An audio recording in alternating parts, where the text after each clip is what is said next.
Okay, we're live. Ready to start?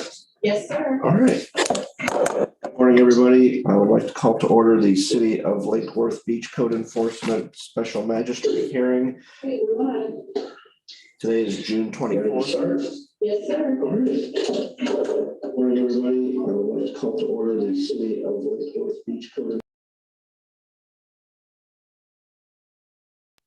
Today is June 24th.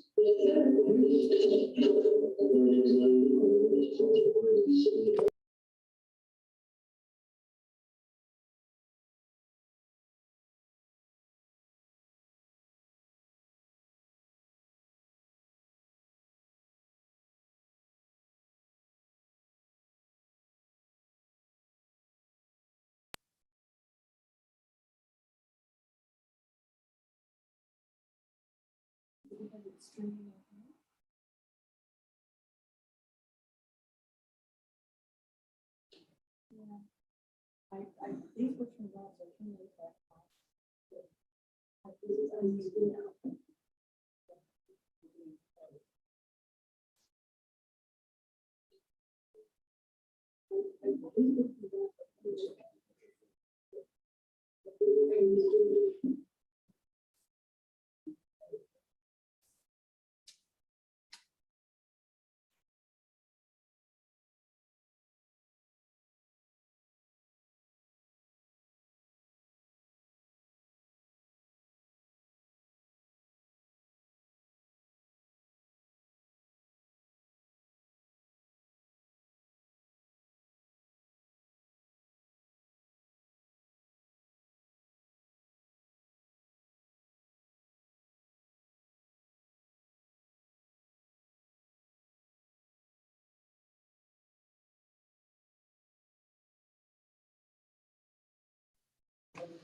And let me turn these are back on. Okay, let's see. Okay, let's try this again. Okay, Special Magistrate, I believe we're ready now. Try again. Yes, sir. Okay. So that never happened. All right. Good morning. I would like to call to order the City of Lake Worth Beach Code Enforcement Special Magistrate hearing. Today is Thursday, June 24th, 2021. My name is Keith Davis. I'm the Special Magistrate that has been appointed by the city to preside over today's agenda. If you can silence any cell phones or other noisemakers that you have so they don't interrupt our proceedings, that will be appreciated. And with that, looks like I have some staff in the room. I'm not sure if I have any folks who have cases before me this morning. But if you're going to be speaking to me about any of the matters on our agenda, your testimony needs to be sworn. So I need to place you under oath. I can place everyone under oath at the same time who's going to be testifying. So if you're in the room and you're going to be testifying, if you'll please stand and raise your right hand, I'll swear all of you in. All right, thank you. Do each of you swear or affirm under penalties of perjury that your testimony today will be the truth, the whole truth, and nothing but the truth? Yes. Thank you very much. You can have a seat. Generally, when your case is called, I have the city's witness who will probably be sitting beside me. I'm going to hear from the city first. They will give me testimony. There may be photographs and other documents that are part of the case. They generally appear on the monitor. You'll have an opportunity to see those documents once the city's concluded its presentation, including any recommendations on how to resolve the matter. I will then hear from you. When your case is called, please come up to the podium to my left. Is that correct? Okay, come on up to the podium over here to my left. And after I've heard from the city, you'll have an opportunity then to either ask the city's witness any questions you might have, or you can just tell me about the case from your point of view. If you have additional documents or photographs that you want me to consider, that will be the time to produce those. Once I've heard everything from both sides, in all likelihood, I will enter an order today that resolves the matter in some form or fashion. Generally, we proceed with cases that have certain time-sensitive city staff present, and after that, we'll hear from folks who signed in. So let's go ahead and proceed in the order the city wants. We're gonna go to page, we're gonna go to page 12 of the agenda.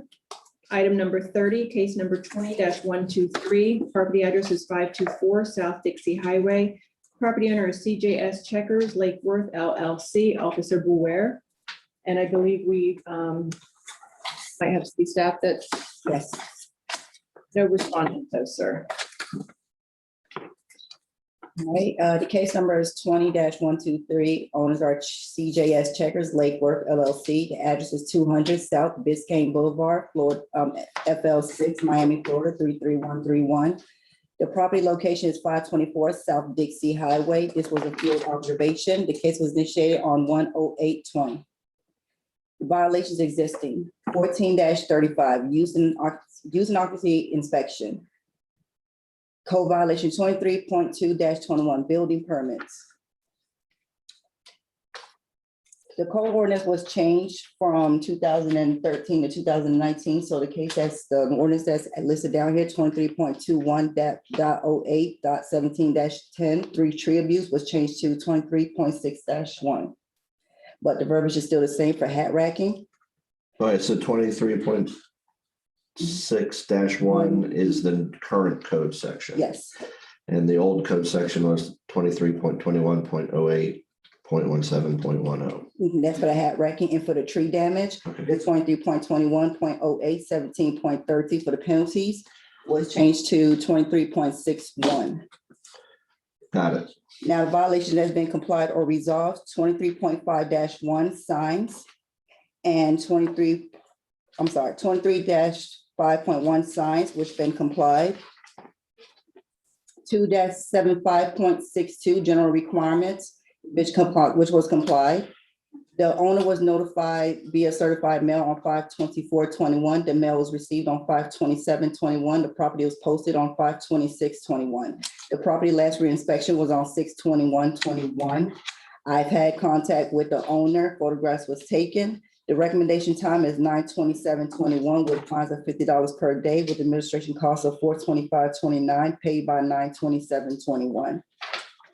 No, we do not have anyone here on behalf of the respondent. Is that correct? No, Correct. All right. However, the city, with the received certified mail, the city has proper notice. So even though the respondent is not present, now if you go to the second page, it's a recommendation. city's recommending. Pardon me?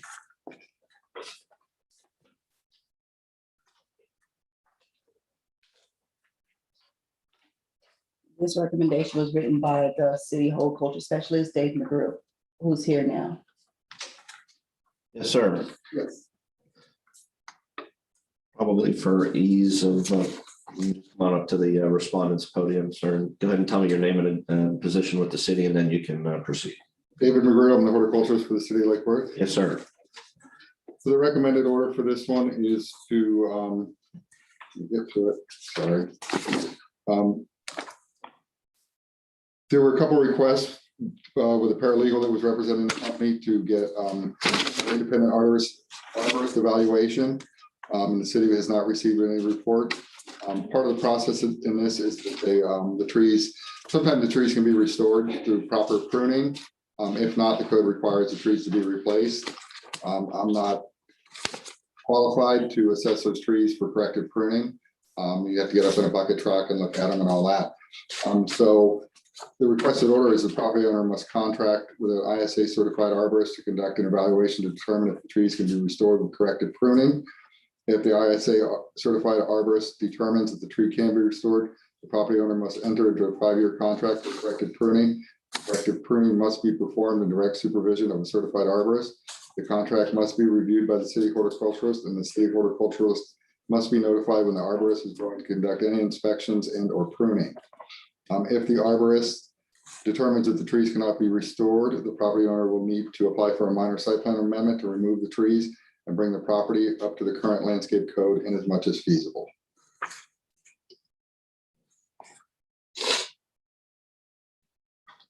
So I have 2 photographs that I'm looking at that are in the file. One is dated January 12th of 2021. which appears to show what the tree looked like immediately after Correct. it was cut. And then the June 21st, 2021 photo is purports, presumed to show what it looks like today. Correct. Um, The issue is that although the trees are growing back, that type of growth is weaker. And it's Yes, did this have a canopy, actual canopy on it before? correct. Correct. They were quite large. They probably took 50% or more of the trees out. And the typical maximum is 25 to 30%. Well, clearly the June 21st photograph, there's no canopy. It almost looks like a bunch of green lollipops on Correct. top of Correct. green Correct. clumps on top of. And that's the issue. Honestly, I don't think they can be restored. That But was going to be my next question. Is yeah, there I don't any think so. That's my opinion. Yeah. But I would like an independent arborist to evaluate it. Okay.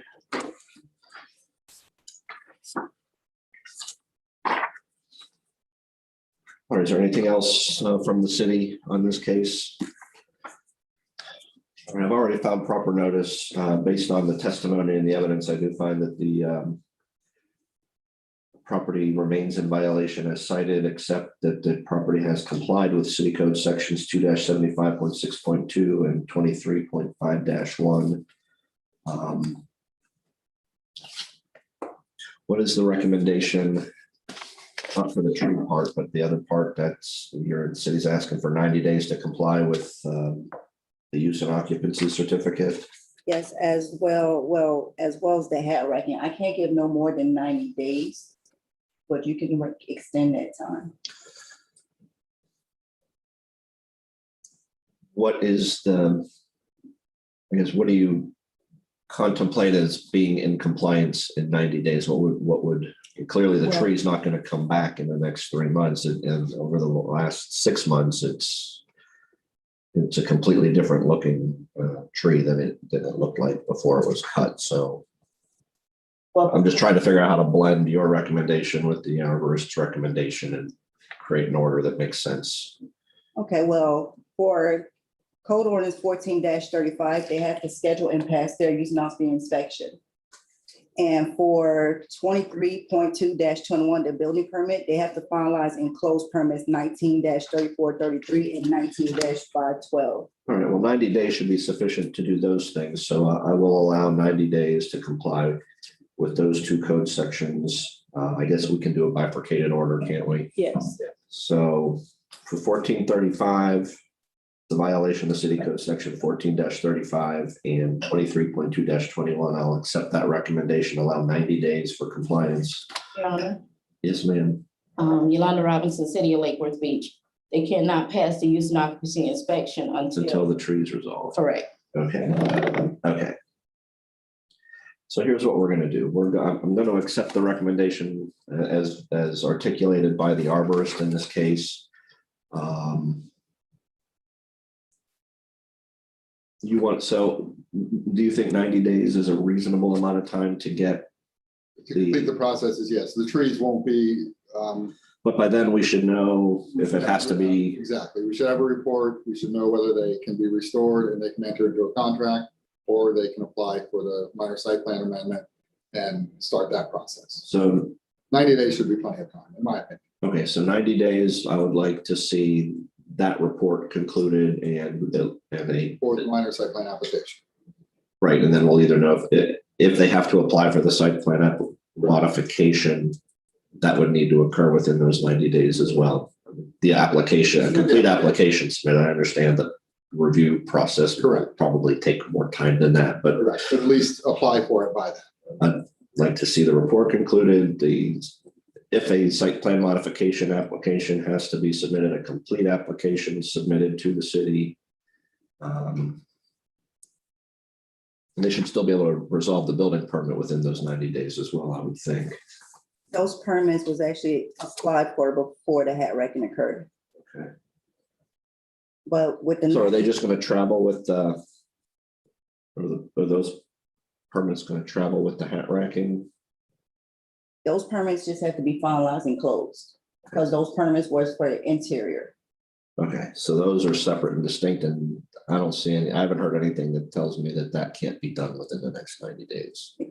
Okay, Now, I do have a question. yes, ma'am. For the penalties for the hat racking, would that be included in 90 days as well? Still working my way through that. Okay.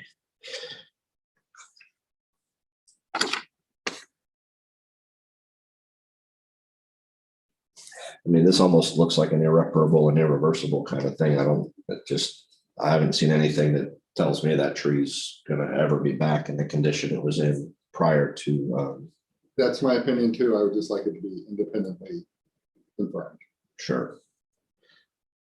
So maybe what we do today is I'll make the findings of violation.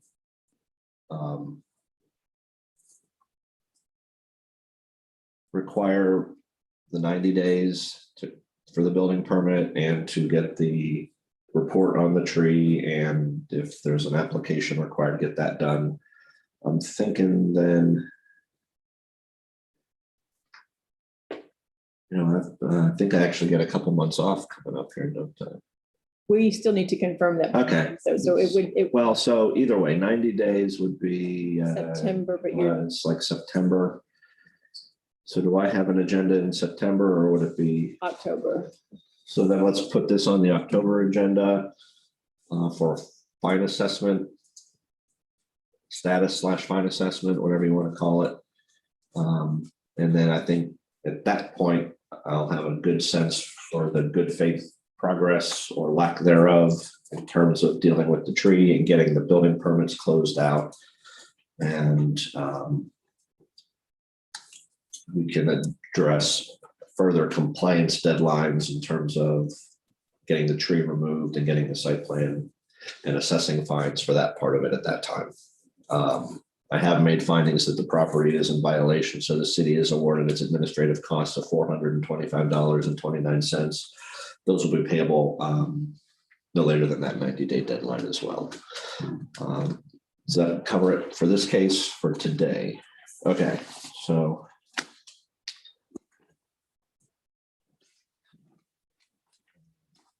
That was a complicated one. Are there any questions on that order? No. Got it? Okay. Thank you. Great. Thank you very much. Oh, that's part of the file. Thanks.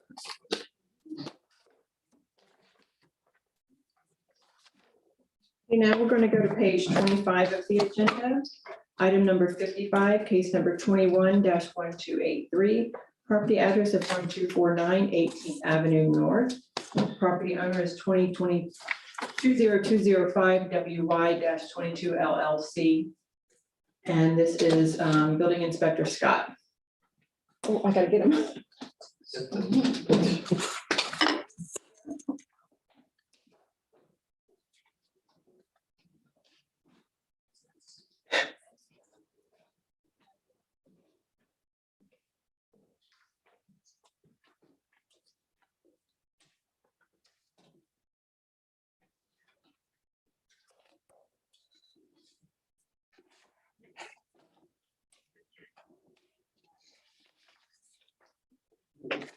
Morning, Inspector. Were you in the room when I placed everyone under oath? No. I didn't think so. Let me go ahead and swear you in. Do you swear or affirm under penalties of perjury that your testimony today will be the truth, the whole truth, and nothing but the truth? Yes, sir. Thank you, sir.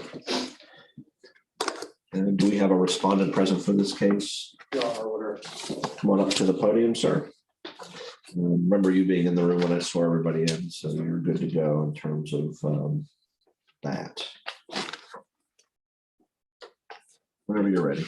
All right, case number 21-1283. The address is 1249 18th Avenue North.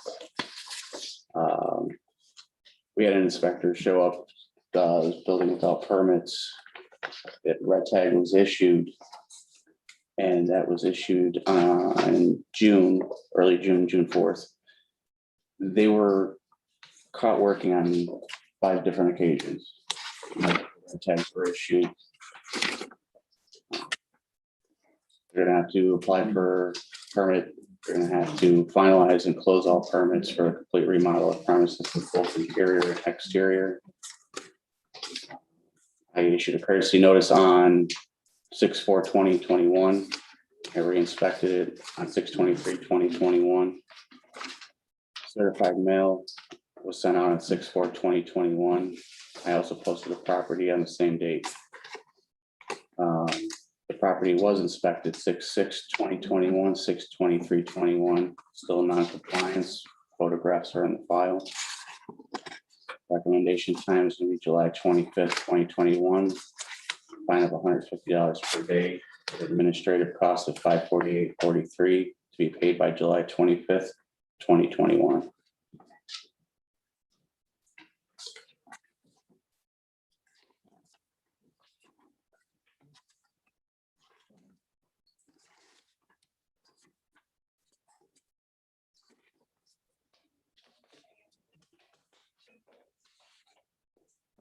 There were 5 separate occasions when, Yeah, it was 5 separate occasions. 3 of them were verbal, 2 were in the form of a stop work order. over what period of time? 1 month. It's a single family residence. Correct.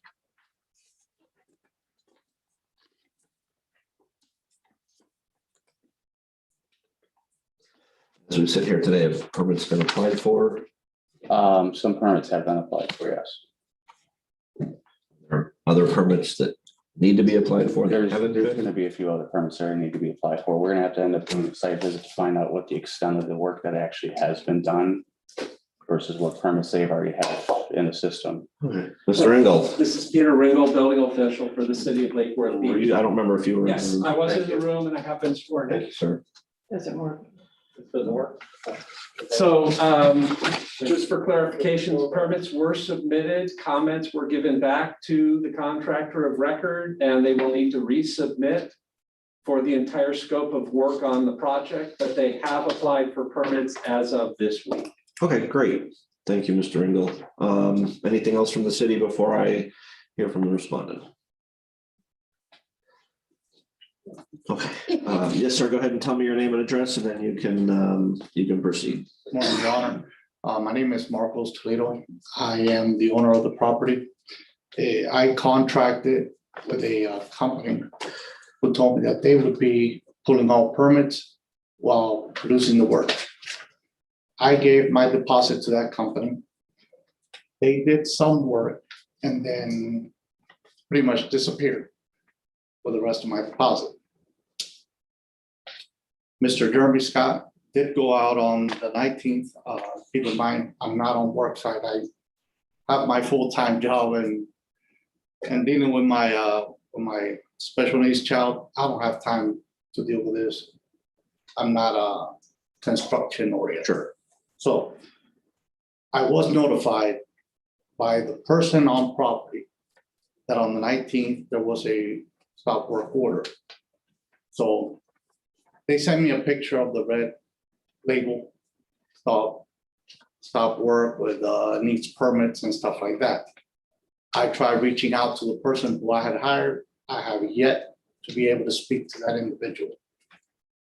I did find out that other people have put complaints against them at the Better Business Bureau for things similar.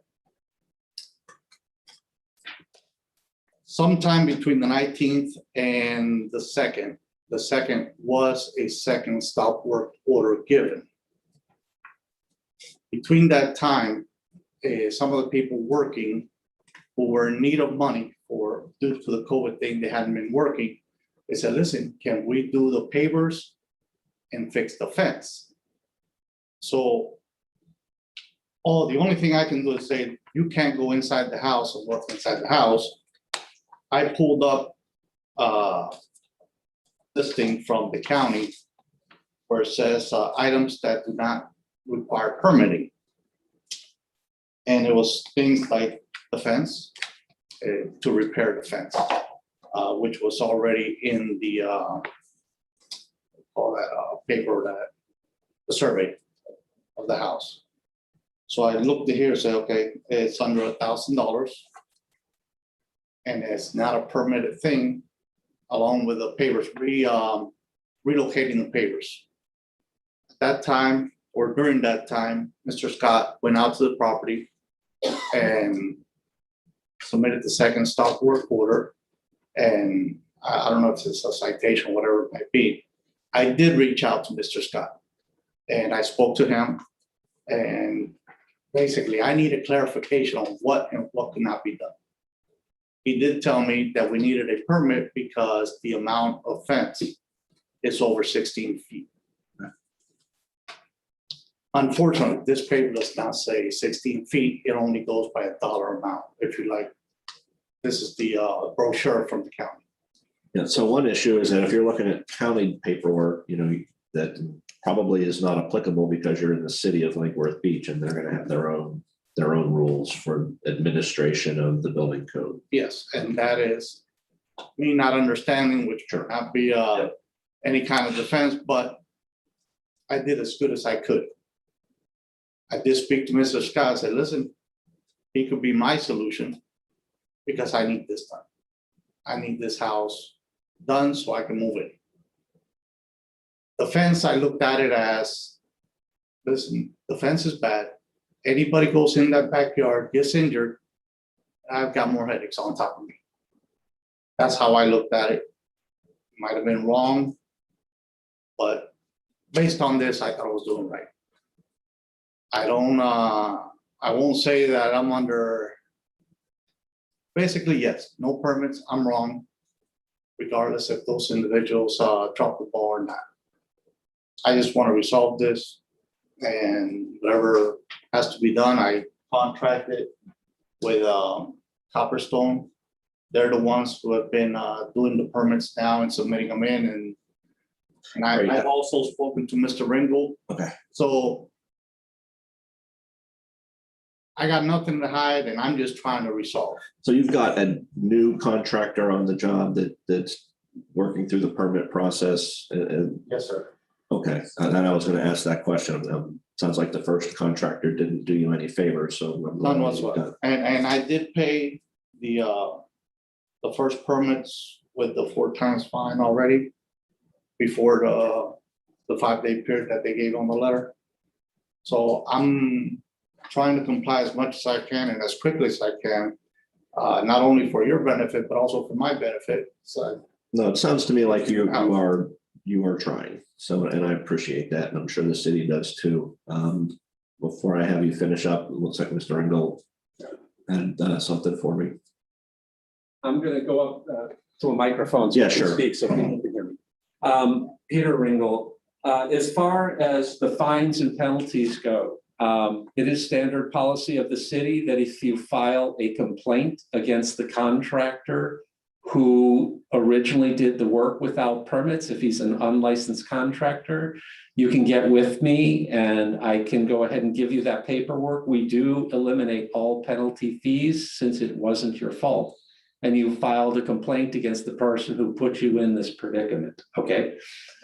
As far as time frame, you have your contractor here.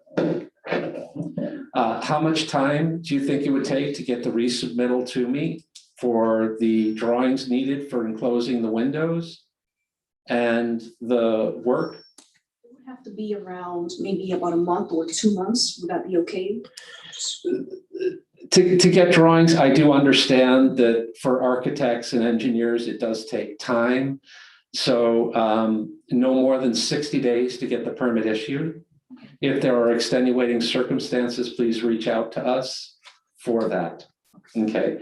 And then the time for completing the work, because some of the work that was done is going to have to be undone because it was not done correctly.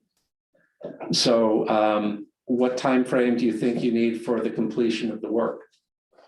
Yeah, we can do it under 60 days, like you said. So an additional 60 days to complete the work? That would be great. Yes. Okay. Do you have any further questions for me?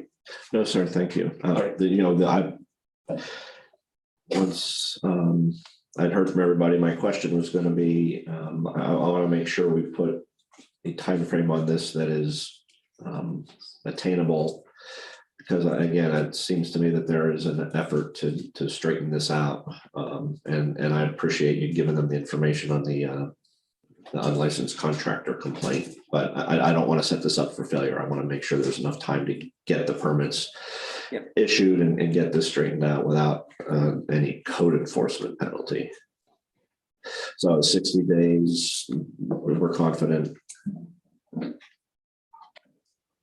I guess let me ask the question that how much the permits have been applied for, so what's left on the city side to actually get them issued? Having appropriate plans that match the scope of work done on the project. So I think we have a representative from the contractor present. Have you received, let me kind of get your name, ma'am. So my name is Edna Kirkland, and I actually did get an email from Peter Wrinkle saying that saying what needs to be done. So here on this page right here, it mentions the list, which is needs the structural details of windows, needs sizes of all windows that are being changed, needs the product approvals of all types of windows and doors being replaced, needs plans of all work that is being done, including placing. So you have the city's comments. So let Yes, me ask I have you, what, in your opinion, how much time do you think you're gonna need to get those comments answered so that the permits can get issued? Is that something that'll be done within the next 30 days? 30 days? I don't think so. I mean, Okay, I think- 60 days, next 60 days to get to that point. Yes, that would be. Okay. Is the city looking for issuance of building permits to comply the code enforcement case, or are you looking for issuance of permits and the work getting done and inspected and Finalized and closed. finalized and closed? So, Okay. yes, finalized and closed. So we'd like to have two milestones, one for getting the permit issued and a second milestone for getting the project closed. I believe the applicant said 60 days for permits to be issued and then another 60 days to complete the work. I'd like to extend the work to 90 days just because you never know if a storm comes or something. Give them 30 days beyond what they had originally. I agreed.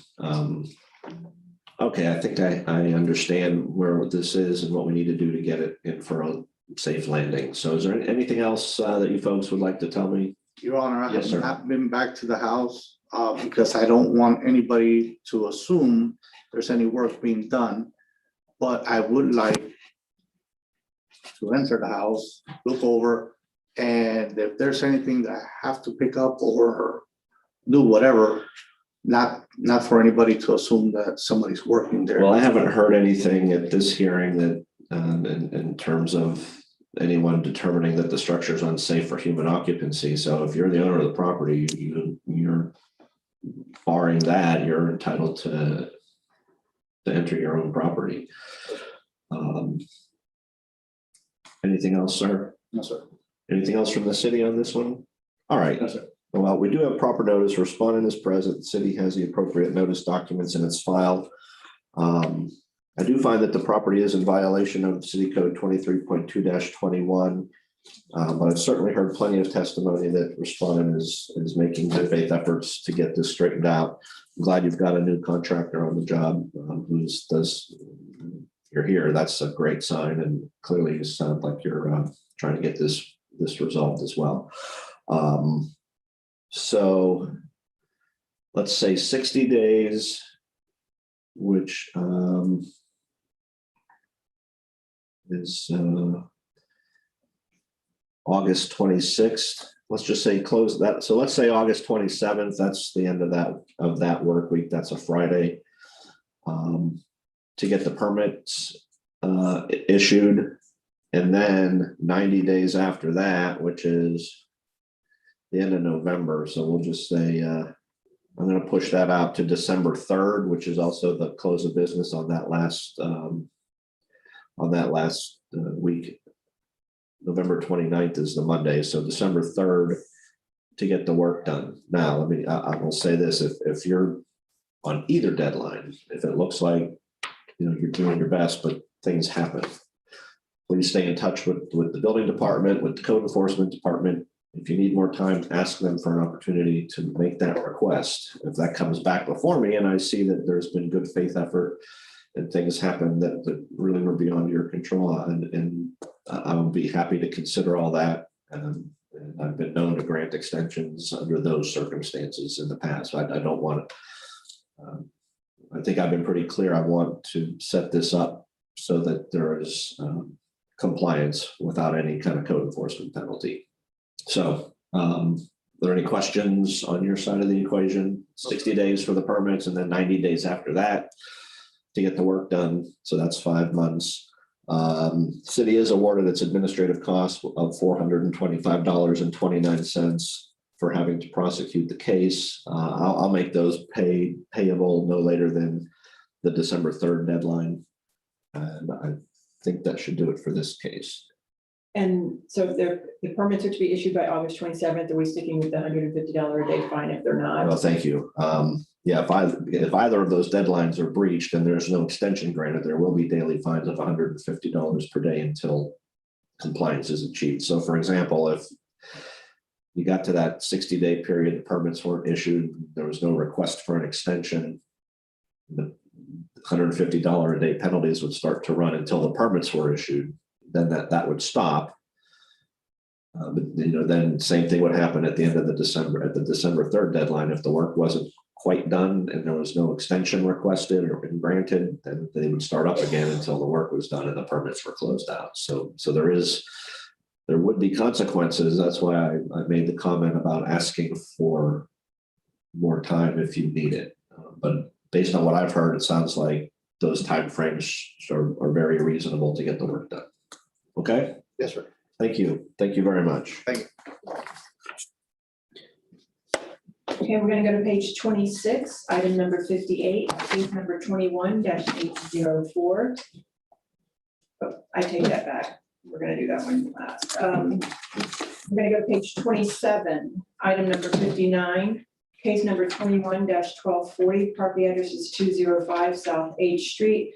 Property owner is Struck Tech Construction, Inc. Fire Inspector Del Rossi and Special Magistrate, there are 8 units, so it's going to encompass items number 59, page 21-1240, item 60, 21-1241, item 61, case number 21-1242, item 62, case number 21-1243, item 63, case number 21-1244, item 64, case number 21-1245, item 65, case number 21-1246, and item number 67, case number 21-1247. That was Item 66, sorry. All right. And all my information's in the top file. Okay.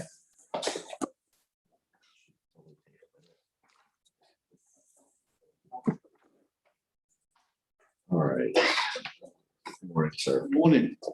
All right, so this is going to take a few minutes to get through, but we will get through it, and once then I'll come over to your side and we will talk to you. All right, Ms. Del Rossi, go ahead whenever you're ready. Inspector Nicole Del Rossi, Palm Beach County Fire Rescue, property 205 South H Street. I initially went there because there was a pending re-inspection from 2019 that a previous inspector that had Lake Worth Beach completed. So I went there to check on the issues to see if they complied. And at that time, I just did the annual inspection for the building because it was past due. Okay. So when I went there, there were several issues, including the ones that Inspector Calderon had already cited since 2019 that were still pending. There were, let's see, there was the fire alarm hadn't been inspected since August of 2016, which is supposed to be done semi-annually.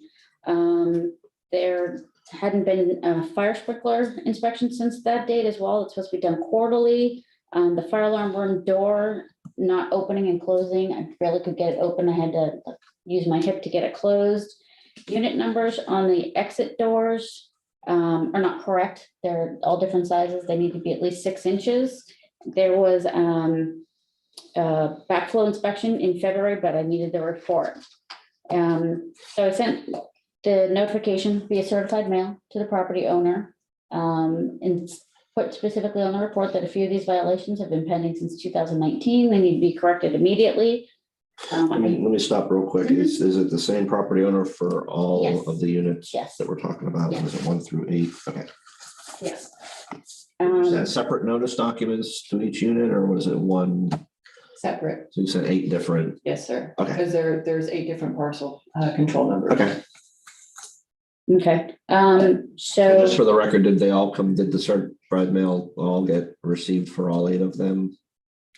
Or do we know? I don't, once they're processed, I I don't think do they that part, posted them so on the building. they would be posted and then you'd have to check the file to see if the Okay. service came back.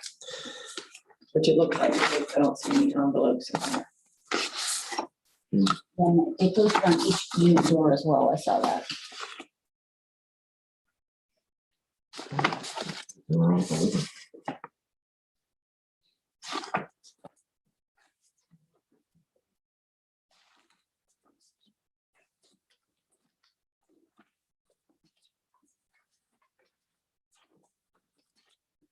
And then before we can proceed, just let me come over to respondent. Sir, if you could go ahead and put your name and address on the record at this time, at least for me. Yes, my name is Henri, Henri. Last name is Hage, Hage. I'm the president of Structac Construction.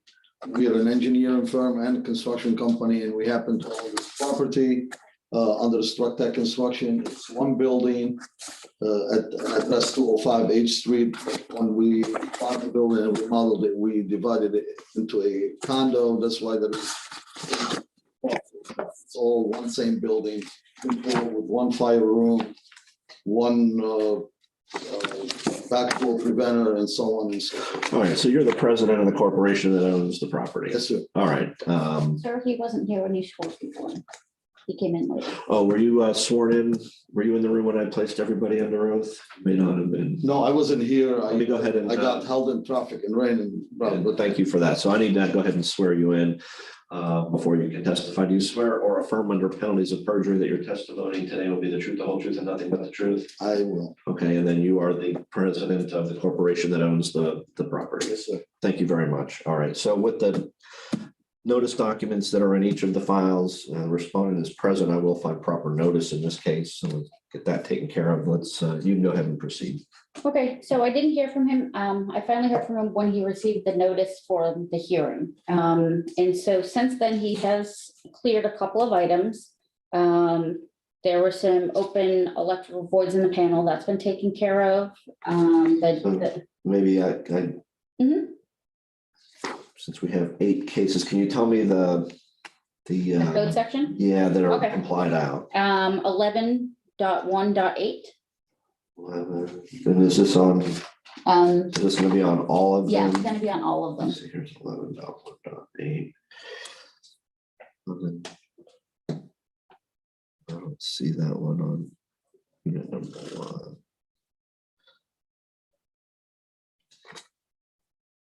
Open electrical boxes.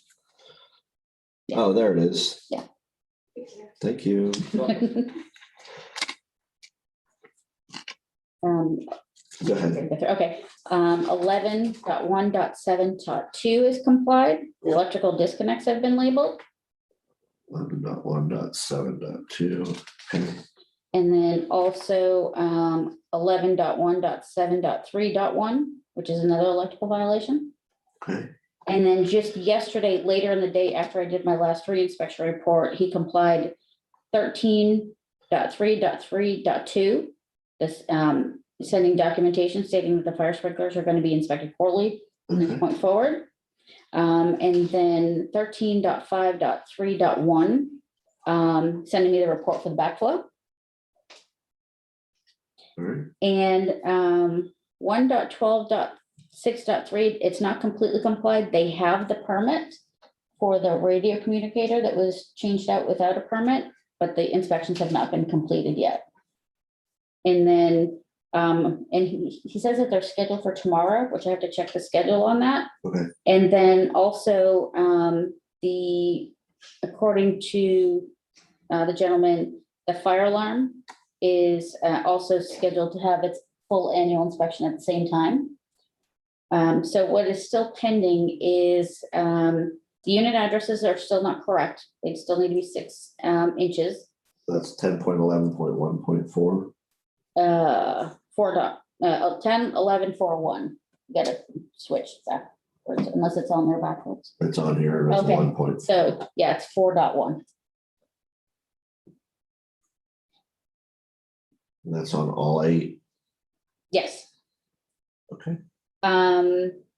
Let's see, the door to the, so part of 1.12.6.3, I cited him to replace the door to the fire alarm room because it was so damaged. And he claims it was repaired, but it's still not opening correctly. When I was there, I still had to really force it open and closed. So it still needs to be replaced. And when you do that, you need a permit for that. So that's why it's under the permitting violation. I still need paperwork from the alarm company stating that the fire alarm will be inspected at least semi-annually from this point forward, which is 13.7.1.4.2. So that appears to be on my paperwork. It looks like on each of the 8 units, that code section is listed twice. Is that- I might have, let me take a look. Yeah, it looks like on all of them, it's back to back. It's just listed. Yeah, maybe it got put on there twice by accident. So there's no, that's. No, Okay. it's the same one. Okay. And then 7.7.2.3, the documentation, it's extremely high up above the alarm panel behind the riser, so you can't really get to it. They need to lower that, and that hasn't been taken care of yet. I understand I'm not as tall as most people, but even a normal height person wouldn't be able to reach it. All right, and so actually looking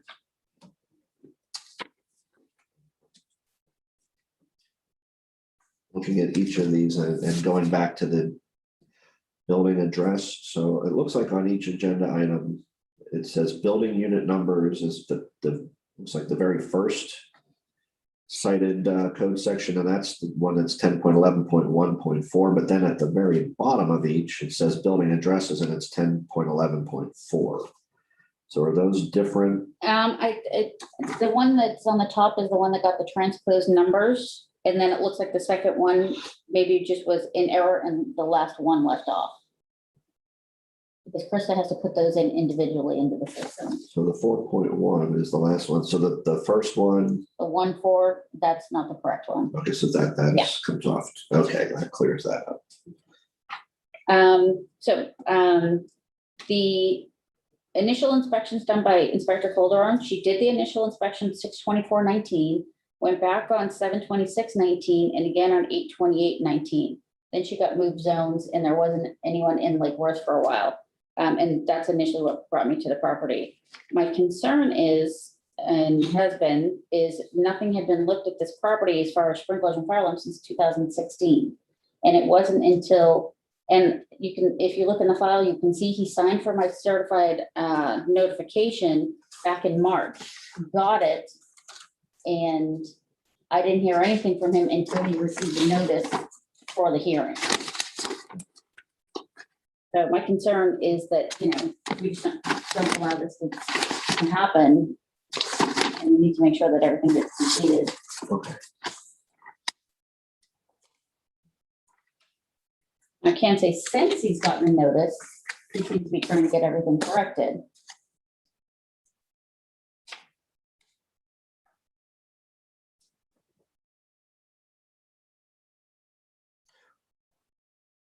Were each of the 8 units cited exactly the same, or some of them have?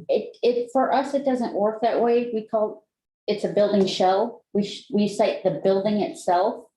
Because this is this is the kind of the common area of the building.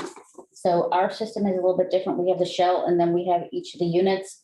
So it's different. All right, so let me ask, maybe this is a better question for city staff. They were all noticed for They this. were all noticed the same. So you've got one master inspection from fire. And that was then attached to each notice. That was attached to each of the 8 because there are 8 separate parcels. Correct. So then on my agenda, they're all the same. Correct. Gotcha. Okay. What's your recommendation on the steps forward on this one. No additional time, 250 a day, and then whatever administrative costs. I'm not sure how you guys determine that. And only because it's been ongoing since 2019. Can I speak up on? Yep, I'm gonna come over to you in just a second. I promise you're gonna have every opportunity and as much time as you need. Sure. Okay.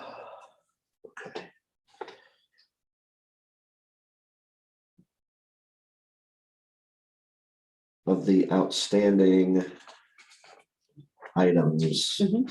and I know these are all, I don't know if I'm trying to think of the right way to say this. These are all NFPA fire codes. Are there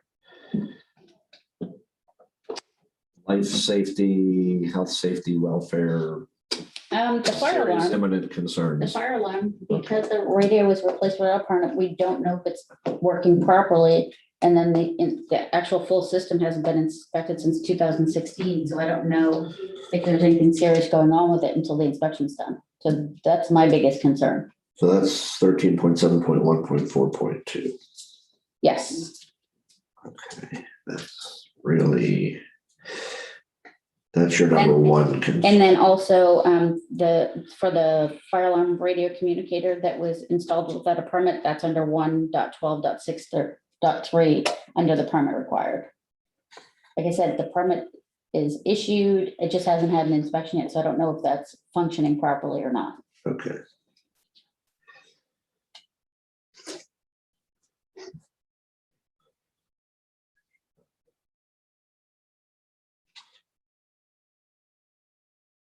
Okay. Anything else before I hear from, all right, yes, sir. Okay, first of all, regarding the numbers, I wasn't aware it was 6 inches because when we CO'd the building, the fire department gave us from 2007, 2009, that these numbers on the door, what we put are okay, and then that's how we got the CO. We opened the building.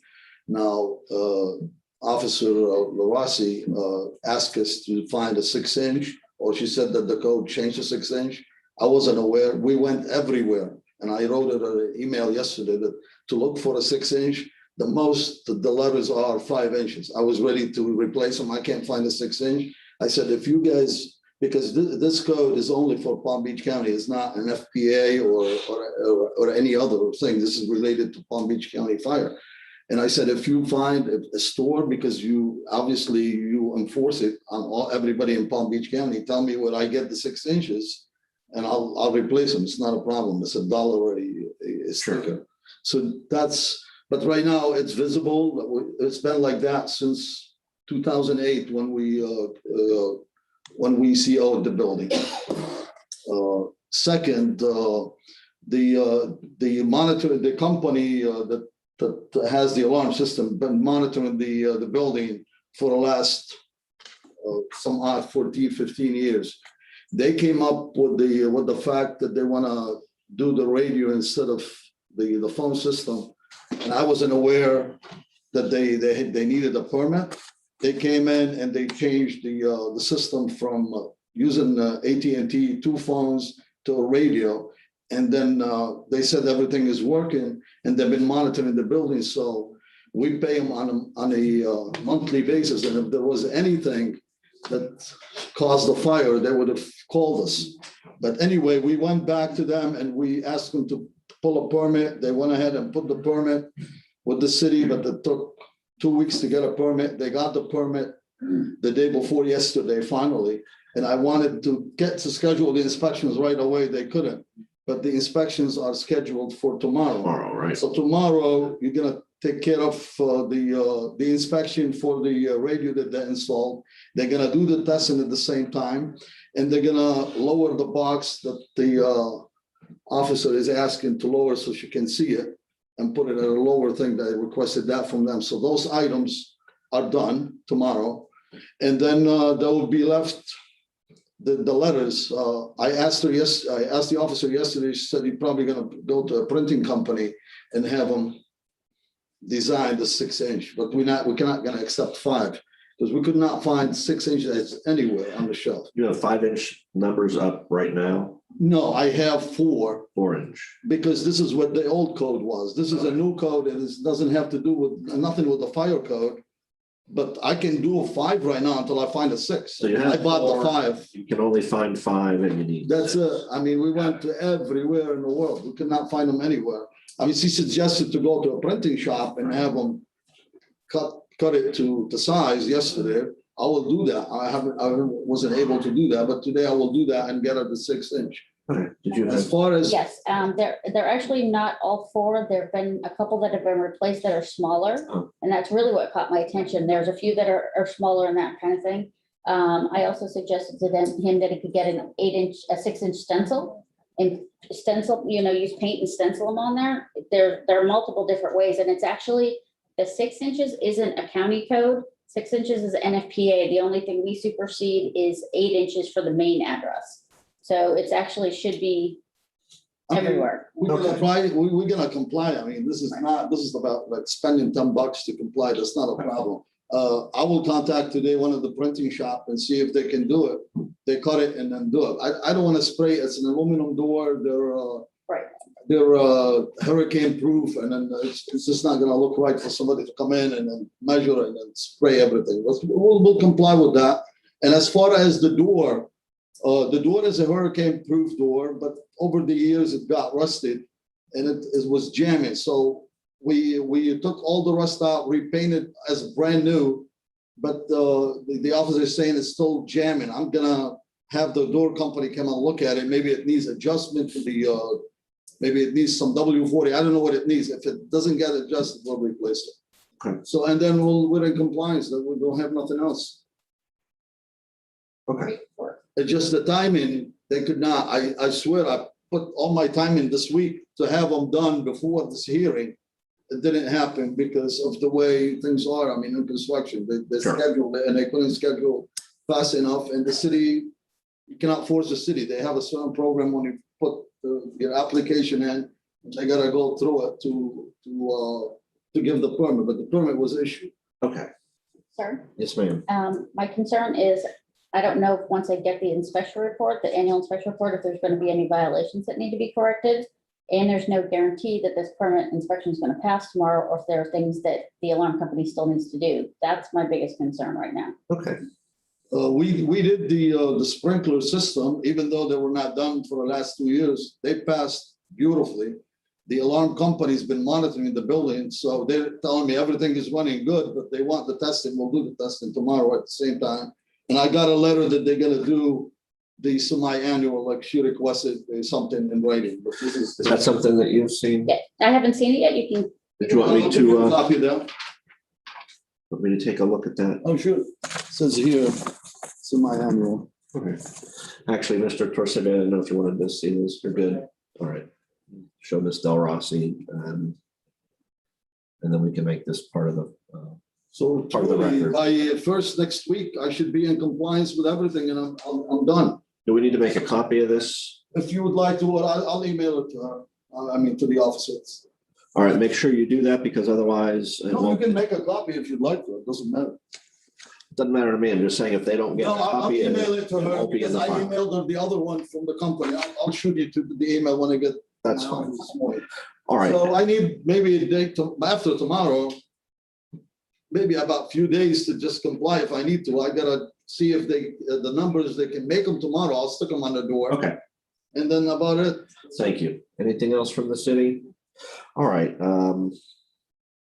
I've already found proper notice in this case. For each, before I do that, let me ask the city a question. I understand we have technically 8 separate parcels. But if I'm understanding correctly, there's not 8 separate fire alarm systems and No. 8 separate doors and No, 8 no. separate boxes. No. It's just one. right. And by the way, the compliance with the backflow preventer, that was done back in the beginning of the year, and I emailed it, but obviously she didn't receive it. I re-forwarded it yesterday, and then she got it. But it had a date that it was sent to her, to the officer about a few months back when we did the inspection. So I don't feel like, I mean, I've been trying to comply and I complied. If we did the inspections yesterday, I wouldn't have been here. Okay, So, okay, so that being said, based on the testimony and the evidence that I have heard, I will make a finding that the property has complied with the following sections of the fire code that were cited in the notice. That's 11.1.8, 11.1.7.2, 11.1.7.3.1, 13.3.3.2, 13.5.3.1, but remains in violation of all other code sections that were cited. I understand 1.12.6.3 has had some partial compliance, but there are still outstanding in terms of some of the inspections, which are scheduled for tomorrow. So that's. yes, that's how they were able to schedule. They couldn't schedule any earlier. Okay, so And I that, sent her the schedule that was sent by the city and the fire department. She has it. so my order will require the inspection to occur tomorrow, which is June 25th. This is the notice that we're gonna post on. Okay. For the inspection. So, and then after the, let me ask the city a question, how long, after the inspection, how long does it take for a report to be generated? It either says everything's in compliance or that says these are the remaining outstanding issues. As far as our inspector, I can tell him to call me as soon as he's done and let me know whether he passed it or not. The We city. don't, this is your case. Okay, so we're you not guys don't know. inspecting. Okay, so I can find out from the inspector that has the inspection as soon as he's done. So you'll know by the end of the day tomorrow whether it's complied or whether there are outstanding issues. For the permit, yes. Now, the alarm inspection, it's however long it takes for him to get it to me. And then if there are issues that need to be corrected, that's separate. All right, and I thought you said the alarm inspection was going to happen tomorrow as well. Tomorrow, so we'll know because this notification is for everybody. They're gonna hear the siren. Right, When okay, they did the radio, Your Honor, they tested it, but they was not required to put a report because obviously now they want to do it after the inspection of the radio. So tomorrow we'll know right away and the report, I'll have it on Monday morning. okay. They go to the office, they're so quick, they write the report that it passed and whatnot, but her inspector gonna be there and whoever else, I think and they're gonna know what's going on and if it's passed or not. But So it has passed already with the radio. the inspections will be tomorrow. Yes, sir. I'm going to give you 30 days after that to cure any outstanding violations. Trust me, by beginning next week, and I appreciate that time, but by next week, I'll be done. I mean, I don't have the time. I'm so busy in design and construction that I came here just because it's a request. Now, I'm giving you more time than the city wants I to do give, appreciate but there's the other side of that coin is I'm going to make the penalty more if that's violated. So there's technically there's 8 separate cases. So I am going to say if you're not in compliance in 30 days, there will be daily fines of $50 per day per parcel until compliance is achieved. That's a lot more than $250 a day. That's very fair. Closer to $500 a day. But I think I can do that, and that's what I'm going to do. In terms of the administrative costs, I think it's appropriate to assess 1 425.29, not 8 425.29. So however you want to put that, however you want to memorialize that on whichever order. I'm gonna ask if you want it all in one order, just all in one order, listing all the. Do you want me to do just one order instead of 8, but now you're doing the $50 per day per parcel, so I'm happy for you to divide that 425.29 by 8 and put. That as the It admin. becomes a hassle accounting. Because I think they're either all going to comply or they're all not. It's. Yeah, we just one, So however you need to do it to memorialize it is fine by me. there's one fire room and one system. That's it. Okay, any questions about that one? All right, good luck. I hope everything passes. It will pass, trust me. All right. Pass. Thank you, Your Honor. Thank you very much. Thank you, officer. Okay, we're gonna go to page 26, item 58, case number 21-804. Property address is 427 South Dixie Highway. Property owner is Iglesia de Morjes, Inc. Fire Inspector Del Rossi. And Special Magistrate, this was a continuance from, it was a status hearing, I believe, with the fire alarm from the last hearing. Do we have a respondent present? All right, give me good news. Inspector Del Rossi, Palm Beach County Fire Rescue. As Krista said, we continued it from last month. The reason it was continued was I had cited multiple violations on the outside of the building, but they had not granted me access to the inside. So you gave them until June 2nd to contact me to schedule it inside. Went on June 2nd, completed the interior inspection. And at that time, I found an additional, let me see, 16 violations on the inside of the building. Let me see, there were several electrical wiring installations that did not comply with NFPA 70. So I ordered them to have the entire property inside and outside the property evaluated by a licensed electrician and either remove all non-compliant electrical wiring or submit for permits to have everything installed properly. There's a residential stove in the kitchen that must be removed. Under Palm Beach County Fire Code, a residential stove is not allowed in a commercial setting. Let me see, there are quite a few extension cords, surge protectors, that kind of thing. So I decided then to remove all extension cords and replace them with surge protectors. There was missing outlet, switch plate, and junction box covers.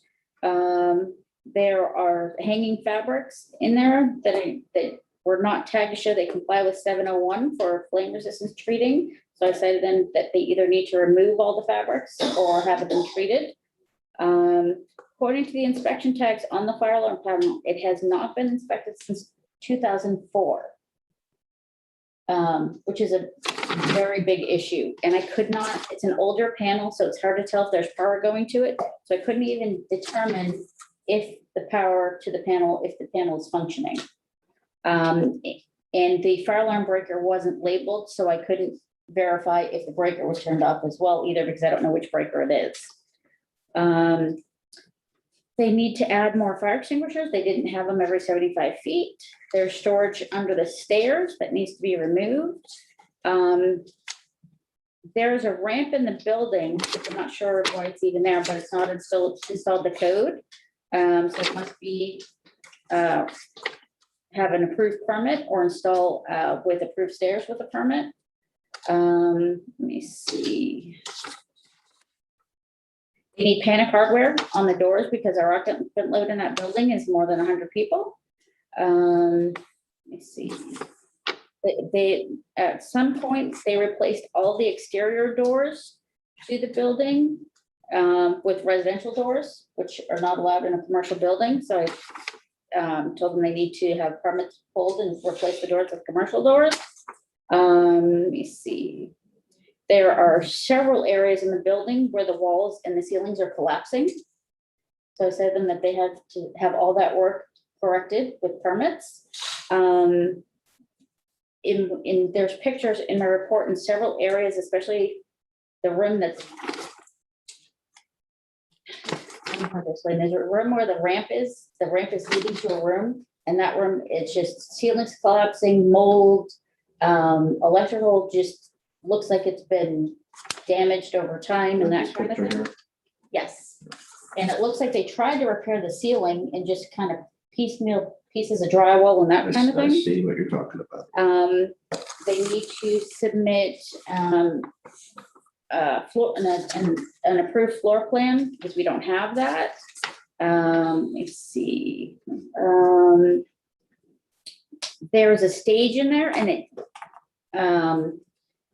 where the stage is, there's a door right next to it, and there's two stairs that come down, and you kind of like walk right into the door. So that tells me I don't think the stage was installed with a permit. When I looked at the files, I couldn't see anything. So, you know, we need a permit for that, unless they can show me where there was one. And then, yeah, break a lock and the fire alarm breaker labeled. So went back there on Monday. Tried to get in, couldn't gain access, but all of the original violations from the first time when we were here last month, none of those have even been corrected yet. So no forward progress Nothing. whatsoever. And this was in May, I saw this. Is that Yes, in May. Okay, so what is your recommendation on this one? No additional time and $250 a day until they come into compliance. And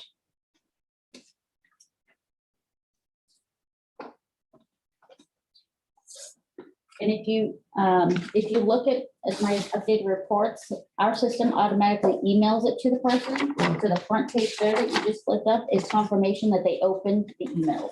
So they've received the reports. I have not heard from them at all.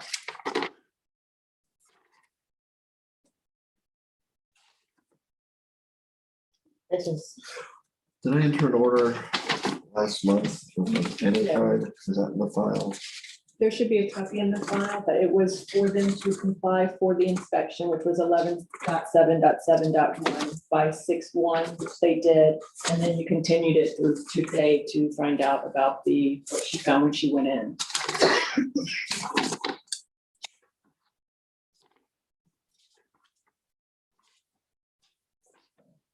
A lot of return of certified mail.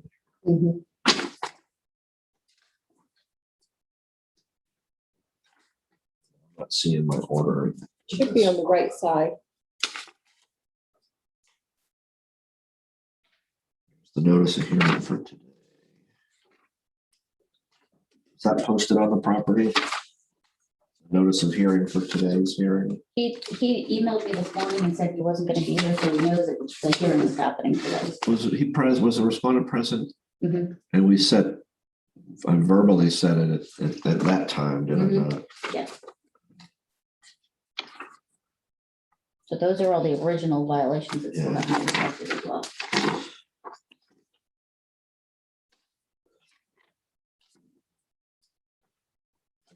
First hearing. I need to know how we got notice for today's here. Looks like there was certified mail sent, but I can't tell if it was received or if the property was posted. And I understand the email, but I don't think I can rely strictly on, yeah.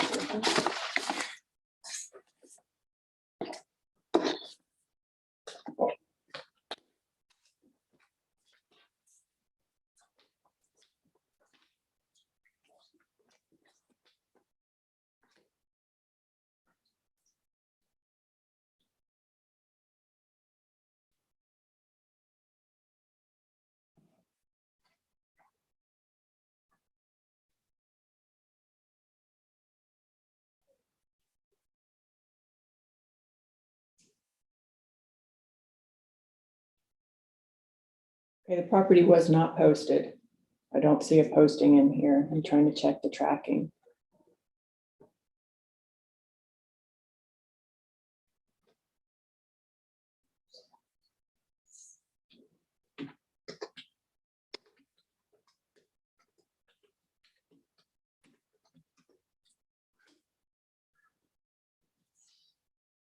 It's in transit. So the only notice we have was telling him at the last hearing. Yes, Mr. Torsivi, and then the notice for today's hearing, he was verbally told at the violation hearing when he was here. Property was not posted and certified mail has not been received. But I believe, like you said, he was here. He was here and then we set it for today, so. And I think once you set it for today, I'm not aware that you required to notice him again. Okay. And you did send him an email, I think you said. He Testimony was there was an email that was Open. opened. And then we did send certified mail. We just don't have the green card. Correct. And he emailed me this morning saying he wasn't going to make it, so he is aware. So that certainly sounds like. Well, I will find proper notice then for today's hearing. I certainly think so, yeah. Well, the evidence is very clear that the property remains in violation as cited to all cited code violations.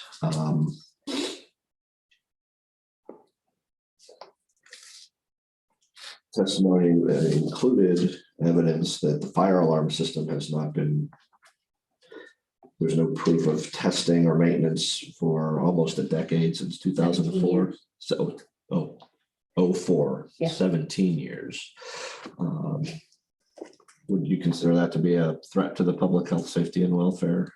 Yes, and my biggest concern is then getting it inspected, so I can confirm there's even power to it. I can't even confirm that. And this is an occupied. Yes, occupied church. All right, well, I do find that that violation certainly constitutes a threat to the public health, safety, and welfare. And I'm not sure if you remember from the first hearing, but if you look in the first report, there's walls literally outside that are falling down around the building. And then ceilings inside falling down as well. So I'm concerned that we have a major roof problem and then something going on structurally. Wall severely damaged. Must be evaluated by licensed contractor. That has not happened, or we have no No. evidence that that has Yeah, happened. no. Okay.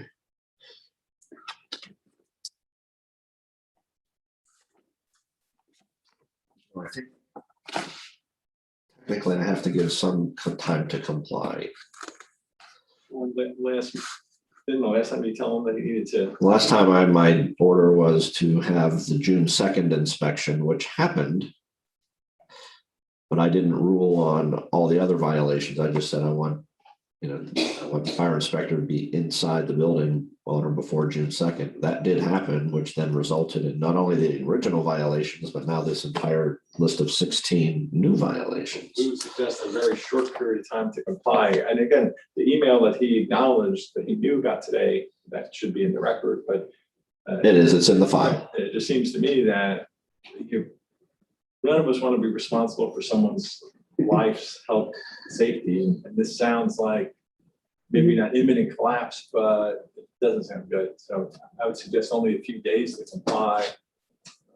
So today's Thursday, the 24th. I'm going to require a compliance deadline of Tuesday, the 29th. After that, daily fines of $250 per day will be assessed till compliance is achieved. I'll also authorize the city to enter the property to, let me ask one other question in terms of the structural condition. I mean, I can, based on if you testify that you believe that it rises to that level, I can make a finding. And again, authorize the city to enter the property, but it seems to me that both building department, building official and the fire marshal have authority, forget about me, to declare the property unfit for occupancy and do that if that's in fact where we are. Mr. Engel? Peter Engel, building official. The city does have an unsafe portion to their ordinances, and we can go and evaluate the structure as to see if it levels and reaches the definition of an unsafe structure and start that process. That can be done. Frankly, we would probably, unless it's imminent, probably bring it back next month for you to make that determination and give them notice again of another hearing. Unless you both determine that it's so imminent that you feel within your authority, you can go ahead and just declare it unsafe. The declaration of unsafe, they're given the time to respond to my declaration. Then there will be a ruling from the magistrate,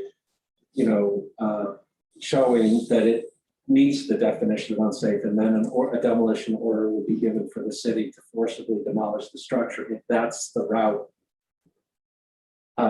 that's going to be taken in this case. All right, well, I mean, I think based on what I've been given, I can. I'm sorry, there was also an option for the fire marshal, who is not me. He can declare a notice to vacate. I can speak to him. He's not quick to do that because we don't want to displace people, but that's also an option if we want to talk to the fire marshal about that. Okay. And then we put a tag on it saying no one can be in the building until all the violations have been, at least the major violations have been corrected. All right, well then I will make the findings I've made, enter the order that I've already verbalized. And I guess, I don't know if I even need to say retain jurisdiction, but if this needs to come back for further proceedings on the unsafe condition of the property and whether it's fit for human occupancy. So I would suggest this order gets emailed in addition to our normal, since we have an email address and it's a short time frame, would you be open to putting in the order next month, this hearing next month, correct? Correct. Would you put that date in the order so that the person knows there'll be a hearing? I have no objection to that whatsoever. That would be fine. You will not, I'm not sure if you're residing over the next. I don't think Till it's August. understood, but I think it's more important to get this back. And Rather what, than wait 2 months for me. okay, so I'm confused. What are we bringing it back for? At least a status check. To see if building and or fire are going to make findings that it's unsafe for human occupancy, to the extent that that requires code enforcement magistrate to ratify those findings or Frankly, Bruce, one of my concerns is that if two of you both find it's unsafe and you send out 3 notices, giving them the hearing date of next time, I really don't want to hear the excuse you didn't get that. You know, I mean, we're going to give them notice now, notice is going to be a hearing date, and then I think these two will piggyback on that hearing. That's kind of my thought process, if that makes sense with everybody. yeah. And I think that would be July 22nd, July 29th. sorry, July 29th. At 9 a.m.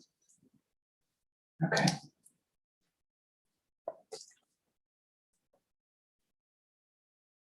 And the only other thing I would offer, even if that's not my agenda, I'm right now, my calendar's open. I would be happy to come just for that hearing.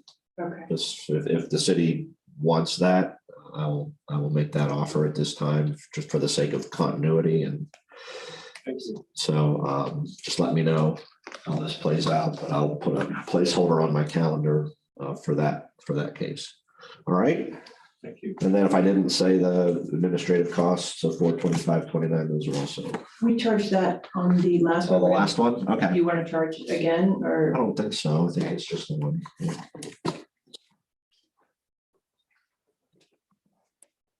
Thank you. Thank you.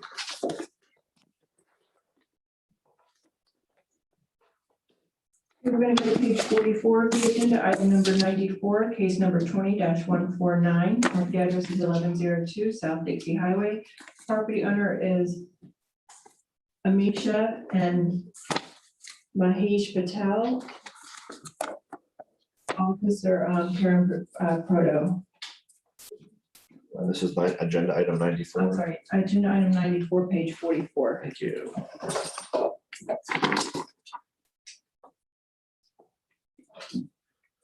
Morning, were you here when I swore everybody in? Yes. Okay, great. Sir, were you here this morning when I placed everyone under oath? Let me go ahead and do that now. Do you swear or affirm under penalties of perjury that your testimony today will be the truth, the whole truth, and nothing but the truth?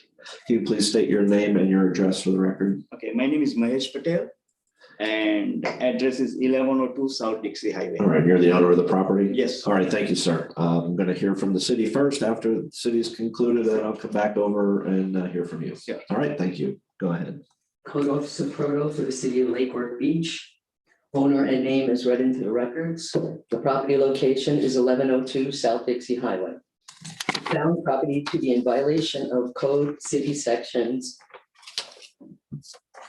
LWCO 14-35. It failed the the use and occupancy inspection on 12/22/21. LWCO 12-7.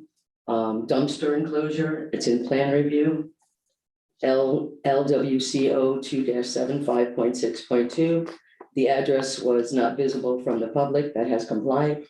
LWCO 15-39, unlicensed and operable vehicles, has complied. We issued a notice of formal violation hearing on May 26, 21 by certified mail. Certified mail was received on May 29, 2021. Property was posted on June 1st, 2021. Compliance extension has been given from May 27, 21 to June 24, 21. The property was re-inspected with the system on 6/23/21, found to be a non-compliance. Photos are attached. Recommendation time for compliance will be July 26, 2021, or fines of $75 a day. Administrative cost of $425.29 to be paid by July 26/2021. All right, so the dumpster enclosure is what's holding up the use and occupancy inspection approval. All right, okay, and that's in plan review at this time? Okay. All right, let me go back to the respondent. Yes, sir, why don't you go ahead? You can, if you have any questions, you can ask those. If you just want to tell me about the case, you can do I that. already paid for,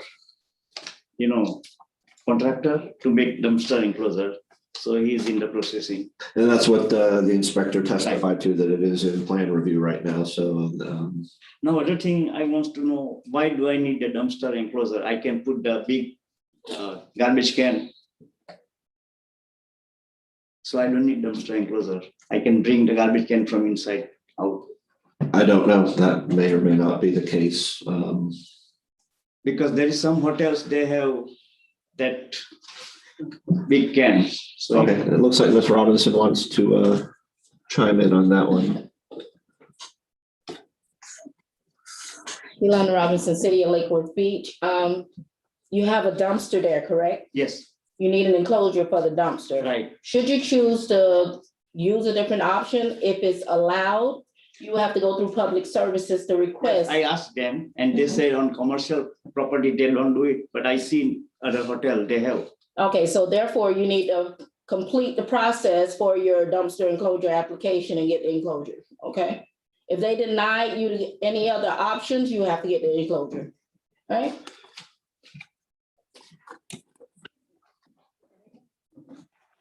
How come other? Hold on. I can swear. First of all, yeah, I mean, swear you in, ma'am, do you swear or affirm under penalties of perjury or your testimony is the truth, the whole truth, and nothing but the truth? All right, tell me your name and address and how you're associated with the property.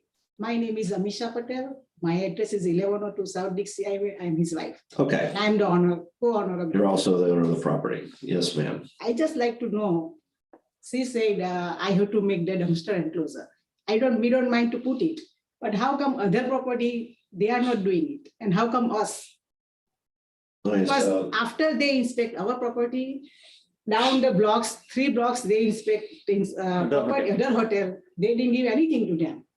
I do not know the answer to that. That's not, Well, we can do. We don't mind to put it, well, and that's, and it sounds like you don't mind because you've got an application that's in plan review. And we already. All I can do today is make a decision on whether or not the code enforcement violation you've been cited with should be upheld or not.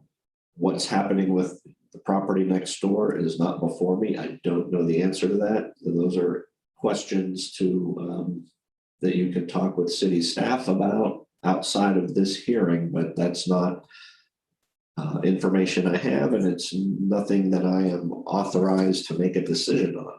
And we used to have, my husband was telling, the Can. we put it outside, and one day city came and they just put the dumpster there. We never requested. request I used to have the can We and they used just to- changed it without letting us know. no. Okay. Again, I don't have an answer for you. All I can tell you is that the evidence that I have is that there is a dumpster there and it does not have the proper enclosure. That you're working on getting the proper enclosure. Whether there's a non-dumpster alternative that's available to you is not something that I can make a decision on. So who can make this? So who can make the? Well, that's whoever you're talking to at the city and whoever is responsible for solid waste collection. I don't know. The only thing I can tell you is you can ask Ms. Robinson outside of this hearing how to proceed, but again, those are matters that I have no authority to make a decision on. So now we need how, because we already applied for the permit, we already submit the plan and everything. Do you know how much longer this is going to take to get through the process? Currently zoning has 80 permits in their review queue. I'm sorry, I had stepped it. Sorry.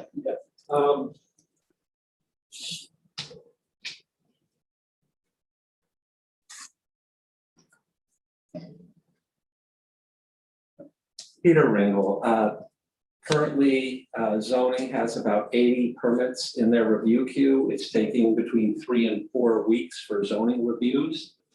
If I have the address, I can go and look up on my computer real quick what the status of the review is. 1102 South Dixie Highway. Okay, I'll be right back with that information, when it was submitted and when the review was completed, or if it's awaiting review. Okay. 1102 South Dixie Highway. Yes, sir.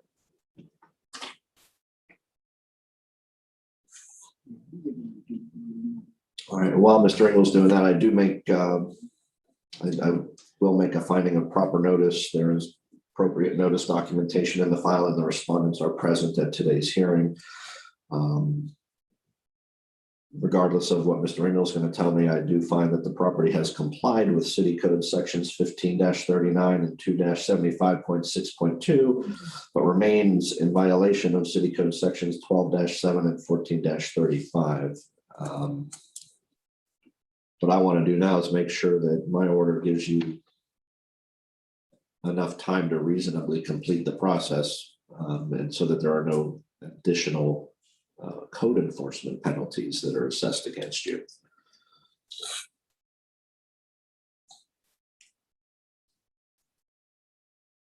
Mr. Engel's writing on the palm of his hand. Make a note, he needs some Post-it notes.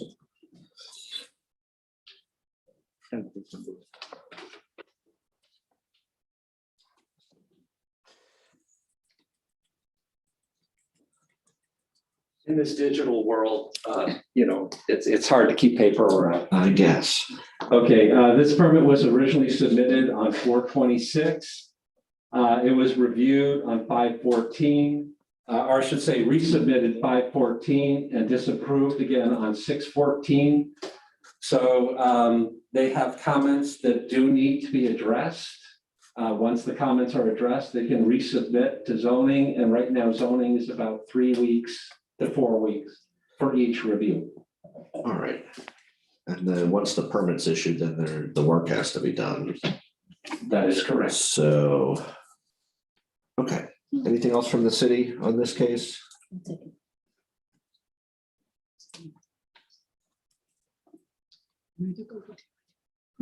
325. Okay. So I'm sorry.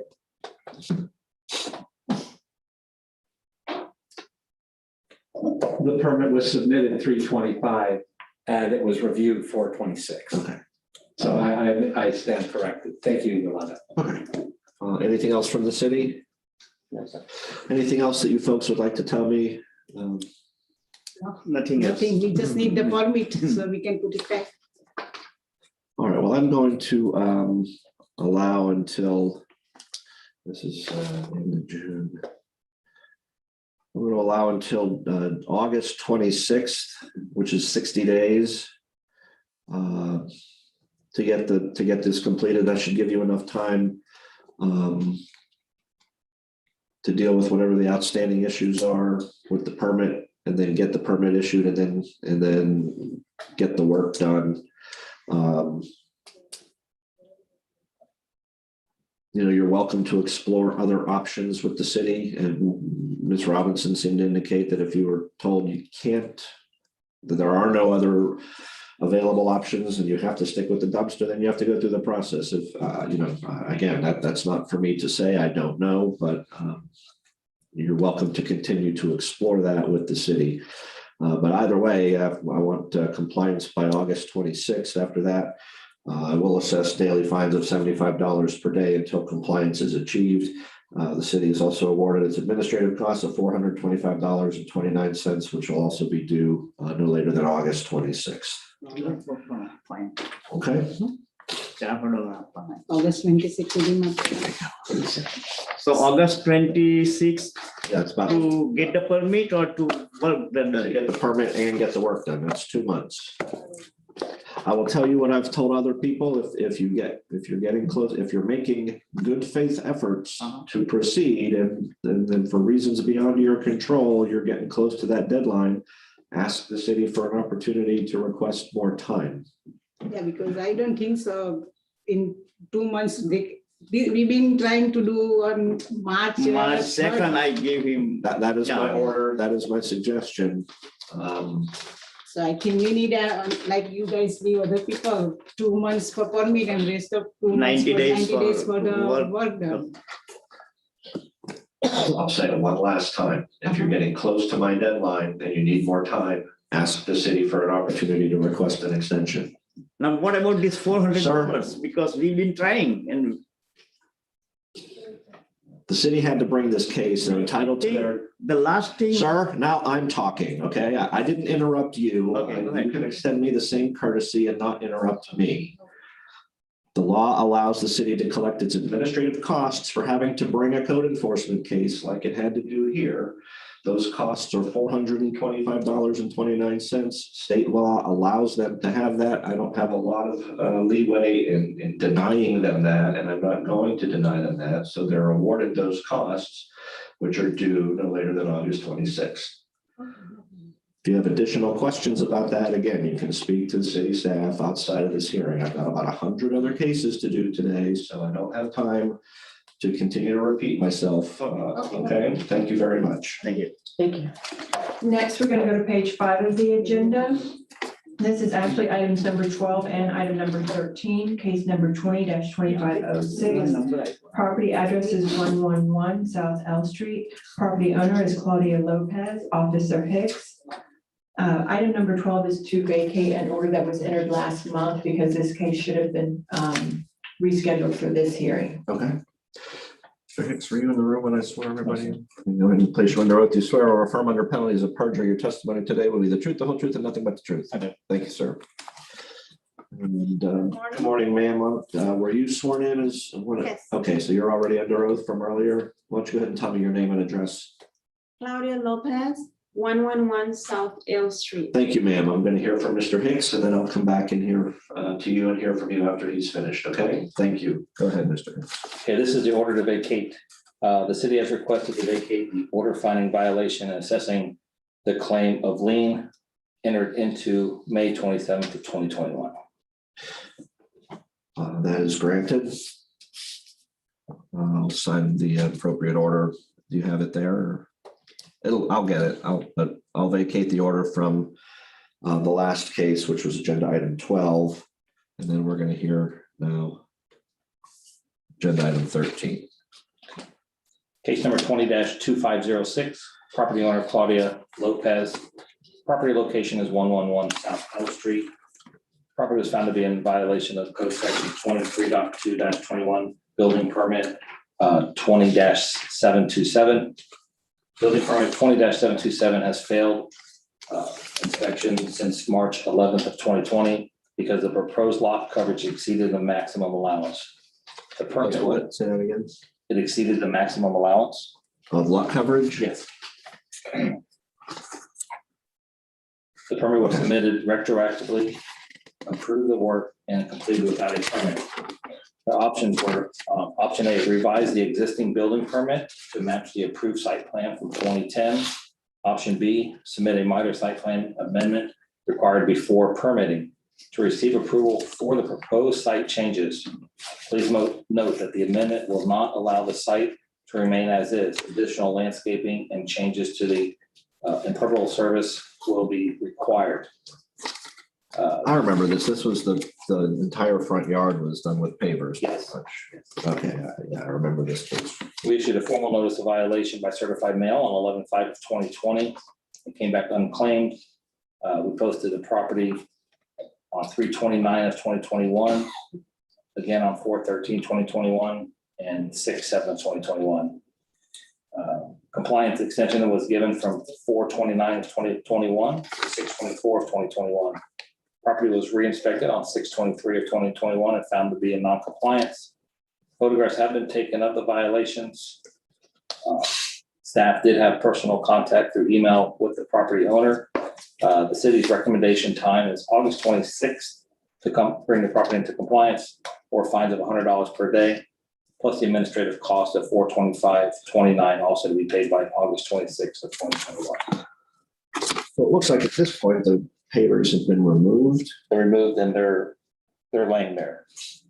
So there's the last photograph I see is from June 25th. Is that? Yes. I know that's today.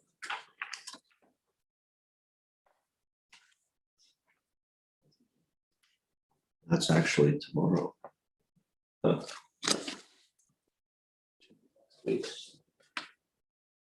Fix the date stamp.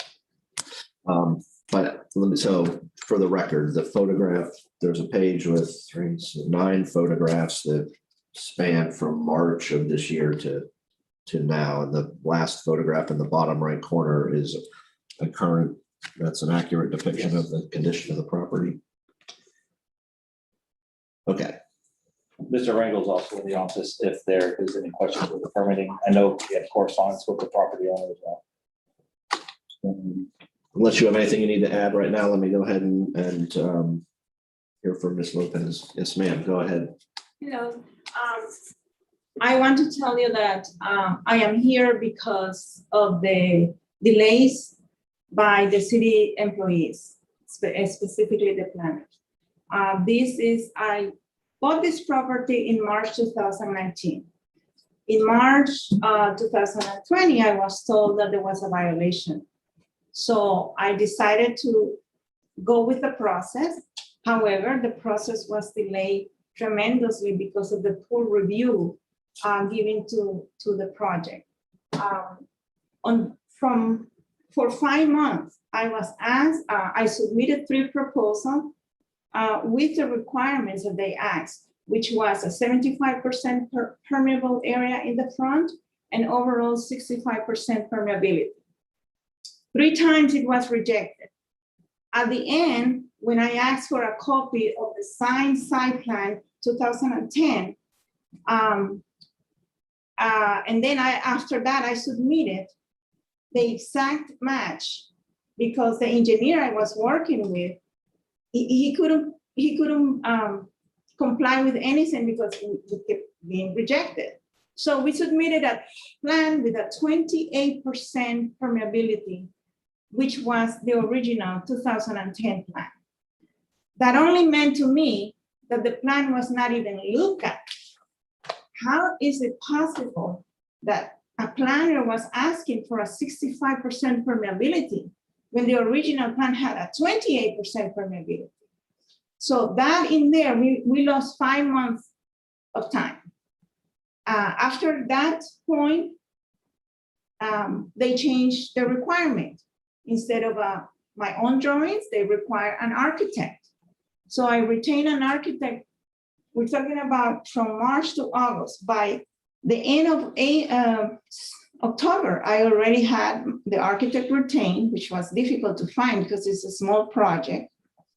By November, the architect was sending the site plans. And you know, the city planners, they are supposed to check any errors made by the architect or engineers and catch them and tell them. So the engineer made a mistake on the irrigation system that was not caught up at the time. So we went through the process of complying with all of the changes and the comments and everything, and they gave me a permit in March 2021, 1 year after me responding to the violation. And they gave me 6 months to comply with through September. However, it was the administrative time of code enforcement was over. So code enforcement gave me 30 days to comply. And I requested a little bit of flexibility, and I was granted an additional time to comply before 6/24. I did not count on having another mistake on the irrigation plan. When the person executing the work realized that there were a lot of specs missing, that they were requiring a reclaimed water system, which the city didn't provide. So I had to go through 2 other revisions. After the second revision, I thought it was over. And we followed the plan as approved, the irrigation plan. And on June 7th, and I am racing to make it because I did not want to be here today. I am raising on June 7th, I requested an inspection on the irrigation plan. And the inspector concluded that a backflow was needed. The backflow was not part of the plan.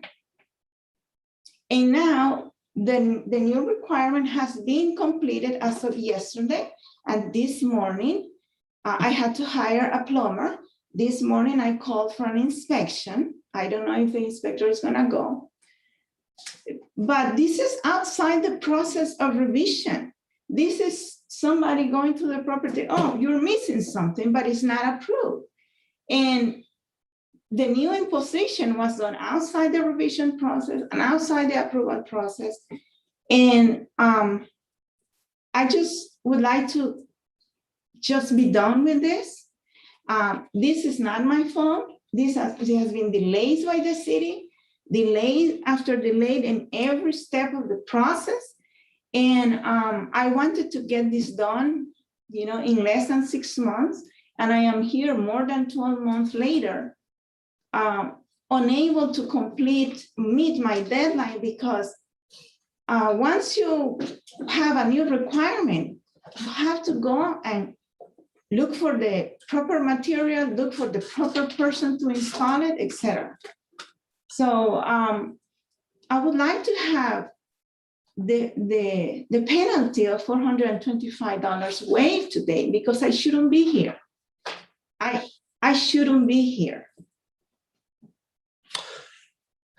Let me ask Mr. Ringgold, I don't know if you have any additional information on the permitting process and where we are with this. I'm reviewing the plan right now. Thank you. It will be just a moment. Special Magistrate. Yes, ma'am. Yolanda Robinson with the City of Lake Worth Beach. The case was initiated in November. I've been in contact with the owner, and rightfully so, at her request, I would grant her postponements to her cases. At this point, the property, our agreement and our email stated that the property was to be in complete compliance at this point, or her case will be heard before you today. The city have granted as much time as we could administratively to assist with the process. The delays wasn't only with the city, it was the back and forth with the rejections of the submittals, and not having the proper documentation and what the city was requesting. So I just wanted to put that on record, that it wasn't delays with planning and zoning per se, but it was the delays with the rejection in the submittals. The submittals wasn't handled properly. Okay. May I say something? Let me ask you a question, Ms. Robbins. Do you have any information of the respondent testified about some point during the review process, a new requirement for a backflow preventer was added? Do you have any information about that? I do have that information. I was copied in the email with that. I am unsure if it was a part of the plan. I don't know the details behind it, but I know there was some back and forth emails regarding the backflow. Okay. Okay. Yes, ma'am.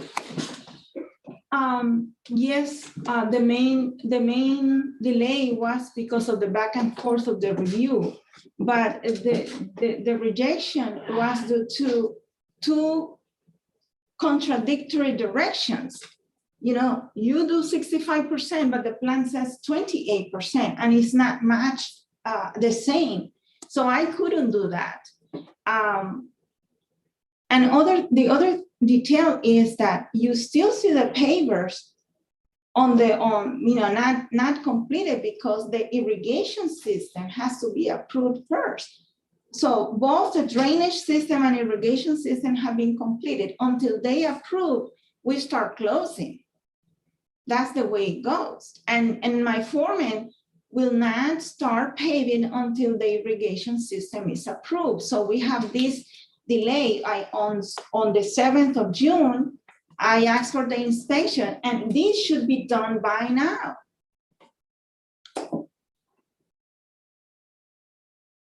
If they had checked the code, if they had checked the second revision, checked the system against the city code, they would have realized that the backflow was not there, and the architect would have added. But this is after the fact. All right, let me, Mr. Engel's coming up. Let's hear from the building official. Yes, sir. As far as the inspection, if the inspection was scheduled today, the inspector will go out today and verify whether the backflow is indeed installed correctly or not. As far as the plans go, I did review the plans. There is not an irrigation plan to the best of my knowledge in the quick review that I did. They have a landscape plan. So as far as, you know, the backflow preventer not being there on the plan, we can meet after and you can go over and show me where it is if I missed something on the plans. But it is a code requirement that anytime you have an irrigation system hooked up to city water, that you have something that prevents water from being siphoned from the ground into the city's potable water system. There is not a plumber who is licensed or any irrigation contractor who is licensed who would not know that that is a common requirement in a system. It's just trade knowledge. So, Mr. Engel, what has to happen at this point to bring this So for a landing? if the sprinklers, if it passes inspection today, then that would clear the sprinkler permit. Then she would need to complete the installation of the pavers, install the landscaping per plan, and the permit could be closed. May I say something? Yes, ma'am, go ahead. I asked my foreman, I questioned him because I thought that that was a common knowledge, as he said. And he said not all the cities require the backflow preventer system. I followed the plan as it was approved after the second revision. And I know that we both were being very careful in just meeting the exact measurements, the position, everything the exact to get this approved. And I think he's right about that, that not all the cities require. And he said, I shouldn't be questioning this plan. I am following the plan. That's what his response was. Okay. Not sure if I. Yes, sir. I think we're all aware that the health department requires backflow preventers. We've all read about Delray Beach, the debacle they've had down there with not having backflow preventers. So any licensed person to say backflow preventers are not required is not telling you the truth. They are required. They're required everywhere in Palm Beach County and probably in the whole state of Florida. Otherwise, people can get sick and die because dirty water gets into drinking water. So there's absolutely a requirement for backflow preventers. And if someone told you that that's not true, then they either don't know what they're talking about. Well, he said that he just had done one in the Pompano Beach and it was not required. The city does not require that. Now, if this is a requirement, why was not in the plan that was approved? Why is not there? Can't answer that question for you. I was not. No, it's not. The privy. question is not for you, it's for the team. Why is not there if it is a requirement? In the plan, there is no irrigation plans that I saw in the file. That's why it's not on the plans.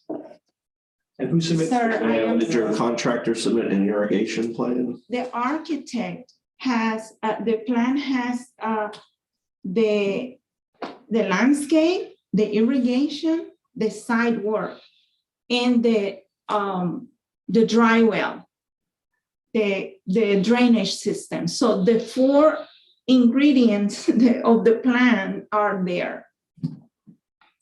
I will be happy to meet with the respondent author to go over the plans. But to the best of my knowledge, there is not an irrigation schematic in these plans. All right, thank you. Mr. Torsivi, did you have something? Just what I was going to ask. All right. Or however, there is a plan for irrigation. Well, good man, you may have a plan for irrigation, but it's apparently not been submitted to the city. Oh, yes, it has. Mr. Engel, please. So here's what I'm going to do with this case. We do have proper notice. Respondent is present. The city has the appropriate documents in its file. I am going to continue this. I'm not going to make a finding today, because if I make a finding, then that will lock in the administrative costs, which you talked about. I'm going to give you one final opportunity to get all this resolved before I have to make a finding of violation. Now, if this comes back to me and nothing has happened and we're in the same place we are when this comes back to me, I will have no hesitation in making a finding of violation, imposing a reasonable but prompt compliance deadline and requiring significant daily fines if that reasonable but prompt deadline is not met.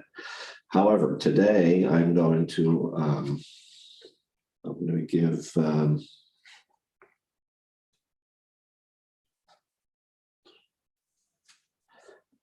I'm going to give you till my next agenda, which is a very, in my opinion, extremely generous continuance, which is August 26th.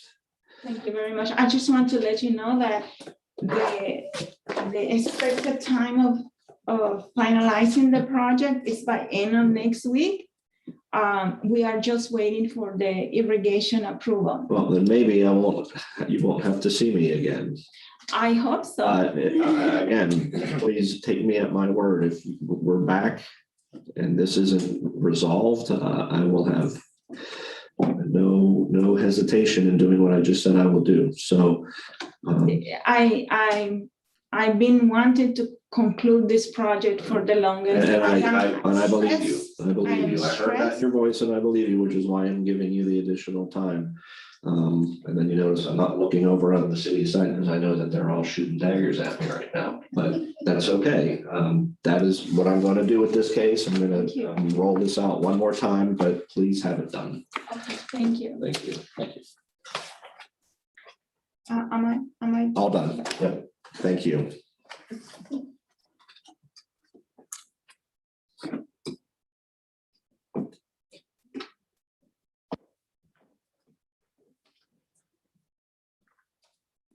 Next, we're going to go to page 34 of the agenda, item number 69, case number 20-2292. Property address is 1516 15th Avenue South. Property owner is Richard A. Spence, Officer Turek. You swear or affirm under penalties of perjury, your testimony will be the truth, the whole truth, and nothing but the truth. I do. Thank you, ma'am. You can have a seat. Sir, were you sworn in? I think you were here this morning when I placed everyone under oath.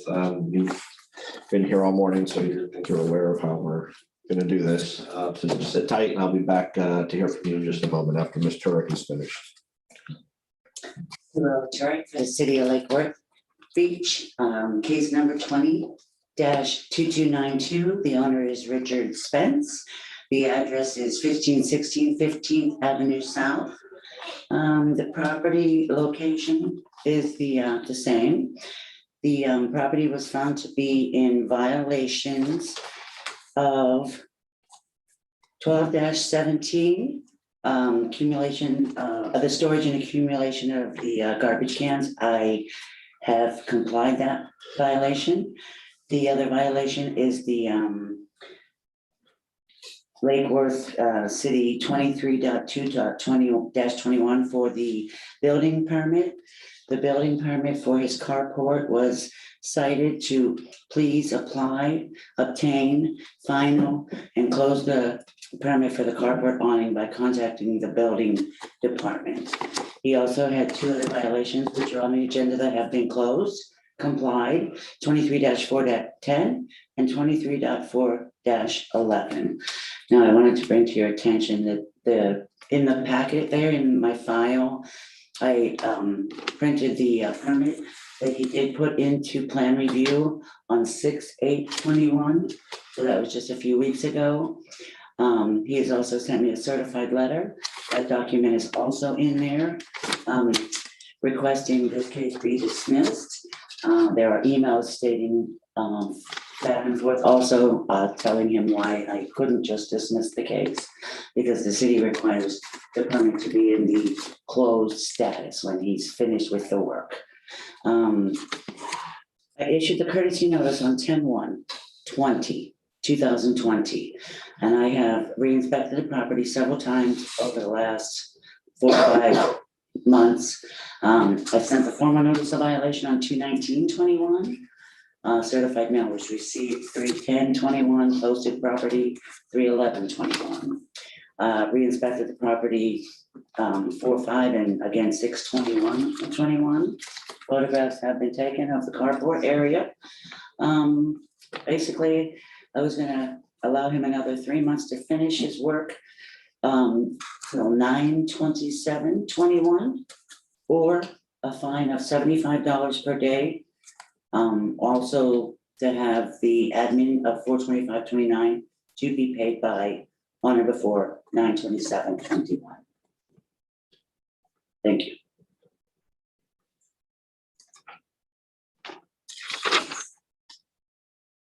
The permit's in plan review, but it has not been issued yet. Is that correct? Correct. What address? The address is 1516 15th Avenue South. 1516. It was in plan review 6/8/21. I believe it's still there. Yeah, it is, yes, yeah. When I'm looking at photographs, the work has been started or the work has been completed. No, And what's the?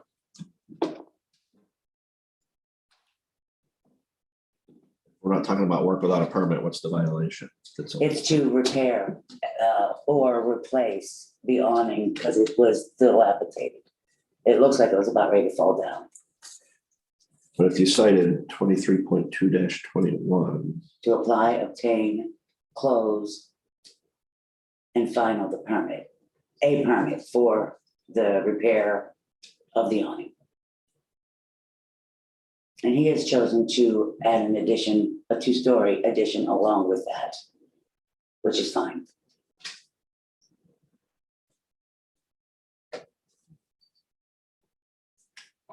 Address what? 1516 15th Avenue South. 15, that's.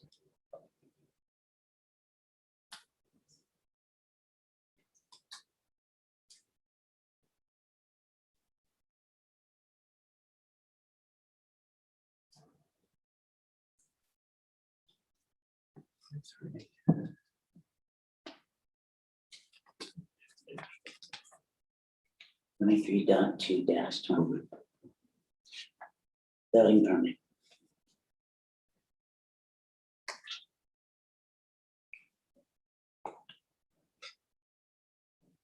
Your Honor, Peter Ringel. Go ahead, Mr. Engel. This permit was submitted on 6/8.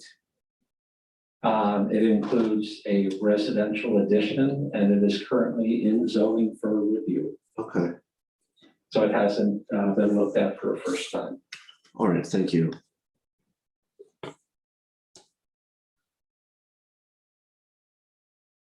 So I may have to have Mr. Torsivia help me here, but the note of the site, the alleged violation is 23.2-21, which is doing work without a permit, but if no work has been started.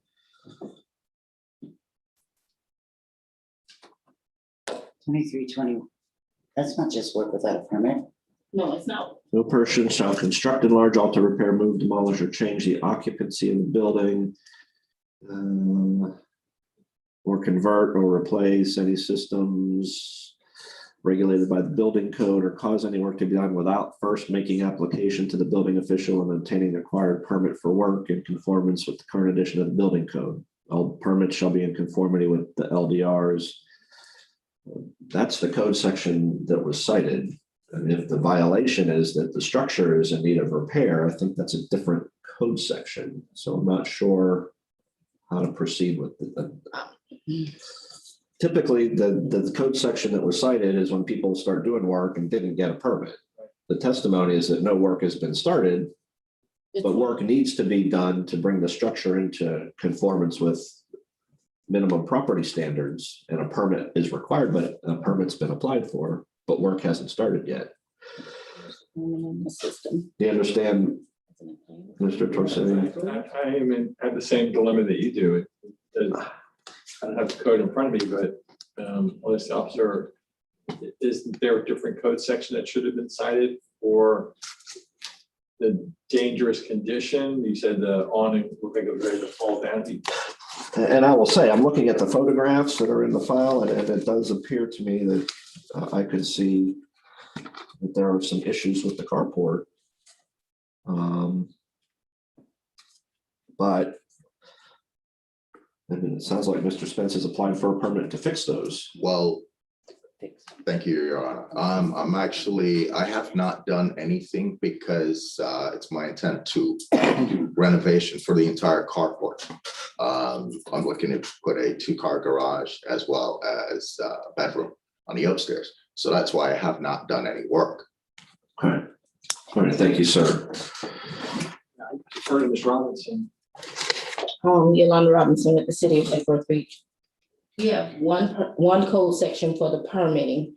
There is a permit currently in plan review. So once the work is performed, you have to process or close, either process or close the permit, which means to process, you will move forward, get an approved permit, finalize the work and close it out, or you will just eliminate the permit altogether. But there is a permit in the system for the awning or the carport or whatever it is, okay? So it's mainly letting you know that there's a permit in plan review that needs to be finalized and closed out. So you got to choose something that you want to do with it, okay? All right, thank you, Ms. Robinson. Anything else from the city? No, not for me. All right, and I'm only not coming back to you because I do find proper notice Mr. Spence is present and there's proper notice documentation in the file. Based on the testimony from the city, respondent complied previously with city code sections 12-17, 23.4-10, and 23.4-11.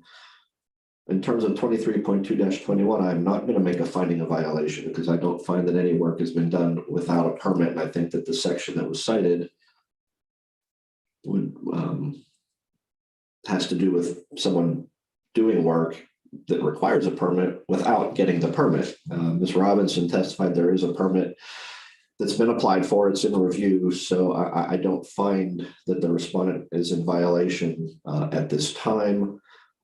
So I will make a finding of no violation in this case. Now, as I said, the photographs do seem pretty clear that your carport needs some work, but obviously you're aware of that because you've applied for a permit to do renovations. So, but the case that's been presented to me, I'm going to find no violation. And there's no further action required of you on this matter. There are no fees or costs assessed. And I will sign that order. For sure. Okay, thank you, sir. So no limitation as far as the staff. Well, you've got a permit that's in process. I mean, you are we'll be working with the building department and planning and zoning and whoever to deal with the renovations. But in terms of a code enforcement case, I do not find that what's been presented to me today rises to a violation. So there is no code enforcement matter, at least in this case, that you have to worry about. All right, thank you, sir. Thank you. I believe you have 6 months for that permit. You can check with the. Yeah, as I said, you are under the building department's jurisdiction at this point in terms of the renovation. So make sure you stay in touch with them. Absolutely. Thank you. Next is page 3 of the agenda, item number 8, case number 20-1749. Property address is 2009 Crescent Drive. Property owner is Lauren Jader Restrepo, Officer Hicks.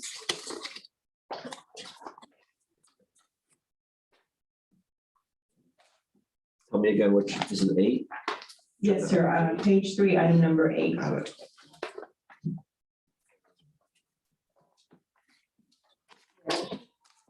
Property location 2009 Crescent Drive, situated on site address 431 Batwell Road. Property found to be in violation of city code sections 14-32 to obtain the city of Lake Worth Beach business license. Sections 14-35 to schedule and pass a use and occupancy inspection. Section 2-756.6 to lift up all storm shutters and remove all other material from covering windows.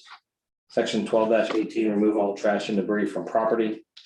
Section 2-75.6.2, remove all dirt and mildew from all walkways and trailers. Remove all broken walkways and patio pavers. Sections 23.6-1, Property shall be planted with living ground cover to cover or other approved landscape materials. Sections 15-39, current trailer registration needs to be attached to the trailer. That violation has complied. 23.4-4, remove all improper fencing material from property. That has complied. Florida Building Code 105.1, remove all unpermitted sheds from property. That violation has been resolved due to it's an older shed and can remain. Issued a courtesy notice on 7/6/2020. The property was re-inspected on 2/9/2021 and found to be in non-compliance. Issued formal notice of violation by certified mail on 3/4/2021. Certified mail was received on 3/11/2021. I posted the property on 3/10/2021. Property was re-inspected on 4/6/2021 and 6/23/2021 and found to be in non-compliance. Photographs have been taken of the violation. I did not have any personal contact with the property owner. The city's recommendation time is July 29th/2021, or fines of $100 per day, plus the administrative cost of $425.29, also to be paid by July 29th/2021. All right, so you said 105.1 is resolved, 23.4.4 complied, and what was the other one? Was it 15-39? 1539. Thank you. Okay, let's hear from the respondents. Who's up? Sir, ma'am, which one of you wants? So he doesn't speak English. Okay. So I'm his daughter. Okay, go ahead and tell me were you here when I placed? I was. So you're under oath? All right, go ahead and tell me your name and address. My name is Catalina Catano. My address is 1740 Harbor Way Circle. Okay, and you are the property owner's daughter, you said? Yes. Thank you very much. Cindy, have any objection to her? Go ahead, ma'am, then why don't you go ahead and tell me what's going on? So my father was out of the country. He was most of the time in Colombia. Okay. So due to the pandemic, he wasn't able to come. They had only restricted flights all throughout last year.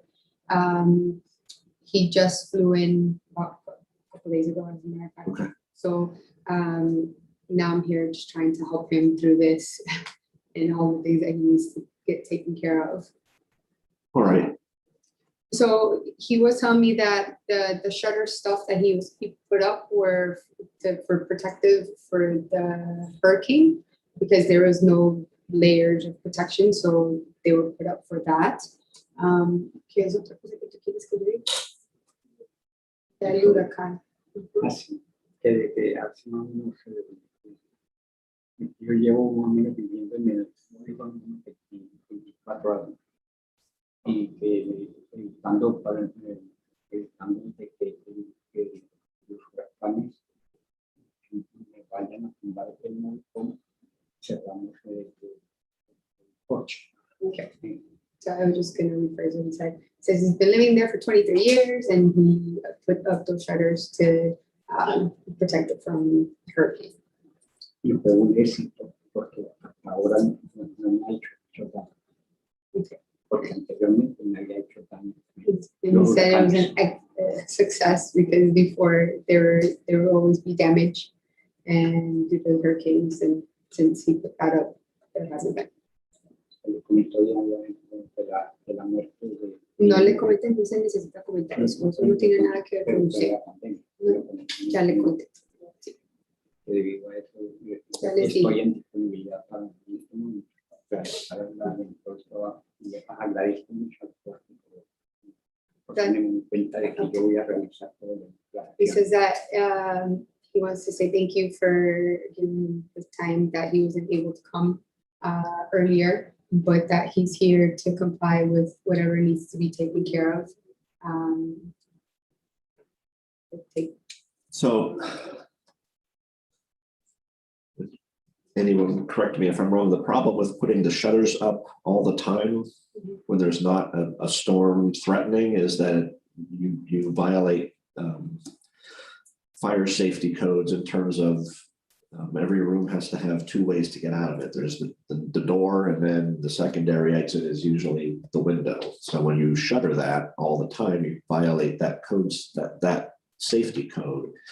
Is that basically, Yes. yeah. So that's why there's a code violation for putting the shutters up. The city code specifies, they can go up a certain amount of time once a hurricane warning has been issued, I believe, and then they have to come down within a certain amount of time after the storm passes. So you can't just have them up all the time. That's the problem with that one. And I think that's probably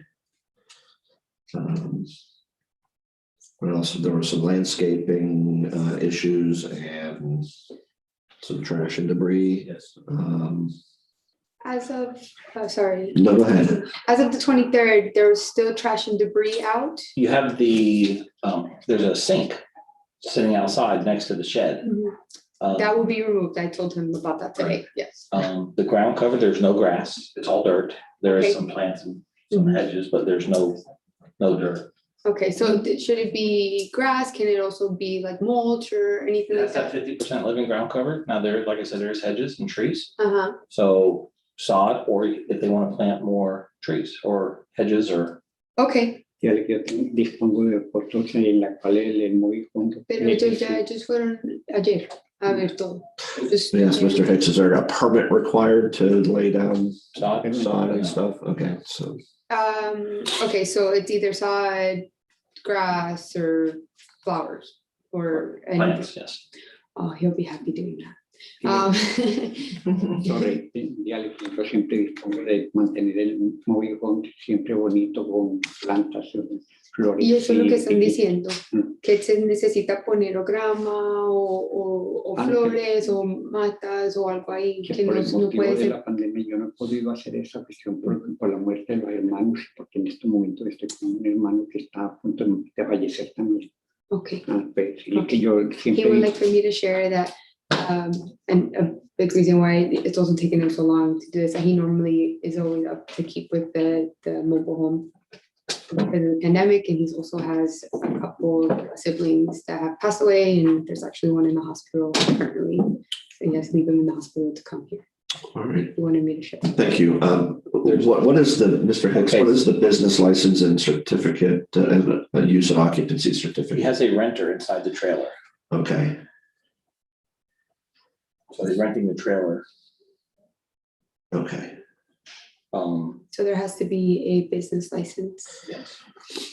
And the business license won't be issued until the other violations are resolved, is that correct? He can, it's gonna take, they have to apply for the business license for the rental. Yeah. And then we do the inspection, but we'll come out and do the inspection once you have all the other violations corrected, the ground cover. Okay.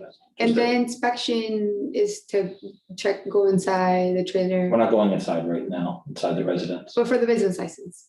Yes. Okay. Just in my experience, if you've got these outside landscaping and they won't pass the business license application until those are resolved. Okay. So get those fixed, get the business license, and I think that should do it. for Yeah, them. there's also the broken walkways and patio pavers that are just laid on the ground, so those need to be cleaned up, removed. Okay. And then some pressure washing of the cement areas around the property. So let me ask you this, the city's recommending about a month to get this resolved. Do you think that you can get all of this? You'd have to get the landscaping and the sink and the walkway stuff done right away, because then you have to apply for the business license and get that inspected and passed. I think I'm inclined to give you 2 months. I would appreciate that. That would be greatly appreciated. All right, what do you say, Mr. Engel? Did you want to add something to this? Thank you, sir. I believe the trailer park does not have their use and occupancy license yet. So without the park having the license, can they obtain an individual rental license to rent their trailer? I don't know the answer to that. I don't know either, probably not, I would think. I mean, So I just brought that up as we're setting up something that may not be achievable here. Yeah, we don't want to set you up to fail, ma'am. So what he's saying is the trailer park itself doesn't have a license apparently to allow rentals in it. And until they get that resolved, you probably still need to make all these repairs, but you may not be allowed to have a tenant in there. And what if Is it's this a the family member? Let me just, I'm sorry. is this the trailer park case that's before me? It's, well, it's one, One it's of one of them. them is the 431 Boutwell. Okay. Was that the one I continued to August, or was that the one I heard last month? 431 you heard last week, 1803 is rescheduled to August. So for your information, that issue is also before me in a separate case and then is in process. But so you had a question about it being a family member?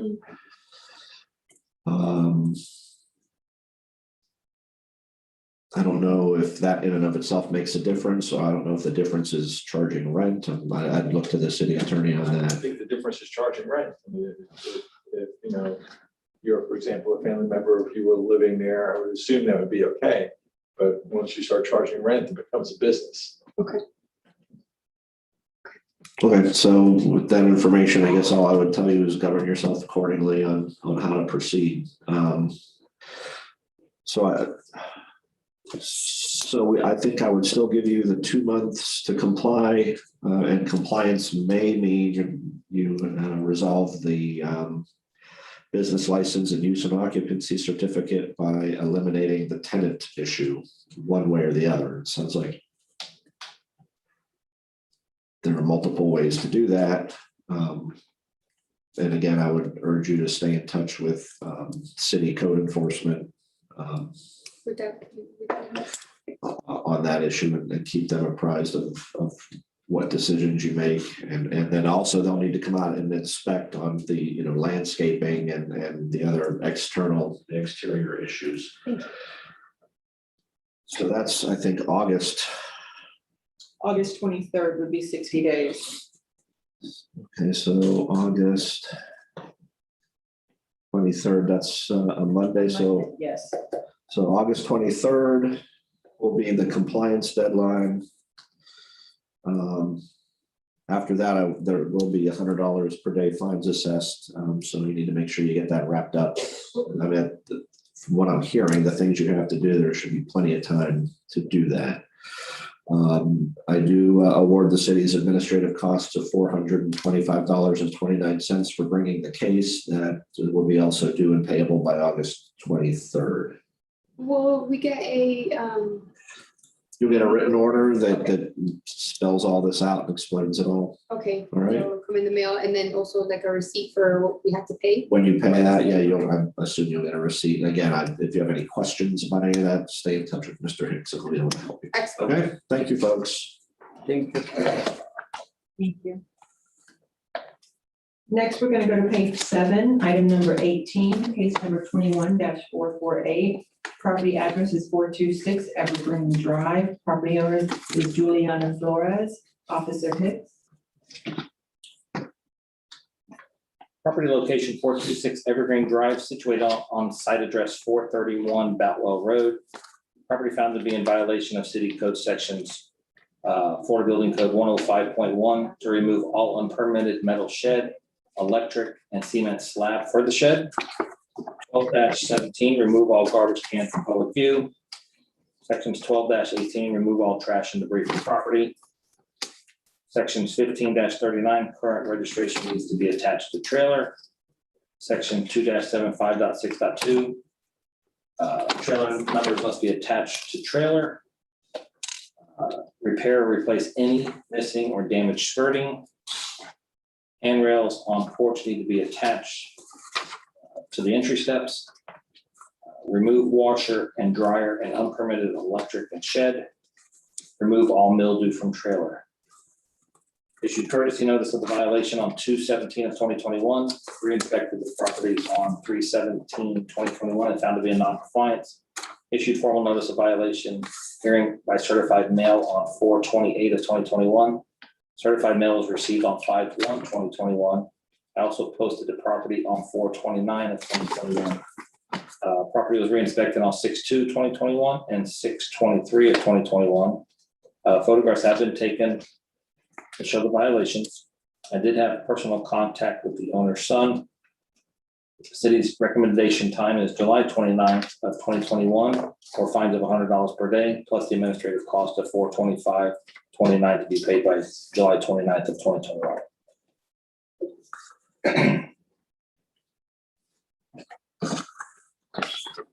So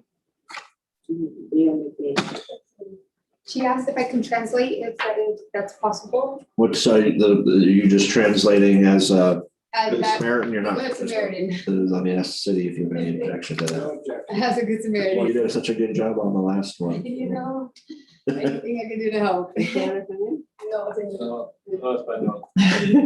Go ahead, why don't you, go ahead and tell her what Mr. Hicks said. Maybe you already were, well, No, I wasn't. And he was going off. I didn't want to interrupt and speak over him. So if you would like to drink and then I can, Okay. then I can translate it to her. I'll do one, Y yo te voy a explicar lo que dice, okay? I'll do one at a time. and you Yes, can explain. please. Okay. So the code sections were Florida Building Code to remove the unpermitted metal shed, the electric, and the cement slab. That's for the shed. Pusieron un shed como Sí, y el cemento que le pusieron, entonces. no, cemento no, solo el chat arriba, el cemento ya lo tenía. Y la casita también. Okay, la ella me va a decir y es que yo le voy explicando. She said that the cement was already there when she purchased the trailer. But she did, or I'm sorry, yes, when she purchased the trailer, but she did put the shed. So the shed is not, it's not allowed. No se puede poner. No, porque yo cuando el 2017 tuve problemas, se llenó de agua allí, la ciudad allí se llena de agua, el ditch, el canal. Y yo he llamado mucho a la ciudad y nunca me han ayudado, porque yo, se me llenó la casa y la puerta se cayó. Entonces por fuerza yo se cayó la puerta y entonces por fuerza tuve que poner el techito. Para mandar con el techito. I want to ask a question. Do you want to first tell me everything that she's under code enforcement, and then afterwards she'll explain? Sure. Because she's explaining some things, so I don't know. let's do it this way, we'll have Mr. Hicks give you each one, and then you can translate it, and then after he's. And then finished the she'll list, explain then everything. We'll go back that way, that's Perfect. probably the best way. Yeah, because she's going, so I want to explain to her how we're Yeah. going to do it. Okay, entonces primero que todo vamos a ir uno por uno, exactamente todo lo que le están haciendo la violación, ¿cierto? Y después, ya después de eso, ya usted me va a decir su historia y después yo les cuento tu historia. Okay. ¿Sí? Vamos a ir con eso. Entonces, la primera restricción fue el shed y el cemento. It was No, the shed, cemento no me puede. The cement slab and the electrical. la electricidad. Okay, y ahorita le vamos a explicar, ¿ok? Solamente vamos a ir uno por uno y después tú ya me dices y después yo les puedo explicar a ellos. ¿Listo? Okay. The other was remove the garbage cans from view. Every time we go by, they're out front, so they need to be screened from the public view. Okay. Las canecas de basura no pueden estar afuera, tienen que estar cerradas donde las personas no la pueden ver. Okay. Remove all garbage, trash, and debris from property. Tienen que recoger la basura, todas las cosas que no deben de estar afuera, tienen que estar afuera de la vista de las personas. The current trailer registration needs to be attached to the trailer. El registro del trailer tiene que estar pegado al trailer. Okay. Okay. The trailer address needs to be attached to the front where it's visible from the road. Okay. La dirección del trailer tiene que estar pegada también al frente, donde las personas lo puedan ver. Replace and repair any of the missing and damaged skirting that goes around the bottom of the trailer. The skirting is like the bottom part. Yes. Okay. Yes. La parte de abajo del trailer que es como, digamos, como un fence, ¿no? Que hay unas cosas que no están pegadas, están dañadas, las tienen que arreglar. Ya las pegamos. Okay. And on the front deck porch, there's no handrails. She has to have handrails. Where she has to walk up the Yes. stairs. Entonces, al frente en el porche, cuando uno va a subir, que hay escaleras, las escaleras tienen que tener una reja para poderse tener. Sí, ya la tiene. Okay, ya la tiene, okay. Inside the shed, she has a washer and a dryer, and she has the water draining out onto, that's not allowed, so she'll have to remove the washer and the dryer from the shed. Okay. En el shed tienes una lavadora y una secadora, no se pueden poner.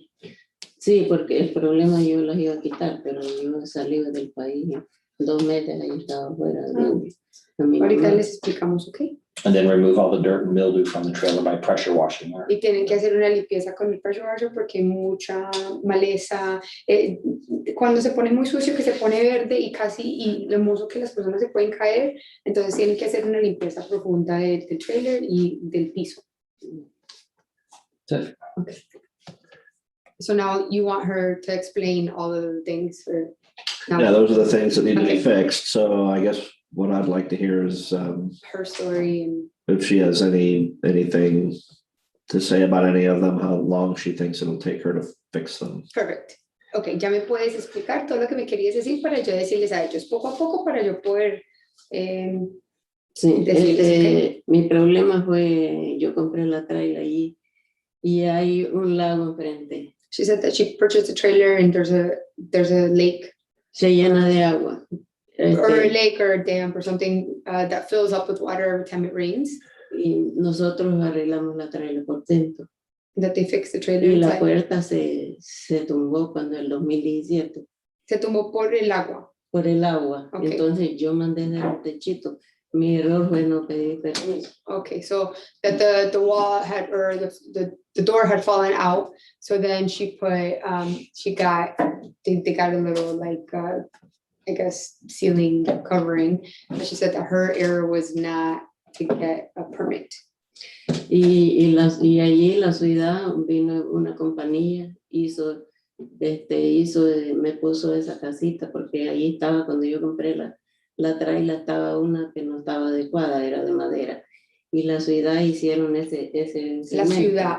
Sí, hizo ese cemento. Pero una la ciudad, compañía que una llegó- compañía, pero no es la ciudad. No sé, pero una compañía llegó a hacer ese cemento, ellos lo hicieron y me sacaron la luz de la casa. Bueno, Una perdón. preguntita. Pero ¿usted contrató la compañía o? No, yo no la contraté. Y fue en 2017.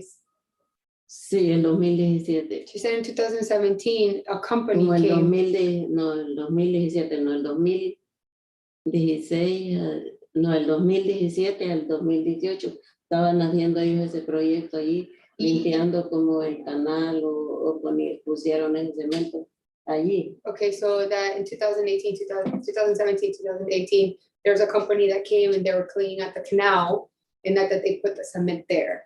Como que limpiaron allí el drenaje. That they cleaned the drainage out there. Pero porque eso se llena allí. Yo he llamado mucho a la ciudad. Yes, Ellos yes. dicen que la ciudad no tiene parte allí del canal, que es de la oficina. Yo pago la renta. Yo pago el terreno de mi trailer. Sí, claro. Entonces voy porque allí se llena de agua todos los años. Pues hasta medio. Yo no me he salido porque no tengo posibilidades de salirme de la casa. Claro. Venderla no, porque está bien, no tengo para uno, entonces allí se llena de agua. Y se llena adentro. Se llena adentro, hasta por mitad. She said that every year there's always a flood. So that the reason that she doesn't move is because she doesn't have a way to move, she doesn't have the funds. But that about every year the house, it gets flooded. Y allí está el poste, el año pasado se llenó bien grande, hasta aquí me daba el agua para la entrada a mi casa. Y el poste ya estaba agarrando corriente porque allí el estudiantil no podía entrar, ni nadie podía entrar. Okay, y sobre las cosas que le están haciendo. Ellos la me están violación. haciendo esta violación porque yo hice el techito.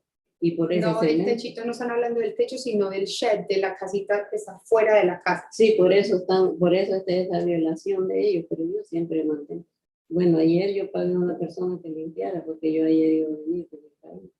Yo ayer vine a ver a mi mamá 2 meses en estaba fuera. Yo les puedo mostrar ahí. Y entonces, yo quiero que me quiten los cargos o me dan un permiso, porque yo no puedo quitar el techito, porque me va a caer la puerta. Yo estoy sola, yo no tengo. Pero entonces es un techo. Do you have a picture of? So let me, what is the structure that's violating the building permit code? The slab, the electric, and the shed. Which she's saying that she didn't put any of that stuff there. She said that The contractor put it there. yeah, they're. About the ditch. And that she said that Can I see a picture so I can have, usted tiene una foto de Yo la casa. tengo ¿Me mucho, puede mostrar pero la no foto? los traje. No las traje. Es que tengo muchas Try to fotos que yo no understand so I puedo. can explain better. Que me pueden dar. Yes. Can I, There's also pictures of the slab so as she well. can give me a better understanding on, so I can also. Yeah. She's saying it's just like a roof, so then it doesn't. This is the metal shed that has That's probably what the she's washer and talking dryer. Pero el techito que usted dice que está Right. con el shed, donde están las secadoras y el lavado. Underneath the mailbox. Ese es el techito que No, de. That's es de the la slab. puerta de mi casa. It's fresh. Ellos no están hablando de la puerta Oh, de it's su just casa, board. están hablando del shed donde usted tiene la Is this the lavadora. shed? y la That's the secadora. shed. Is that the same thing? Ellos están Yes. hablando de esa No, ellos puerta. están There's hablando. electric going to it. Yes, there's pictures of the electric right there. See the light? Y usted le está Right diciendo. here. Yep. Okay, here, so here's the pictures. Están hablando del shed. So that's the shed. Mire, señora Bell, That's están it. hablando de esta. And Ah, de then, esa. and then that's just a close-up of the slab that the shed is sitting on. Entonces, esto no debe estar And then the washer and dryer's Y la in the lavadora shed, secadora. and there's electric in the shed. y no puede tener electricidad. So Oh, Mr. Hicks is saying that all that was done without a building permit. That's what we're talking about. Yes, that's what I was thinking. Ya, entonces, sí, entonces dígale que esa casita esa casita la hicieron el proyecto, el cemento. So, el cemento lo hizo un proyecto. Okay, so the cement she didn't do. Pero, ¿y la casa? Sí, la casa ellos me la pusieron. They put the house. They put the shed there. Sí, porque Who's they? Pero ellos es que quieren- estaba una ahí que no, ellos la desararon. that there was like a metal, Cuando yo not a compré metal la one, there was a calle. wood one, a wood structure, and that they took it off and then they, pero Yeah. alguien de la ciudad, ¿quién fue? No sé, yo no. She doesn't know. But she didn't hire them. Mm-mm. Is she saying it's not hers? Yo no lo conozco. She says she doesn't know them, they're Yo American. compré la traila y yo no, She y said allí that se she's llena from the de agua. trader. Permítame, Ajá. güey. Yo compré la traila, pero eso se llena de agua. Allí no es un lugar para vivir. Y yo no tengo para hundirme porque tengo bien arregladita mi casa por dentro. Yo quisiera que ellos me ayuden a arreglar ese canal. Porque ellos pueden ayudarme.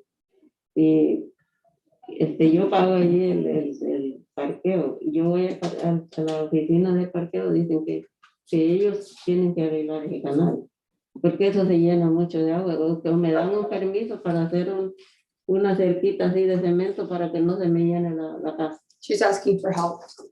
I guess my question is she saying that that's not her shed, it's not her washer and dryer, she No, la doesn't? lavadora y la secadora, o sea, usted sí tiene sus cosas allá adentro. Sí, yo tengo Yes, it is her lavadora, stuff in pero there. eso no It es is hers. problema, yo las puedo quitar. But she said that she could take them Yo out. puedo quitar las Pero lavadoras. usted no la puso, usted no puso esa casita ahí. No, yo puso no la cemento. puse. But she No, did no. not put the shed nor the cement there.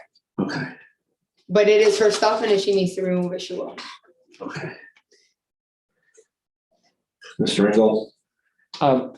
This address is in a trailer park. Yes. The only thing allowed in the trailer park is the mobile home. No sheds, awnings, screen porches, so they wouldn't be able to obtain a permit for the shed. Right, and I guess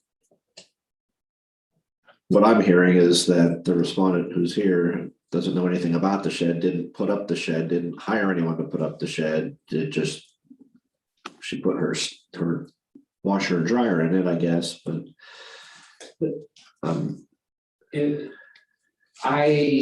There was a problem with some road work that was being done. I do not know for a fact if this shed was damaged as part of there was some dewatering going on during the very heavy rains we had last December. that's what she said, yeah. And, it may have been damaged by the city and the city replaced the shed. I do not know if that is the case or that's what happened here. Well, if that's even a possibility, I'm not gonna rule on that violation. We don't know. Yeah, There's a chance that we put the shed on. Does she know who put the shed on? No, she says she doesn't. Is it a new shed or an old shed? Was the work the done? photograph of the damage slab looks caused like by a the fresh. city? I don't think she even understands. She said that some Americans. So The concrete does not look old in the But I will photograph ask. file. O sea, ellos cuando pusieron el shed, ellos cuando pusieron la casita, ¿te dijeron algo? Sí, dije, porque allí estaba otra que no Ajá. estaba buena, era como, ellos la desararon y me dijeron, iban a desarar la otra para poner la otra, porque cuando yo compré la otra, las estaba. Okay, she said that they told her that the other one was no good, so that they tore that one down, and then they told her that they were gonna put that one on. Okay, so let's, Who'd she say put it up? I'm sorry. She doesn't know. the people that did the work, should, we don't, there's not good information on that. Let's put that one on the back burner for a minute. Let's talk about, that's probably the difficult one. Let's talk about the other ones. The storage and accumulation, the trash and debris, and the Pressure washing and skirting. let's talk about those. Okay, y okay, hablemos ya sobre la basura, las canecas, las cosas que están afuera que no deben de estar, eso ya está limpio. Ya está limpio, que vayan a ver. Ya está limpio. ¿Cuándo lo hicieron? Ayer lo hizo un muchacho. Okay, so she had Porque someone. Yo no, perdón, Sí, yo señora. no estaba, yo estaba con mi mamá. Sí. 2 meses ya Ajá. estaba en mi país, Ujú. pero ayer llegué Okay. y ayer lo limpiaron. Okay, so she arrived yesterday from her homeland. She was there for a couple months, and that she had someone come yesterday and clean up the area. Okay, so it sounds like she's done some work. Can you ask her if she thinks she can get, again, forget the shed for a moment, the skirting, the cleaning. The rail, I think she said, usted ya le puso Yes. Ya. Do you think she can get all that fixed Ya está within? listo, ya está puesto. La grada, sí, el palito me lo puso un muchacho también. Does it really have to be on both sides or just one side? The rail. The railing for a resident, Yes. Yo no sé por favor, railing for residential stairs needs to be on one side only. Okay. Entonces ya tiene Thank you, Mr. ya tiene, okay. She said that that was already completed. So ask her if she thinks she can get all of these other tasks completed within the next month. ¿Tú crees que ya la limpieza de la casa, la basura y todo eso ya puede ser completo ya hecho Bueno, en me un falta mes? que sí, falta, pero yo no tengo dinero para mandar lo de abajo ya medio, porque eso fue la tormenta. Yo ya lo tenía bonito, pero la tormenta, eso me tumba. Como allí se llena mucho de agua y cada vez que llueve yo no voy a estar pagando dinero para que me arreglen y cada vez que llueve se llena de agua allí. Y han ido mucha gente a ver en mi casa, porque yo les he llamado. Yo he llamado a FEMA, yo he llamado a Family Chile y he llamado para que vayan a ver mi casa cuando me llena de agua. Y la del CIRE no hace nada por mí. No, el CIRE no por mí. So she said that all that mildew and all that debris and everything it occurs, it's out of her hands because it's always due to the flooding. He estado That it gets llena de agua, en mi casa, llena de agua. to her house. Yo She gets solita, to there. That she's alone and that she calls the city for help and that she wants. Yo no comí, se perdieron 2 carros de mi hijo y mi carro de lleno de agua. Yo She tengo doesn't have the fotos, money. yo le puedo venir a enseñar bien, que me den lugar de traerlo. That she has pictures that she can share. That she said that, she does her best, but she can't take out money every time that the rain comes. Did she say the railing's been She fixed? said that the railing was fixed. 2 carros, uno de 25,000 de mi hijo. When the 2 cars have been What's the abandoned property violation? That's the registration for the trailer. Does need the current registration attached. ¿Ya la puso afuera? She said that ¿cuándo la pusieron ayer? Sí, yo tengo cuando me fui para mi país. How long ago was it that you saw that the registration wasn't? I'd have to look. Did you see the file? Because she said that before she left her country, which was 2 months ago. Yo sé, pero puede ser en la computadora, pero si no está puesta en el trailer, Yo no lo tengo existe. puesto. I was out there in Sí, June. no hace nada por mí. June 17th. Was the last time I was there. Él estuvo el 17 de junio y no está. Unless they put it in an area where the others are not, I didn't see it. Como quizás la despegó la tormenta, pero yo lo puse sobre eso. Tiene que volver a revisar porque esa es una de las cosas que te están diciendo. También, y el correo, la dirección del Está en el también. buzón, está en el buzón. So the address as well, you said it needs to be on the trailer. What about on the mailbox? Or it needs to be on both? You can put on Okay, the mailbox, but you but said that the it's code on the states the residence. Okay, so if it's okay, she said that it's on the mailbox. It has to be on the residence. Tiene que ser, so it has to be on the trailer. Tiene que estar en el, aparte del buzón, tiene que estar en el trailer. Entonces también tienes que arreglar eso. Okay, so what about the skirting? That's gotta get fixed. The skirting. The skirting at the bottom of the. Ah, sí, okay, y la parte de abajo del trailer. Eso ya la mandé a arreglar una parte también. Pueden ir a ver. Pero tiene que estar, no solamente una parte, tiene que estar arreglada toda la parte. Ya está toda lista. ¿Desde cuándo? Porque él estuvo el 17 de junio y todavía está dañada. De junio. ¿Sabes, tía? Yo vine anoche, tengo que decir. Por eso tienes que revisar, porque si fue antes de irte para tu país, entonces no estás en código y te van a multar. Entonces, ellos quieren saber cuánto tiempo necesitas tú para tener todo eso listo, porque ya después de eso te van a empezar a cobrar día, y te van a cobrar mucho dinero. ¿Qué es lo que tengo que hacer ahora? Que me den para yo. Ok.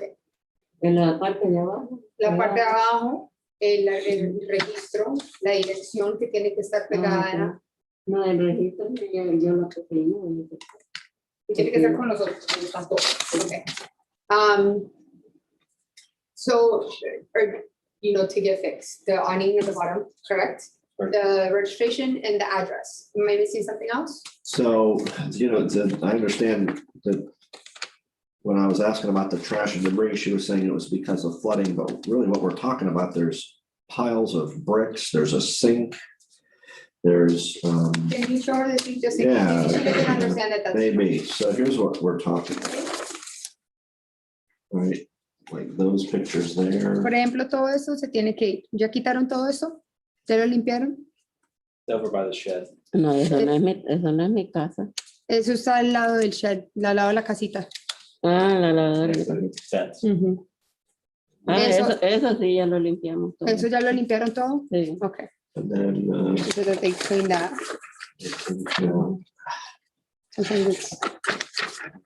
there's more laying around. Mire todo eso. Todo eso se tiene que limpiar. That's really what he's talking about. Yeah. That has to get cleaned up. And then the awning, o sea, esta parte es la que está dañada, It's a good- que esa parte es la que tienen que arreglar. Thank you for the pictures. It gives her a better idea. Good pictures of that stuff, but- Entonces ya le pusieron la parte de la mano, There you go. está acá. So Sí, ya la the parte picture de la mano. of the skirt, Eso ya lo arreglamos. Ya, ok. yeah, like there. No, como estaba lloviendo, yo me chequeé. Ok, tienes que revisar, ok. Todo eso se tiene que arreglar en la dirección. So the 426 is what needs to go on the trailer as well, ok? Correct. Big, big, not Yeah. little. Ok, pero Sí, grande, sí. tiene que ser grande. El registro, ya tienes que recoger toda la basura. Y ya pusieron, entonces ya Sí, ya debe lo estar puse. bien. Ok. Y limpiar abajo. Okay, so.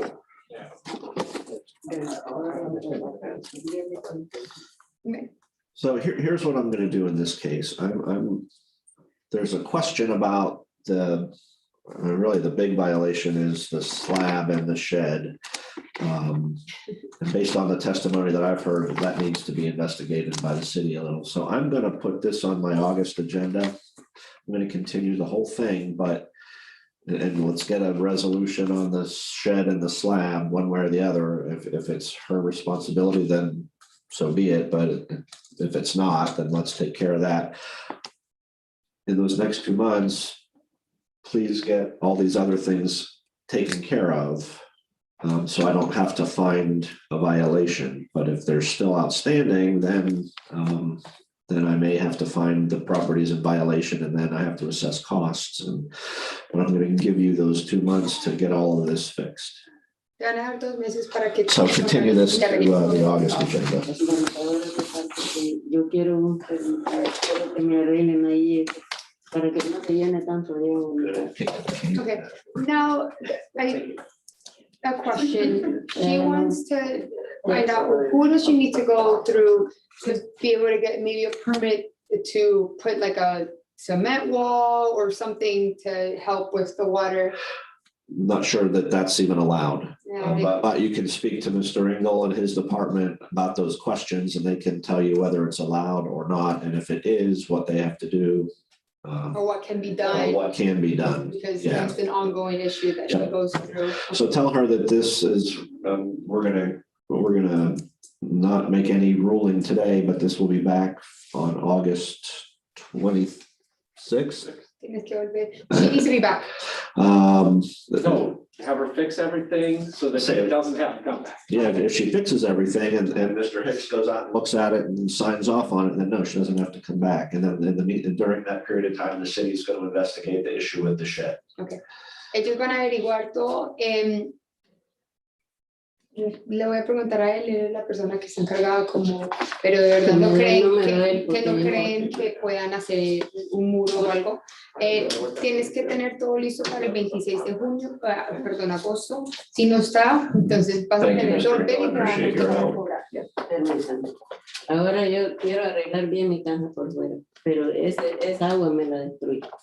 So let's continue this conversation Yes. outside. Yeah, and man, thank you for translating. That was, I appreciate that as ¿Él habla well. español? No, pero yo te puedo ayudar. We can go outside. All right, is that everybody? That's all of our respondents. Would you like to take a break? So do we need take 5? That's your call, sir. Let's stretch our legs just for a few minutes. Okay. We'll be back on the record at 12 o'clock. Perfect.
Okay, we're back on.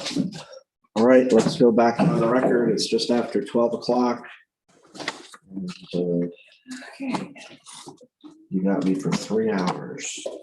Okay, let's see where we're starting here.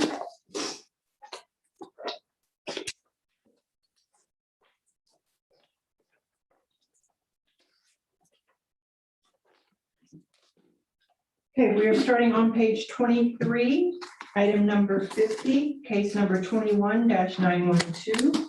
Property address is 606 North J Street. Property owner is Shilling Court, Officer Beware.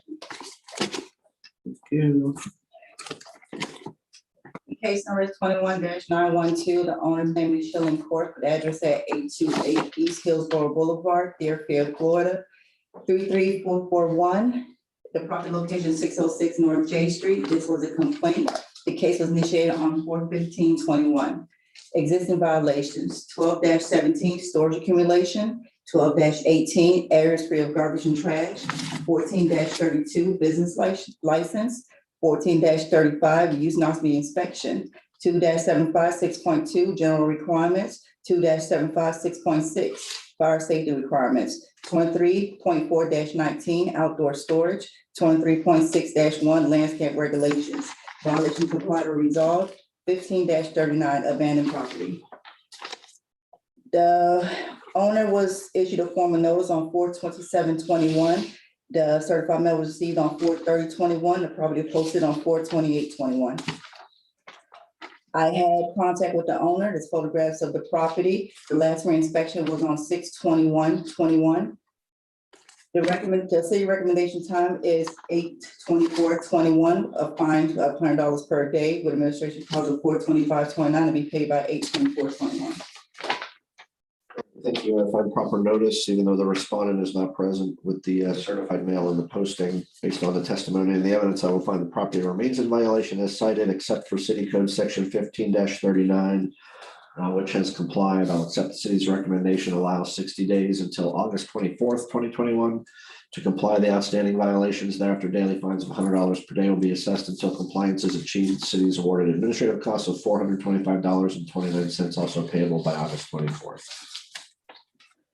Okay, next we're going to go to page 46, which is an additional page. This is in addition to the agenda. It's a public request for a lien reduction for 728 North Golfview Road. Property owner is the estate of David Timsit, Officer Beware, and I believe they've entered into a stipulated agreement. The city of Lake Fork Beach enters a stipulated agreement for a lien reduction with the owner, David Timsit. The person executing the stipulated agreement have the authority to enter into this agreement. The owner has otherwise met all the requirements of section 2-69.3 and 2-693.1 of the city's code of ordinance. The lien existing on the property totals to $34,000, and the owner agrees to pay $6,800 to settle and release the lien. The city will recommend to the special magistrate that in order to be entered, reducing the lien to $6,800, and the owner agrees to make the payment by July 26th of 2021. If the city does not receive payment as set forth above, the stipulated agreement shall be null and void, and the existing lien amount of $34,000 shall be reinstated. Okay, I've reviewed the stipulated agreement for lien reduction. It is in proper order, and I affirm and ratify. Next is page 44 of the agenda, item number 95, case number 20-2643. Property address is 205 18th Avenue South. Property owner is Liliana M. Zambrano. Officer Proto.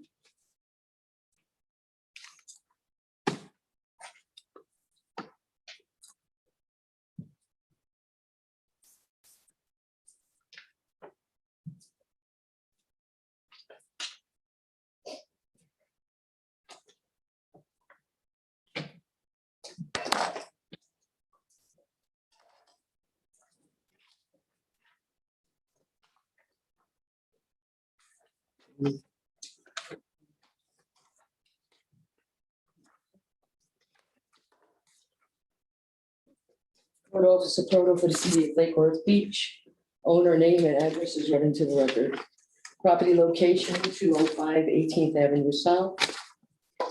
Found property to be in violation of city code sections 12-17 has complied, trash receptacles in public view. 2-75.6.2 complied for house numbers.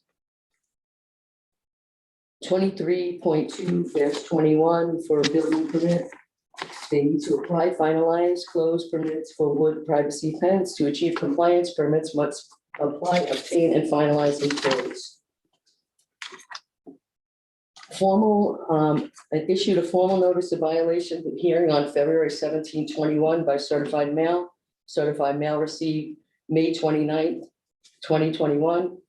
Property was posted on June 1st, 2021. Property was re-inspected on 6/23, found to be in non-compliance. Photographs are attached. Recommendation for compliance is July 26, 2021, a fine of $50 a day. Administrative cost of $425.29 to be paid by July 26, 2021.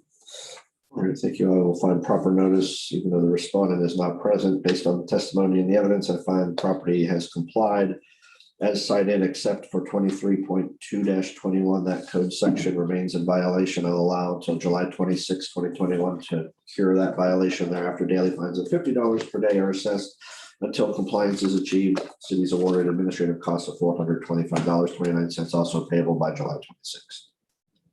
Next is item 96, case number 20-2701. Property address is 1222 South N Street. Property owner is Antonio M. and Caridad Nita, Officer Proto.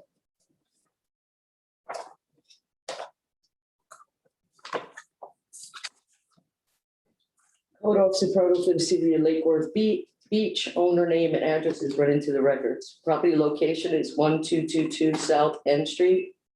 Found property to be in violation of code sections 12-17 for trash receptacles in public view, 12-18 for garbage, trash, and debris, 15-39 for inoperable vehicles, 2-75.6.2 has complied for no visual house numbers. 2-75.6.6 for means of egress, the shutters are down on the structure. 2-75.9 for landscape maintenance. 23.4-19 for outdoor storage. 23.4.4 subsection C and subsection D has complied for repair and replace the fence. 23.2-21, they need to apply for a permit for the fence that they built, and also requires to replace windows that need repair. 23.6.1 for landscape maintenance. 23.4.10 vehicles on the grass. And that's it. Oh, sorry. Okay, so I issued a formal notice of violation hearing on February 10, 2021 by certified mail. Certified mail was received on February 13, 2021, and the property was posted on June 8, 2021. Property was re-inspected on 6/23/21 and found to be in non-compliance as depicted in the photos. Personal contact was not made with the owner. Recommendation time for compliance is July 26, 2021, or a fine of $50 a day. Administrative cost of $425.29 to be paid by July 26, 2021. All right, respondent is not present, but the city has proper notice with certified mail and posting. Based on the testimony and the evidence, I will find the property remains in violation as cited, except for city code sections 2-75.6.2 and 23.4-4, which have both complied. I'll allow until July 26, 2021 to cure the outstanding violations. After that, daily fines of $50 per day will be assessed until compliance is achieved. The city's awarded administrative costs of $425.29 payable no later than July 26.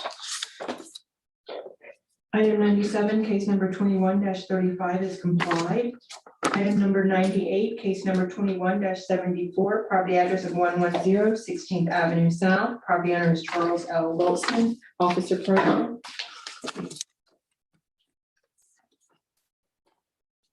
Code Officer Proto for the city of Lake Worth Beach, owner name and address is read into the records. Property location is 110 16th Avenue South.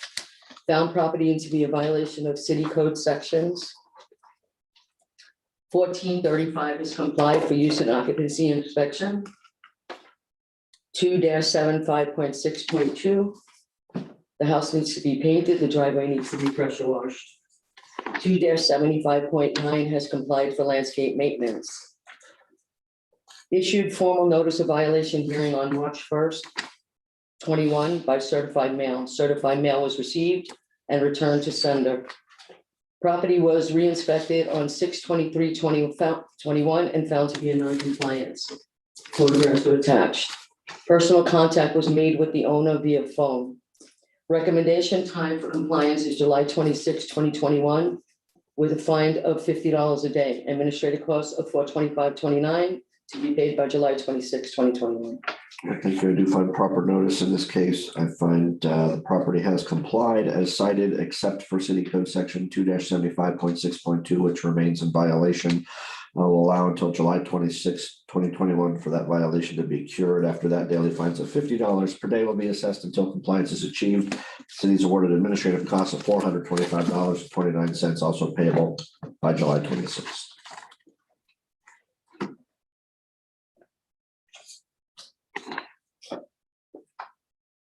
You have one more, or is that it for you?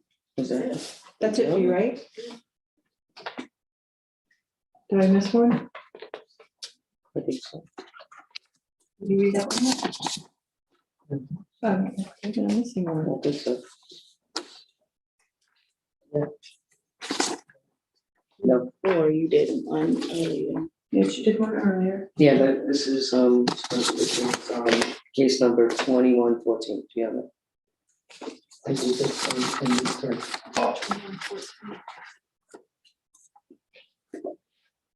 Can you see the file? Sure. That's not on me.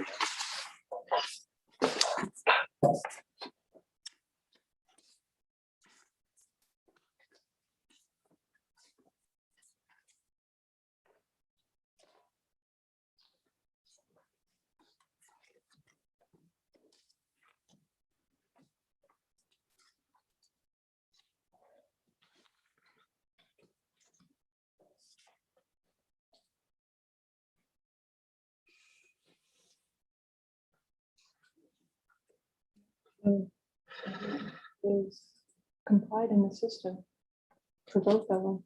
So we'll have to continue this one. Okay.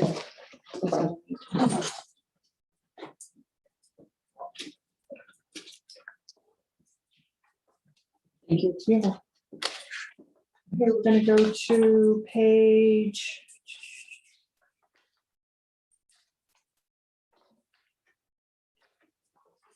We're gonna go to page 8, item number 21, case number 20-1843. Property address is 1122 North J Street. Property owner is Jeremy M. Porro, Officer Thomas, and they've entered into a stipulated agreement. You need to be sworn. Yes. Swear or affirm under penalties of perjury that your testimony today will be the truth, whole truth, and nothing but the truth. Yes, I do. Thank you, ma'am. Go ahead. Officer Thomas, City of Lake Worth Beach Code Compliance. Case number 20-1843, the violations exist at the property owner's location at 1122 North J Street, Lake Worth Beach, Florida. The owner is granted until August 3rd, 2021 to obtain compliance. If the owner does not correct the violations and bring the property into compliance, a fine of $75 per day will be assessed. Okay, I have the stipulated agreement that I've reviewed. It appears to be in proper form and it is ratified and approved. And item number on that same page, item 20, case number 20-1543 has been rescheduled to July 29th. We're going to go to page 9, item 22, case number 21-91. Property address is 902 North Dixie Highway. Property owner is Harry and Lisa Good luck. Zaropoulos, Officer Thomas, and they have entered into a stipulated agreement. That's a serious bowl of alphabet soup. Officer Thomas, City of Lake Worth Beach Code Compliance, case number 21-91. The violations exist at the owner's property located at 902 North Dixie Highway, Lake Worth Beach, Florida. The owner is granted until August 23rd, 2021 to obtain compliance. If the owner does not correct the violations and bring the property into compliance within that time frame, a fine of $75 per day will be assessed. I do have the stipulated agreement. I have reviewed it. It is in proper order and form, and I do ratify and approve. Next is item number 23, case number 21-447. Property address is 711 12th Avenue North. Property owner is 711 12th Avenue North LLC. Officer Thomas, and they've entered into a stipulated agreement. Officer Thomas, City of Lake Worth Beach Code Compliance, case number 21-447. The violations exist at the owner's property located at 711 12th Avenue North, Lake Worth Beach, Florida. The owner is granted until August 23rd, 2021 to obtain compliance. If the owner does not correct the violations and bring the property into compliance as specified, a fine of $75 per day will be assessed.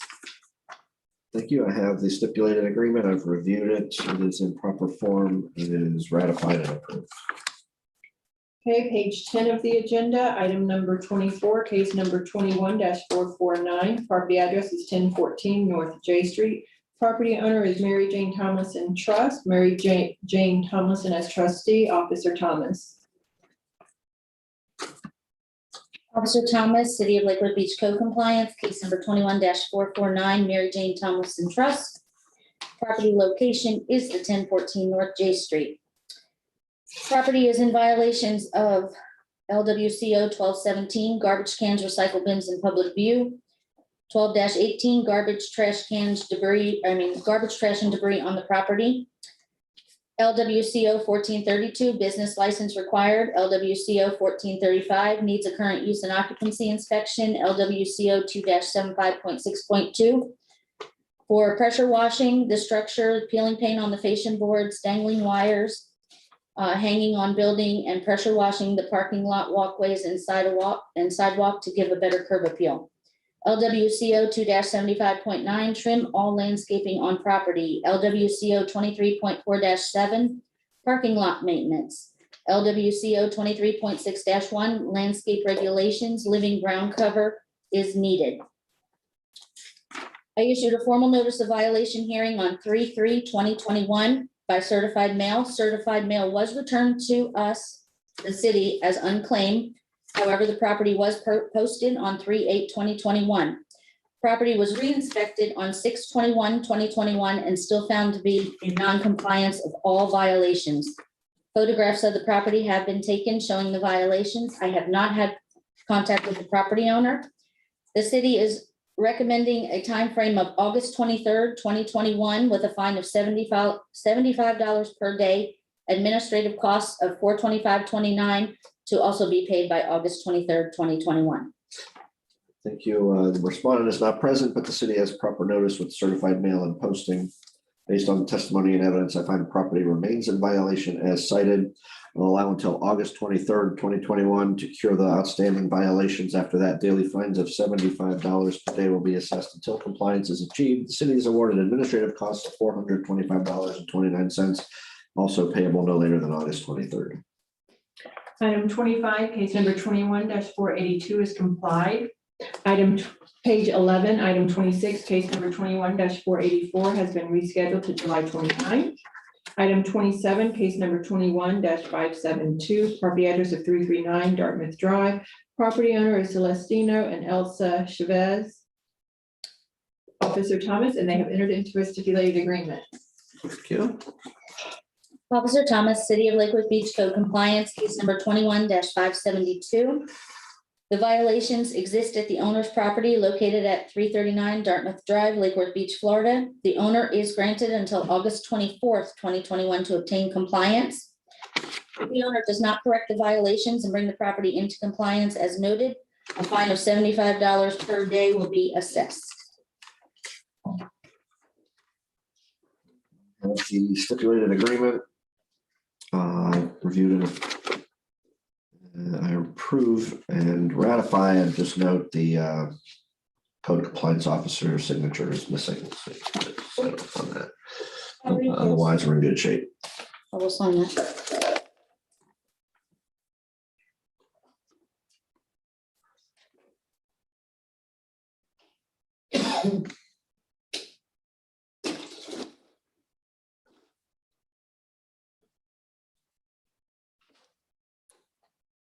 Okay, next, we're gonna go to page 1 of the agenda, item number 1, case number 18-3215. This is a public request for lien reduction.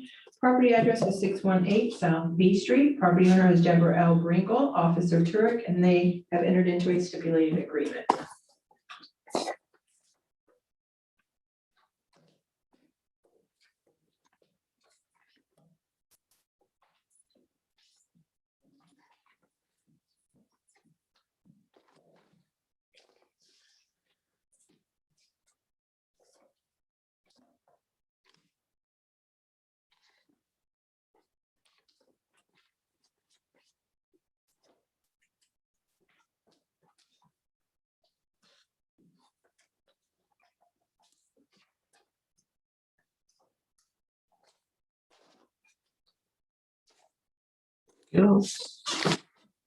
Well, Terry previously sworn.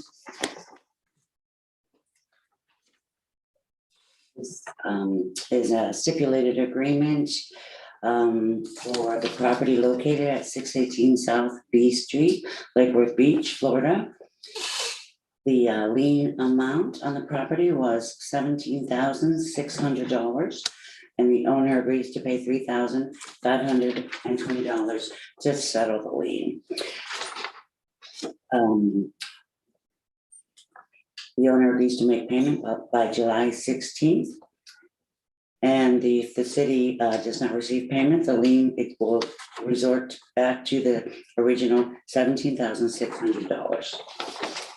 Right, I have the stipulated agreement for lien reduction. I have reviewed the agreement. It's in proper form and is ratified.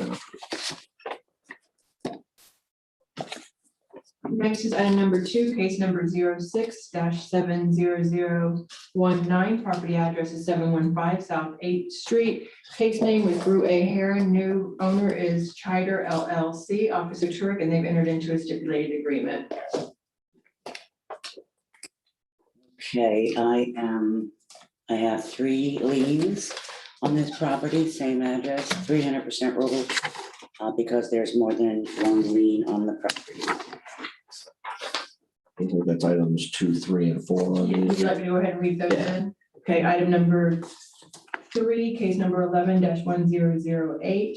Property address is 715 South H Street. The case name on this one was Tarpon 4 LLC. The new owner is Chider LLC. They've entered into a stipulated agreement.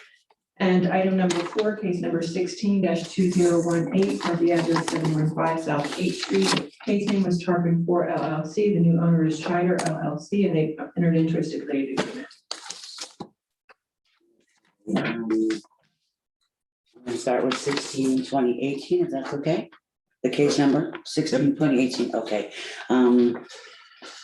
The property located at 715 South H, City of Lake Worth Beach. The lien existing on the property totals $78,204.22, and the owner agrees to pay $4,550 by 6/24/21. If it's not paid, it will resort back to the original amount of $78,204.32. Second one, case number 11-1008, same owner. The lien existing on the property is a total of $54,456.86. The owner agrees to pay the $4,550 and be paid by 6/24/21. If the fine is not paid, it will resort back to the original lien amount, which is $54,456.86. The third one is case number 6-719, same owner, property address 715 South H. The lien existing on the property totals $463,307.98. The owner agrees to pay $4,550 excuse me, by 6/24/21. If it's not paid, it'll resort back to the original lien amount of $463,300. I can't do this. 463,307.98. And that's all three of them for the same So action. is he paying $145.50 or is he paying three? Paying three for a total of, I believe it was 14,000 and some odd. Okay, so it's $45.50 on each of the three. Correct. And that's how they read. I noticed it was the same amount, so I was just. Yeah, we divided it three ways. Okay, and I did review all three agreements. They're in proper form and they're ratified and approved. Okay, we're gonna go to page 2 of the agenda, item 5, case number 17-2245. That was a public request for a lien reduction, but the respondent is not here. I'm sorry, which one? Item number 5, case number 17-2245. It was a public request for a lien reduction, but we're going to withdraw it since the respondent did not come. Okay. Next, we're going to go to item number 6, case number 19-1832. It's a public request for a lien reduction. Property address is 609 Latona Avenue. Property owner is For the Children, Inc., Officer Turek, and they've entered into a stipulated agreement. So Tarek previously sworn, the owner is Original Durandisi. That close, Durandisi. Property located at 609 Latona Avenue. The lien existing amount on the property is $900, and the owner agrees to pay $180 to settle the release by July 16th, 2021, or it will revert back to the $900 if it is not paid by then. And there we go. I do have the fully executed stipulated agreement for lien reduction. It appears to be in proper form. That is approved. Email is in that file, but I think it goes with the other file. Okay, yeah, that's. We're going to go to page 32 of the agenda. Item number 66, case number 21-1247. I take that back. Item number 67, case number 20-1763. Property address is 1506 Wingfield Street. Property owner is 1506 Wingfield Associates LLC, Officer Turk, and they've entered into a stipulated agreement. Owner 1506 Wingfield Associates LLC has agreed and has granted until September 24th, 2021 to comply the violations on Exhibit A.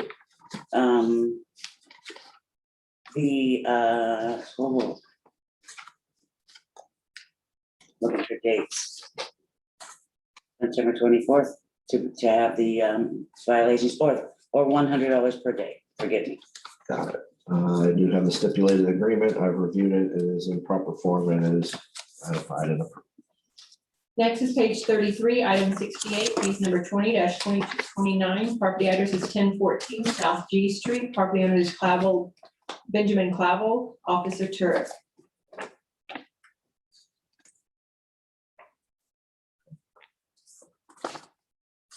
So Tarek previously sworn, address, location, 1014 South G Street. The violations are attached. The hearing notice courtesy vote notice was given on 9/24/2020. I've had several inspections from 10/15/20 through 2/10/21. I also mail was received 3/10/21, and the property was posted on 3/11/21. Re-inspected as late as 6/15/21. The recommendation of time is July 15th, 2021, or $150 per day, and to pay the $425.29 on or before 7/15/21. You need me to read the violations on record, or? Are there any that have been complied? Or are they all still in violation?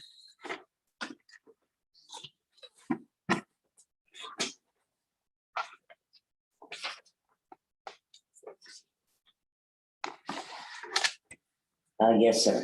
1217, the storage and accumulation of the garbage cans has been complied. Use and occupancy had failed. The Lake Worth LWCO 2-75.6.2 general requirements is under a partial compliance, and that is on the violation sheet. The violations that were complied were number 2, pressure clean all concrete sidewalks, including the city sidewalk and parking lot, and to clean all the doors. The other violations remain. So Pressure clean paint structure, olive trim, add screens to all windows, remove all trash, junk and debris. so 2 and 5 complied, but Yes, sir. 1, 3, and 4 Are not compliant. regarding trash and junk, screens and trim and structure. Yes, sir. Okay, There's a lot of debris Gotcha. outside the property. all right. And the rest of civil violation. All right, thank you. The city does have proper notice with certified mail in the posting, even though the respondent is not present. I will find property remains in violation as cited, except for city code section 12-17, which has complied. I'll accept the city's recommendation. I'll allow until July 15th to cure the outstanding violations. After that, daily fines of $150 per day will be assessed until compliance is achieved. And the city is awarded an administrative cost of $425.29, also payable July 15th.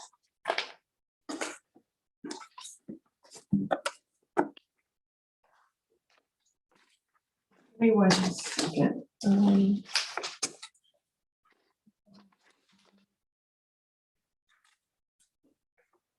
So the landscaping is not complied, Here's what. and the system is complied, the landscaping is complied in the system. Oh, okay. Completely? And so is 27566.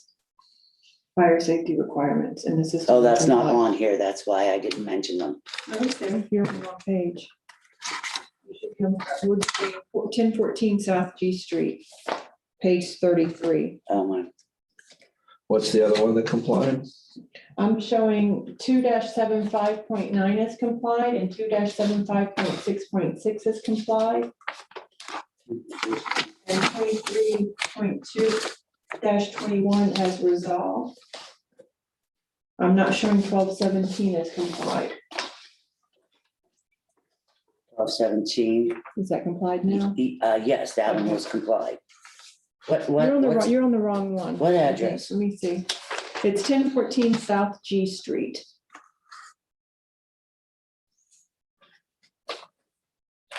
No, I don't have it as complied. Is it Correct. on? But on the record, you said it was complied, so I need verification for the. Okay, sorry, no, I apologize. 1217 was not complied. There was a partial compliance on the 2-75, which I read, and the fire safety is complied. I was looking at the wrong case. 27 landscaping complied. Permit resolved. Outdoor storage not complied. And the parking lot maintenance is complied. So I read from the wrong open violations. I had the right case, but when you asked me about partial compliance, or those were all wrong. Do you want me to start at the beginning and tell you those again so that you're not confused? Yeah, why don't you just tell us, I was looking at the right file. Yeah, we had the right So file. just put on the record which violations are complied. Okay. As we sit here Try today. this again. All right, 1217 is complied, right? On yours, because I wrote it on here, but you said it. In the computer system, it's not. I Okay, just so need- I it just need is not confirmation. complied. It is not complied on my sheet. The areas, let's see, trash cycle bins, restore out of view, areas free of trash and debris. That is not complied. 12-7 dumpster, whoops, I'm on the wrong one again. I am so sorry. 12-17 storage and accumulation. Not complied. 12-18 not complied. 1432 is not complied. 1435 is not complied. 1539 is not complied.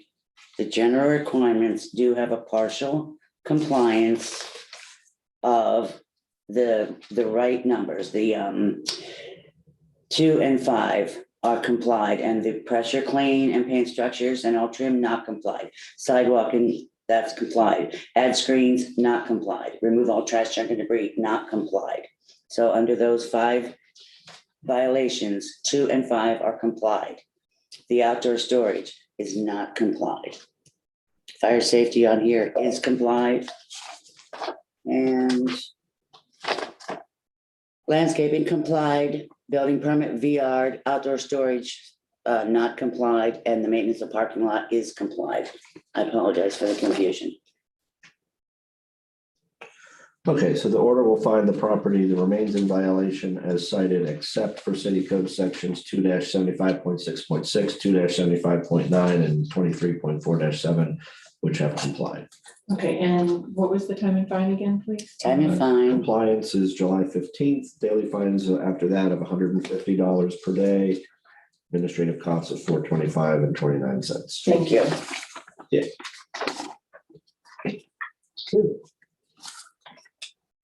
Okay, page 34, item 70, case number 20-2674 is complied. Item 71, case number 20-2823 is complied. Page 35, item number 72, case number 21-232 is complied. Item 73, case number 21-855 is rescheduled to July 29th. Page 36, item number 21-905, property address is 922 South F Street. Property owner is Natasha Stefanik and Garth Williams, Officer Turek. Okay, so Turek previously sworn, location 922 South F Street. The violations are as follows. Storage and accumulation of the trash cans being out of public view is complied.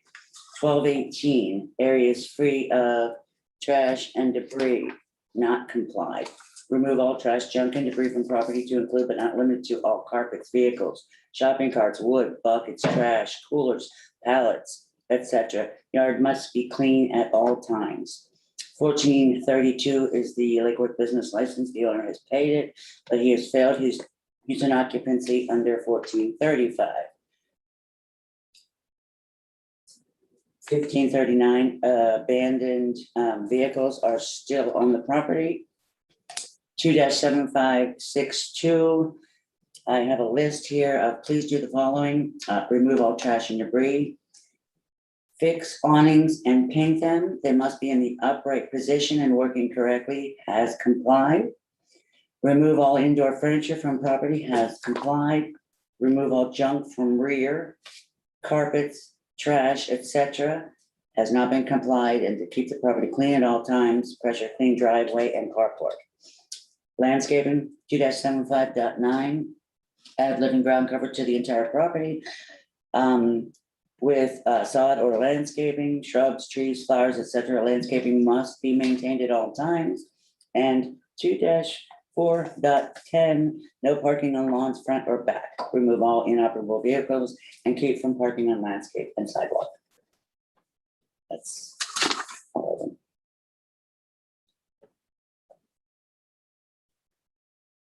And then you're recommending compliance by August 26th or $125 per day. Correct. All right. To find proper notice in this case, I will find the property remains in violation as cited, except for 12-17, which has complied, and 2-75.6.2 has partially complied, but does still remain outstanding on a number of items. I will allow until August 26th for compliance to be achieved. After that, daily fines of $125 per day will be assessed. There are also award the city's administrative costs of $425.29, also payable August 26th.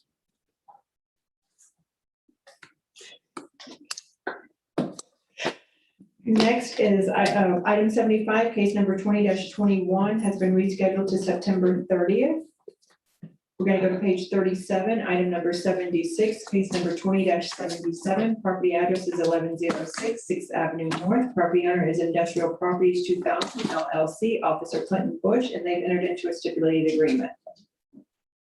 Do you swear or affirm under penalties of perjury that your testimony will be the truth, the whole truth, and nothing but the truth? Yes, sir. Thank you, ma'am.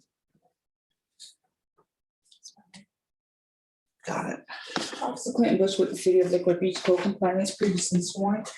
I have a stipulated agreement with Industrial Properties 2000 LLC in the property located at 1106 6th Avenue North.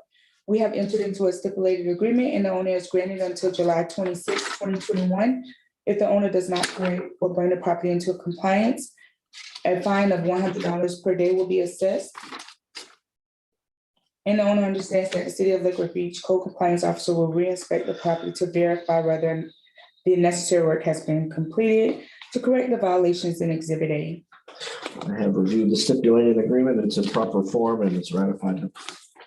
Thank you, Special Magistrate. Item 77, case number 20-182. Property address of 331 South F Street. Property owner is Alicia Cabrera, Officer Clinton Bush, and they've entered into a stipulated agreement.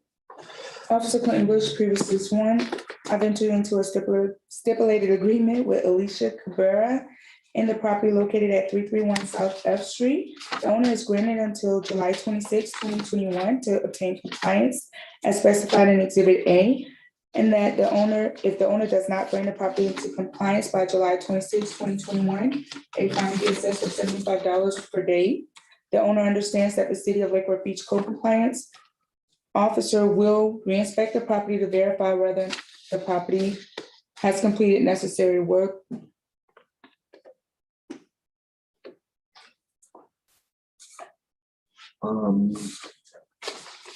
The stipulated agreements in proper form. I note the last page of Exhibit A did not get initialed by the respondent. There's just a couple of bleed over lines from the violation description on the previous page. Oh, sorry, I gave you the thing, but not the file. That's the file. There you go. Yeah, I just didn't hand you the whole thing. Okay. That file went with, yes, there you go. It's a full room today. Okay, item 78, case number 20-431 is complied. Page 38, item number 79, case number 20-889 is complied. Item 80, case number 20-1765, property address is 201 South F Street. Property owner is the estate of Ruth Boyer, Officer Clinton Bush.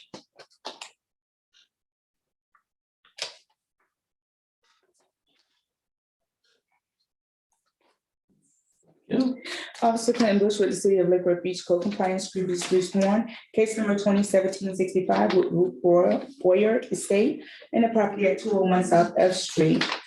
The property location, 201 South F Street, and mailing address was issued a formal notice of violation and notice of hearing on February 25th, 2021. Certified mail was received on February 2nd, 2021, and the property was posted on March 1st, 2021. The property was re-inspected on June 23rd, 2021, found not to be in compliance. There are photographs taken by me which are a clear and accurate representation of what I witnessed. The recommended time is July 26, 2021, or a fine of $75 per day.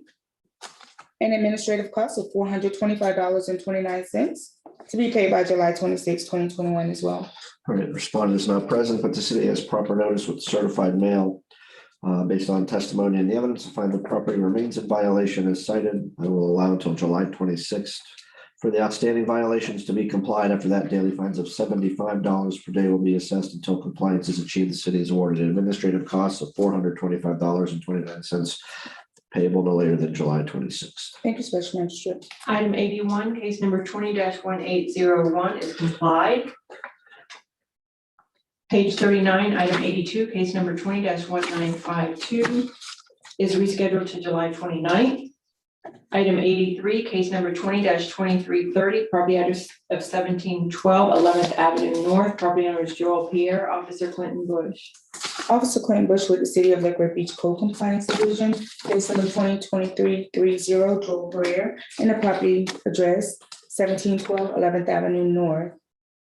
The property was issued a formal notice of violation notice of hearing on February 25th, 2021. The property was posted on March 1st, 2021.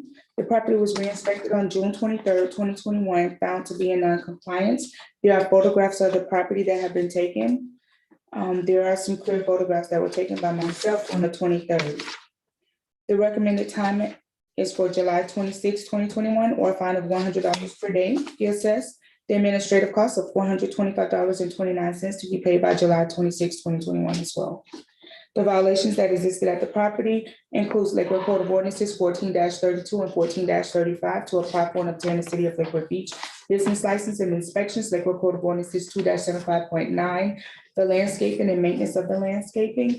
Lakewood Code of Ordinances 12-14, the garbage containers and recycling being stored in plain public view. Lakewood Code of Ordinances 12-18 to remove all garbage, trash, junk, and debris stored on the property. Lakewood Code of Ordinances 2-75.6.2, the exterior structure shall be maintained in good repair, structurally sound and sanitary, so not to pose a threat to public health, safety, or welfare.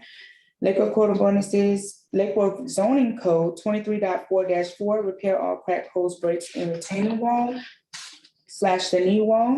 Lakewood Code of Ordinances 21-33.3, prohibited parking on the landscaping.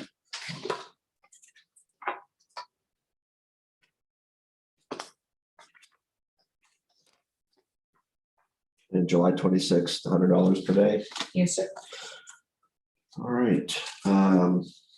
You have proper notice. Looks like the certified mail was not received, but you had proper posting, so the city has proper notice, even though the respondent is not present.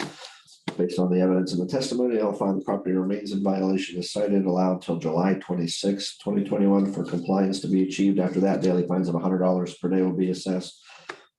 For each day property remains in violation, city's awarded administrative costs of $425.29, also payable July 26th.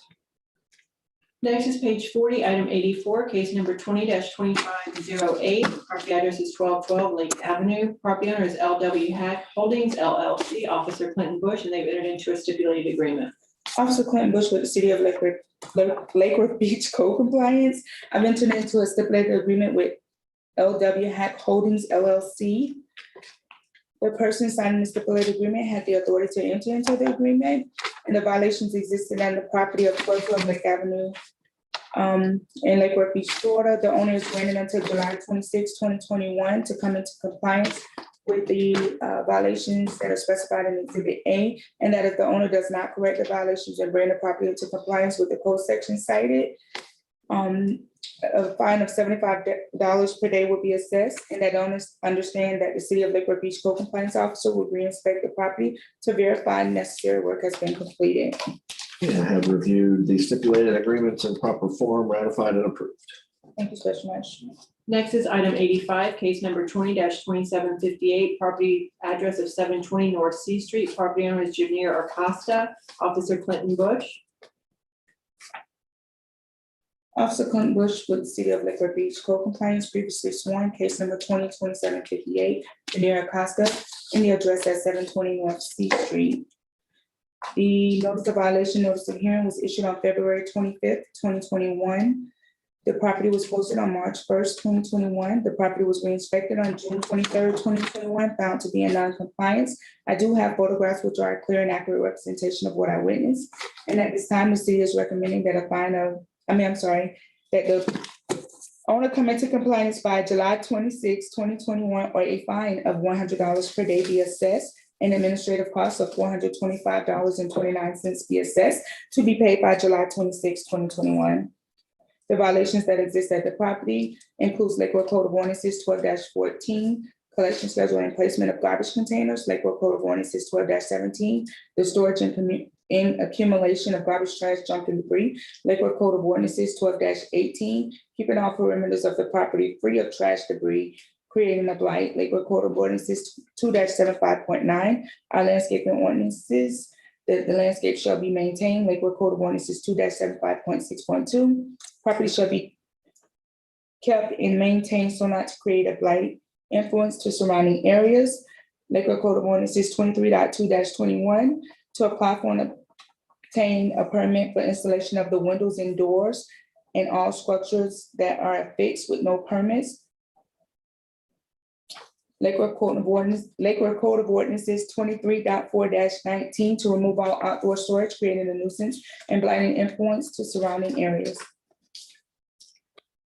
All right, the respondent is not present, but the city has proper notice with posting and the return certified mail.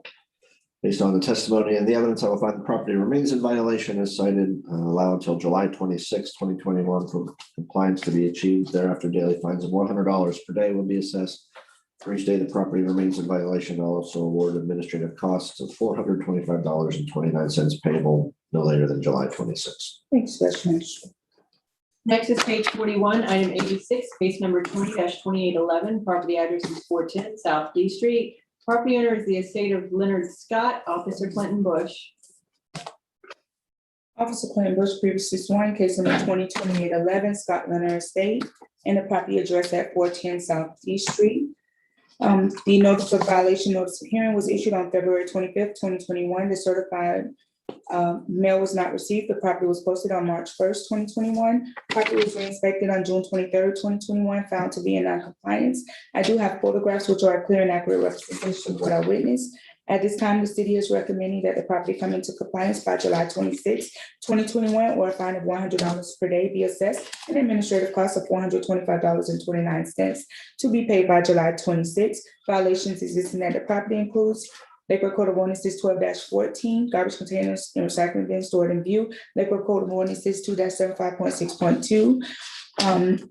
The property shall be maintained in good condition so not to create a blighting influence to surrounding areas. Lakewood Code of Ordinances 12-38, the lots and land nuisances, to cut, mow, and trim all overgrowth and maintain. Lakewood Code of Ordinances 12-18, to remove all garbage, trash, and debris creating a blight.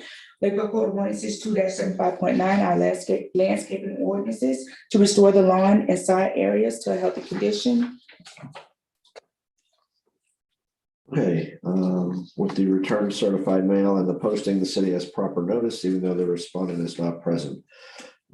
Based on the testimony and the evidence, I will find the property remains in violation as cited, allowed till July 26, 2021 for compliance to be achieved. After that, daily fines of $100 per day will be assessed until compliance is achieved. The city is awarded administrative costs of $425.29 payable July 26. Thanks, Special Magistrate. Next is item 87, case number 21-466, property address of 228 South C Street. Property owner is Floor Print, Officer Clinton Bush.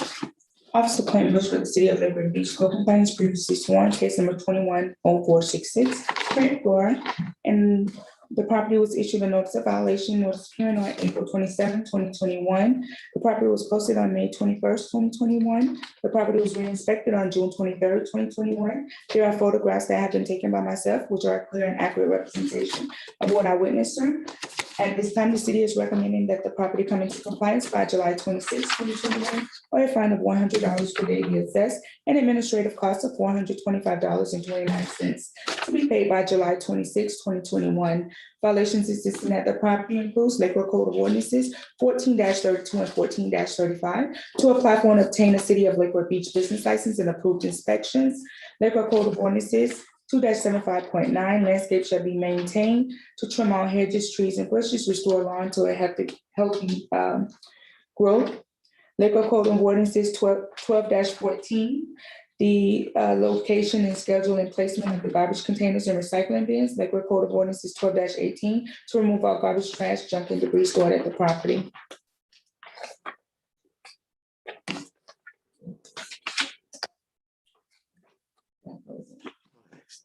City has proper notice with the posting and the return certified mail, even though the respondent is not present. Based on the testimony and the evidence, I do find the property remains in violation as cited. I'll allow until July 26 to cure the outstanding violations. Thereafter, daily fines $100 per day will be assessed until compliance is achieved, and the city is awarded administrative costs of $425.29 payable no later than July 26th. We're on page 42, item number 88. Case number 21-597, property address is 505 North East Street, property owners Federico and Fidel Guzman, Officer Clinton Bush, and they've entered into a stipulated agreement.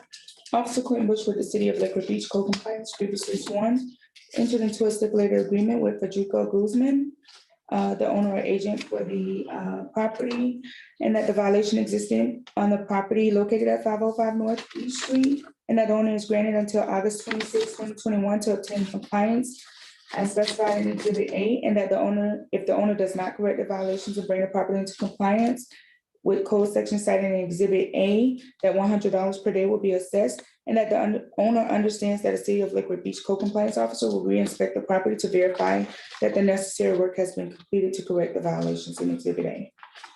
Thank you. I have the stipulated agreement.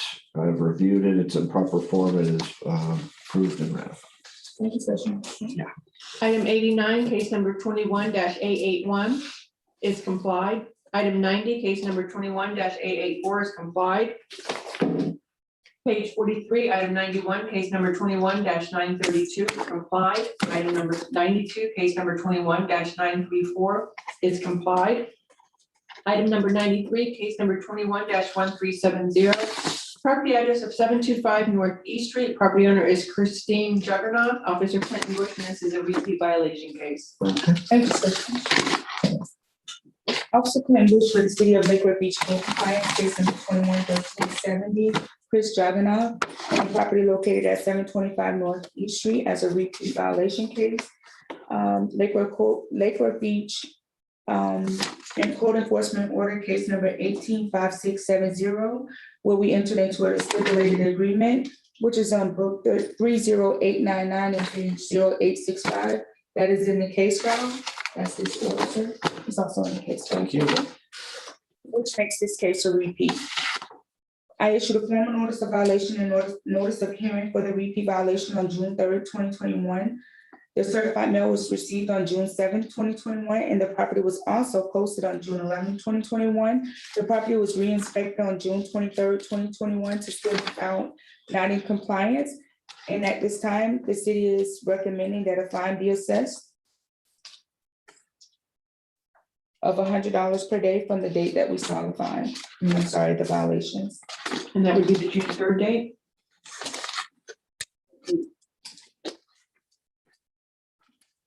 The date that it was. The file or the order? The file. Is it? Well, can you tell me while you have the Second, it was mailed on the 3rd. while you have the file, what so it looks like the original case was a stipulated agreement. Yes, sir. What was the code section? That's the repeat. Code sections, Lakewood Code of Ordinances 14-32 and 14-35 to apply for and obtain a City of Lakewood Beach business license and approved use and occupancy inspection. And then the Lakewood Code of Ordinances 2-75.9, our landscaping ordinances. All right. Based on the testimony and the evidence, I will find proper notice. You have received certified mail. You also posted the property. Based on the evidence and the testimony, I will find that the property is in violation. As cited, I find that those violations are repeat violations based on the order from case 185670. Then this repeat violation was first observed on, was it June 23rd? What was the date? It was on June 3rd. June 3rd. I used the 3rd date because of the mailing of the. Okay, so the notice was mailed on June 3rd. Yes. Certainly was known at that point in time. So daily fines of $100 per day will be assessed beginning June 3rd until compliance is achieved. City is also awarded its administrative costs of $425.29, which are payable immediately. Yes, sir. Thank you, Special Magistrate.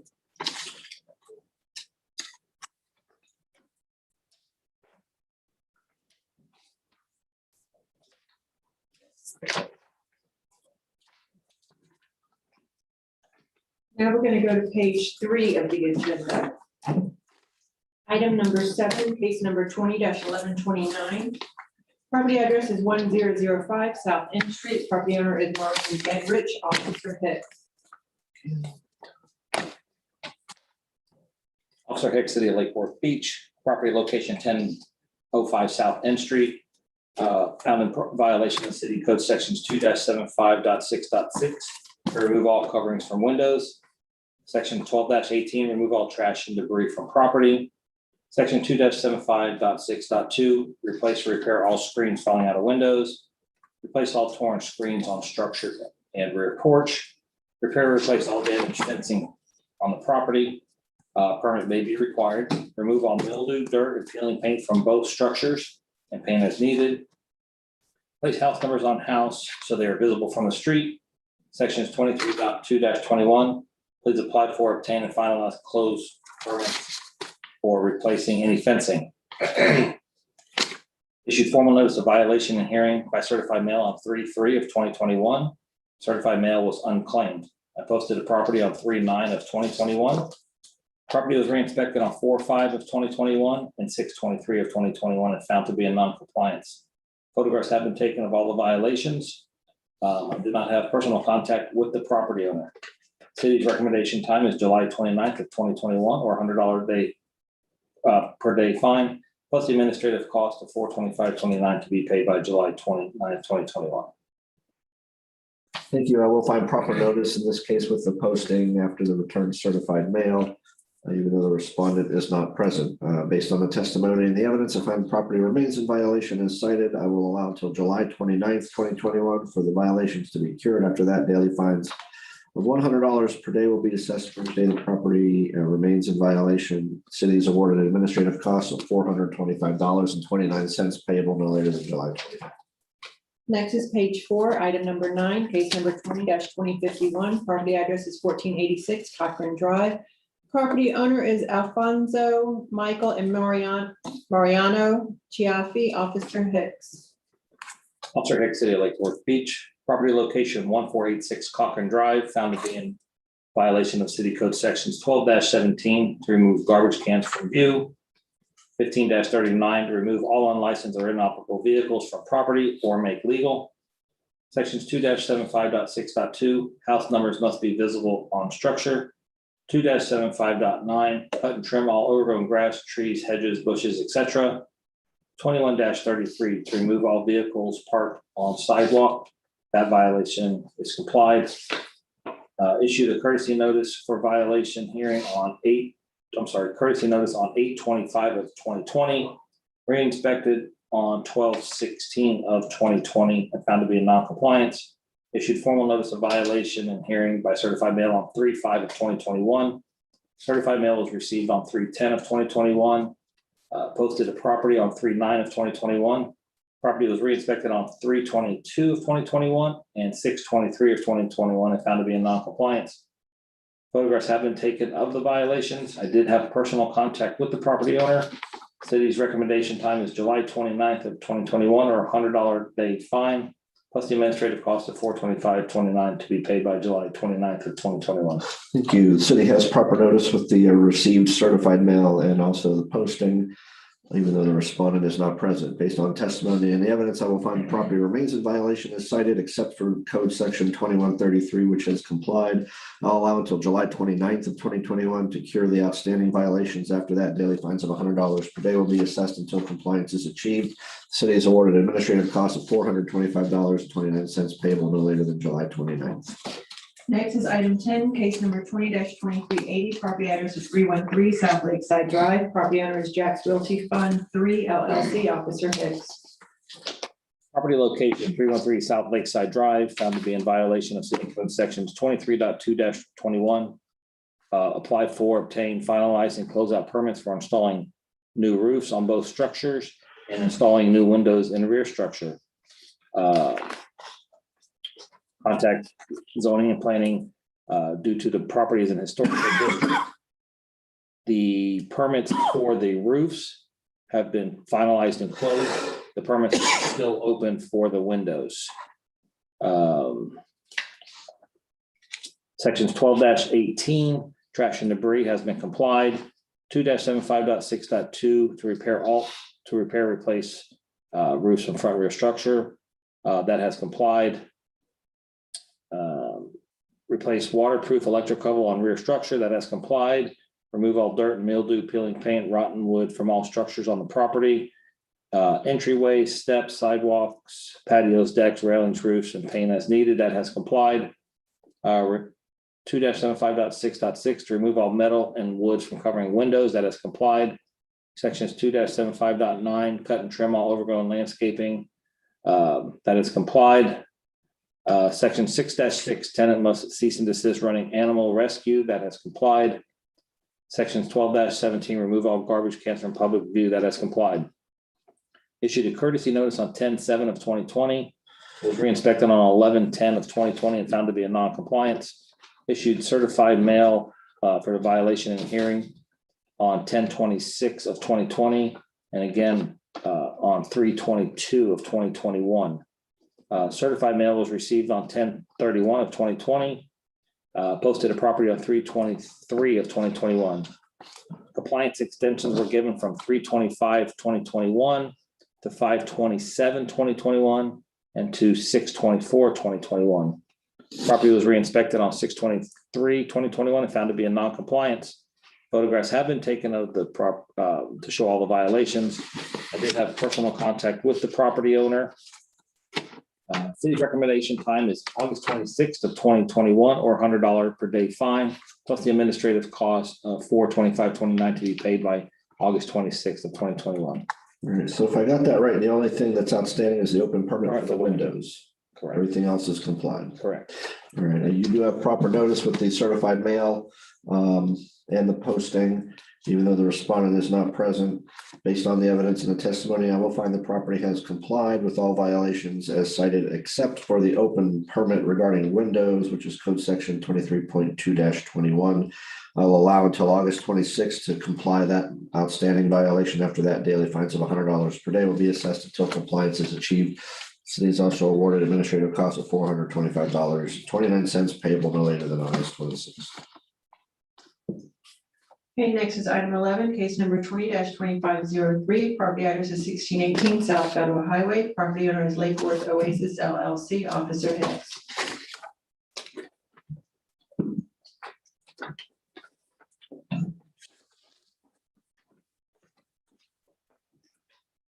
Property location 168 South Federal Highway, found property to be in violation of city code sections 12-7, dumpster enclosure required on property. Permit 21-743 has been approved, but work has not started. Section 2-75.6.2, repair structurally deficient chain link fence around pool, straighten, repair, replace any missing broken parts. The fence was replaced, but no permit was obtained. Replace all broken windows, that has complied. Replace any missing screens, still in violation. Repair all cracked and broken stucco, has complied. Paint all discoloration of paint on structure. Pressure wash all pavers and cement on property, that's complied. Replace missing panel on pool pumps and electrical for pool, that is complied. Section 23.2-21, apply for, obtain, finalize, and close out permits for dumpster enclosure. And to resurface and restripe parking lot. Permit 21-876 is in plan review for the resurfacing and restriping. Has not been approved, but work is done. Permit 21-743 has been approved. The work has not started, and that was for the dumpster enclosure. Section 23.4-7, maintenance of parking lots. Work has already been done, but no work but the permit has not been approved and still in plan review. 14-32 to apply for a City of Lake Worth Beach business license, that has complied.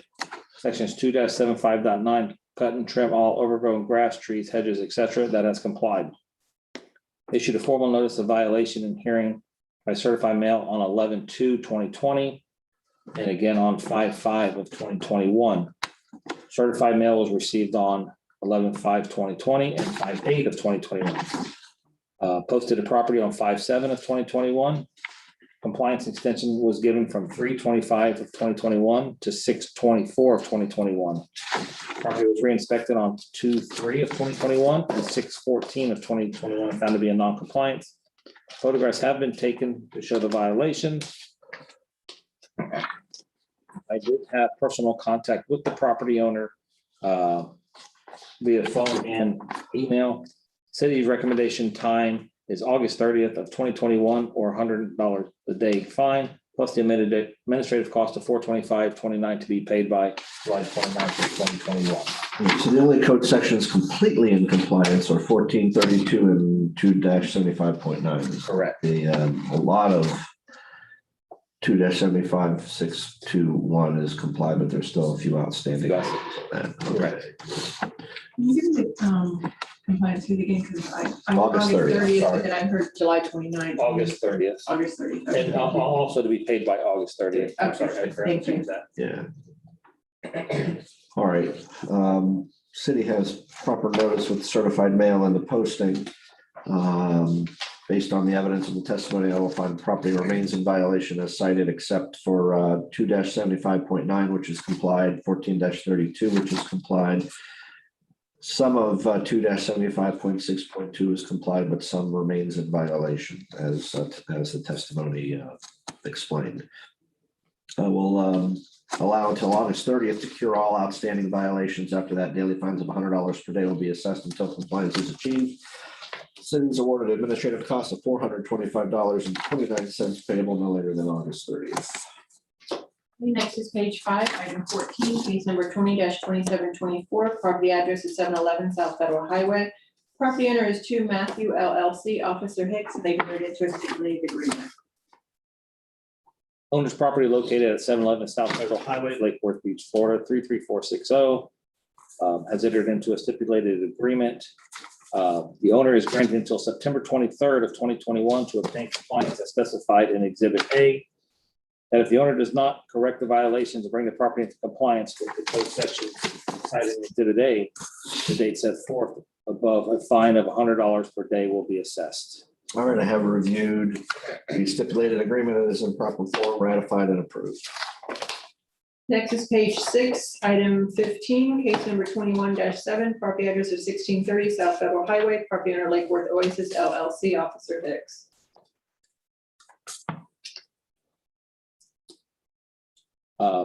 Location 1630 South Federal Highway, found property being in violation of code sections 12-7, dumpster enclosure required on property.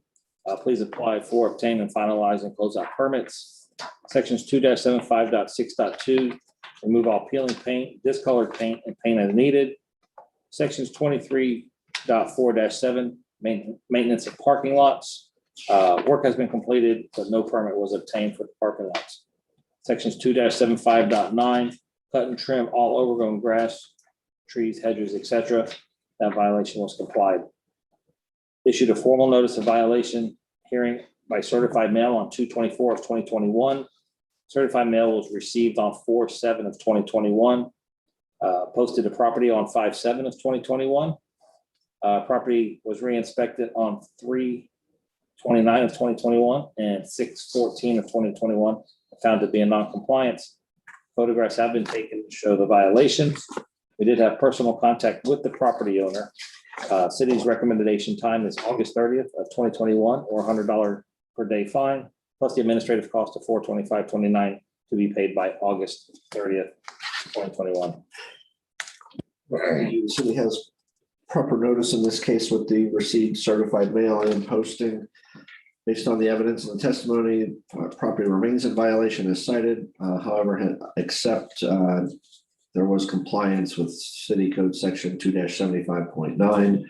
I will allow until August 30th of 2021 to cure the outstanding violations. After that, daily fines of $100 per day will be assessed until compliance is achieved. The city is awarded administrative costs of $425.29, also payable no later than August 30th. Next is item 16, case number 21-371, property address of 217 South K Street. Property owner is Calculated Properties LLC, Officer Hicks. Property location 217 South K Street, found the property to be in violation of code sections 14-32 to apply for and obtain the City of Lake Worth Beach business license. Sections 14-35, schedule and pass the use and occupancy inspection. 23.2-21, apply for, obtain, finalize, and close out permits for wooden privacy fence. Issued formal notice of violation and hearing by certified mail on 3/11 of 2021. Certified mail was received on 3/4 of 2021. I posted a property on 3/10 of 2021. Property was re-inspected on 4/6 of 2021 and 6/23 of 2021. Photographs have been taken to show the violations. I have not had any contact with the property owner.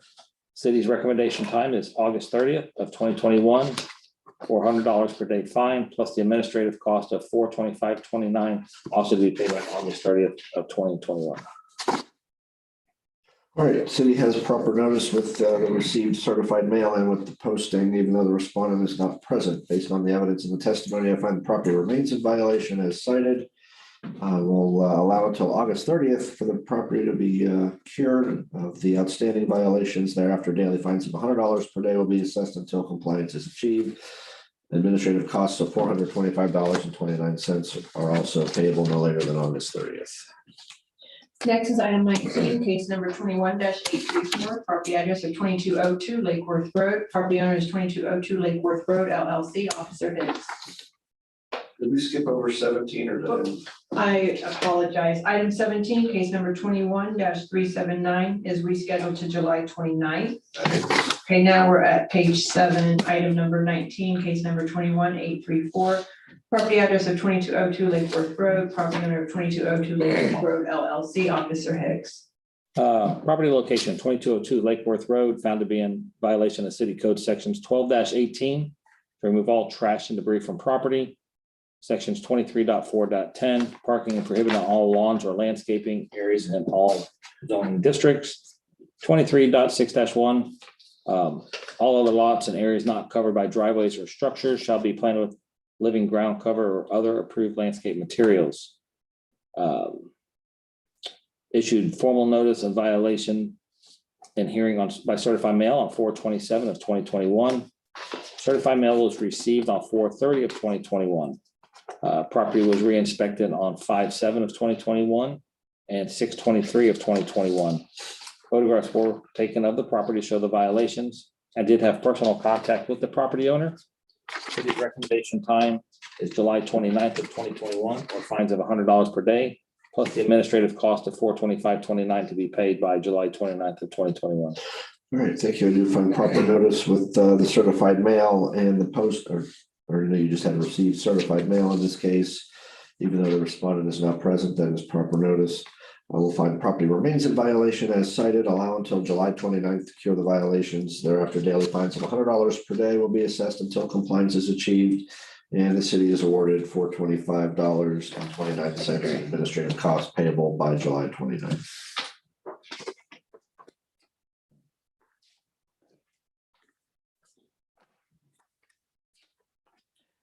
Sorry, item number 19, case number 21-946. Property address is 319 Almond Drive. Property owner is Enrique Velazquez Cabrera, Officer Hicks.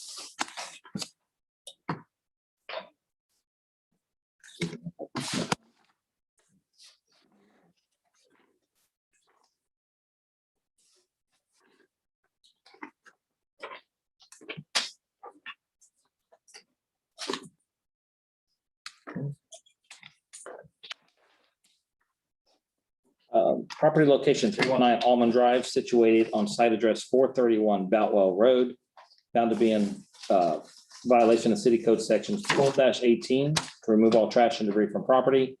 Sections 2-75.6.2, replace all broken windows, replace all missing and damaged skirting, repair roof leak and remove tarps.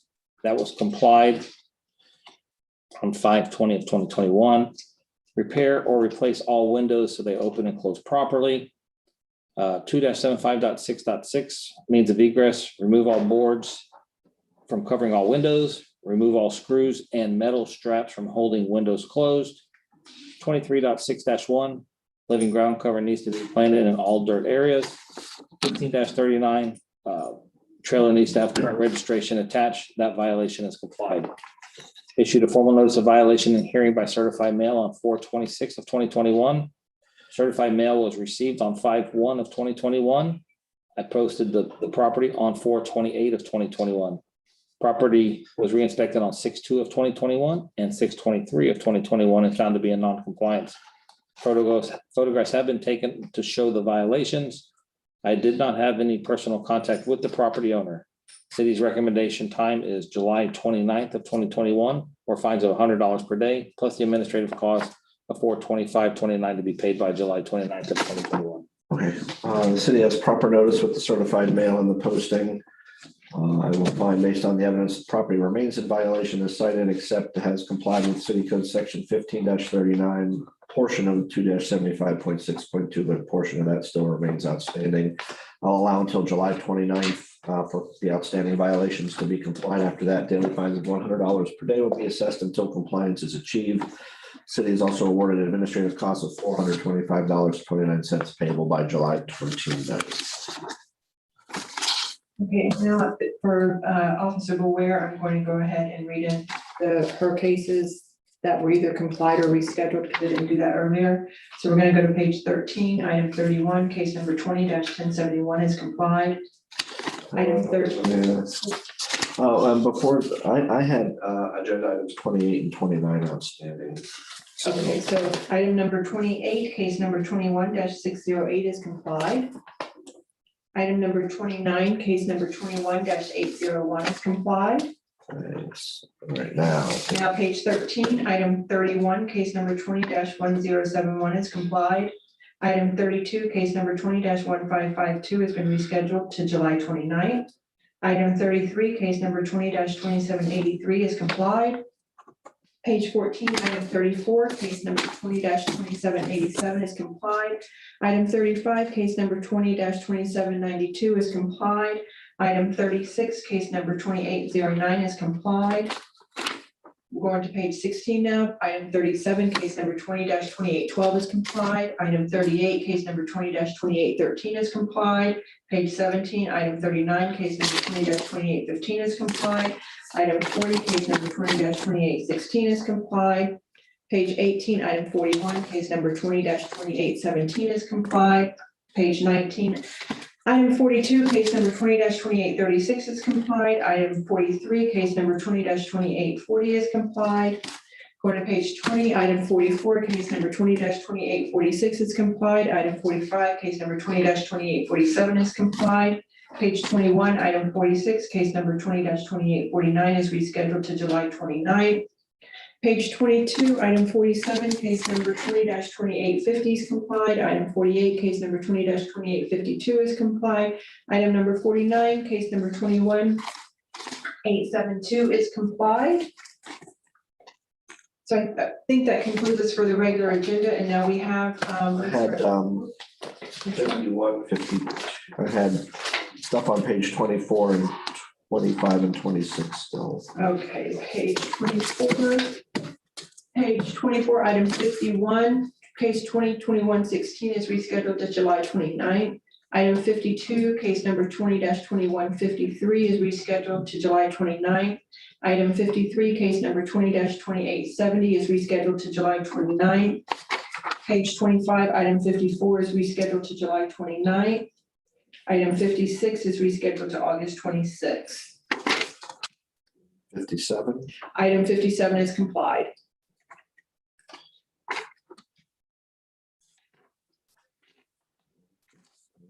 This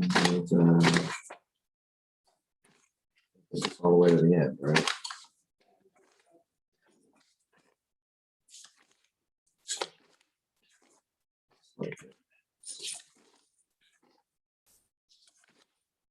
Me all the way to the Okay, so, foreclosure. yeah, so now we have the authorization of foreclosure. Do you want me to read the case numbers in? Yeah, Okay, all of these items, the liens have been recorded for more than 90 days. Case number 09-827, case number 13-151, case number 18-5438, case number 18-5476, case number 18-5569 is withdrawn. They filed for a stipulated lien reduction. Case number 18-5670, case number 19-528, case number 19-638, case number 19-945, case number 19-1097, case number 19-1384, case number 19-1411, case number 19-1485, Case number 19-1486, case number 19-1557, case number 19-1797, case number 19-1962, case number 19-1964, case number 19-2844, case number 19-2881 is withdrawn, case number 19-2972. And which was the other one that was pulled? Okay, so it was on page 8, it was 19-2881, they filed for a lien reduction, and the other one is page 2, 18-5569, 1008 Fifth Avenue North, and they applied for a lien reduction. Other than those two, did we get proper notice with certified mail on all of these for today's foreclosure authorization hearing? Originally, yes, because these are already ones that have the liens on them. so Oh, okay. we Notice. Okay, so We do send courtesy letters out so to you them. just need for me, Your authorization if we want to. so authorized. And then that's it, if you want to adjourn. Anything else you guys want to do? Okay. It is 1:28. We've concluded our business on today's agenda, so we stand adjourned.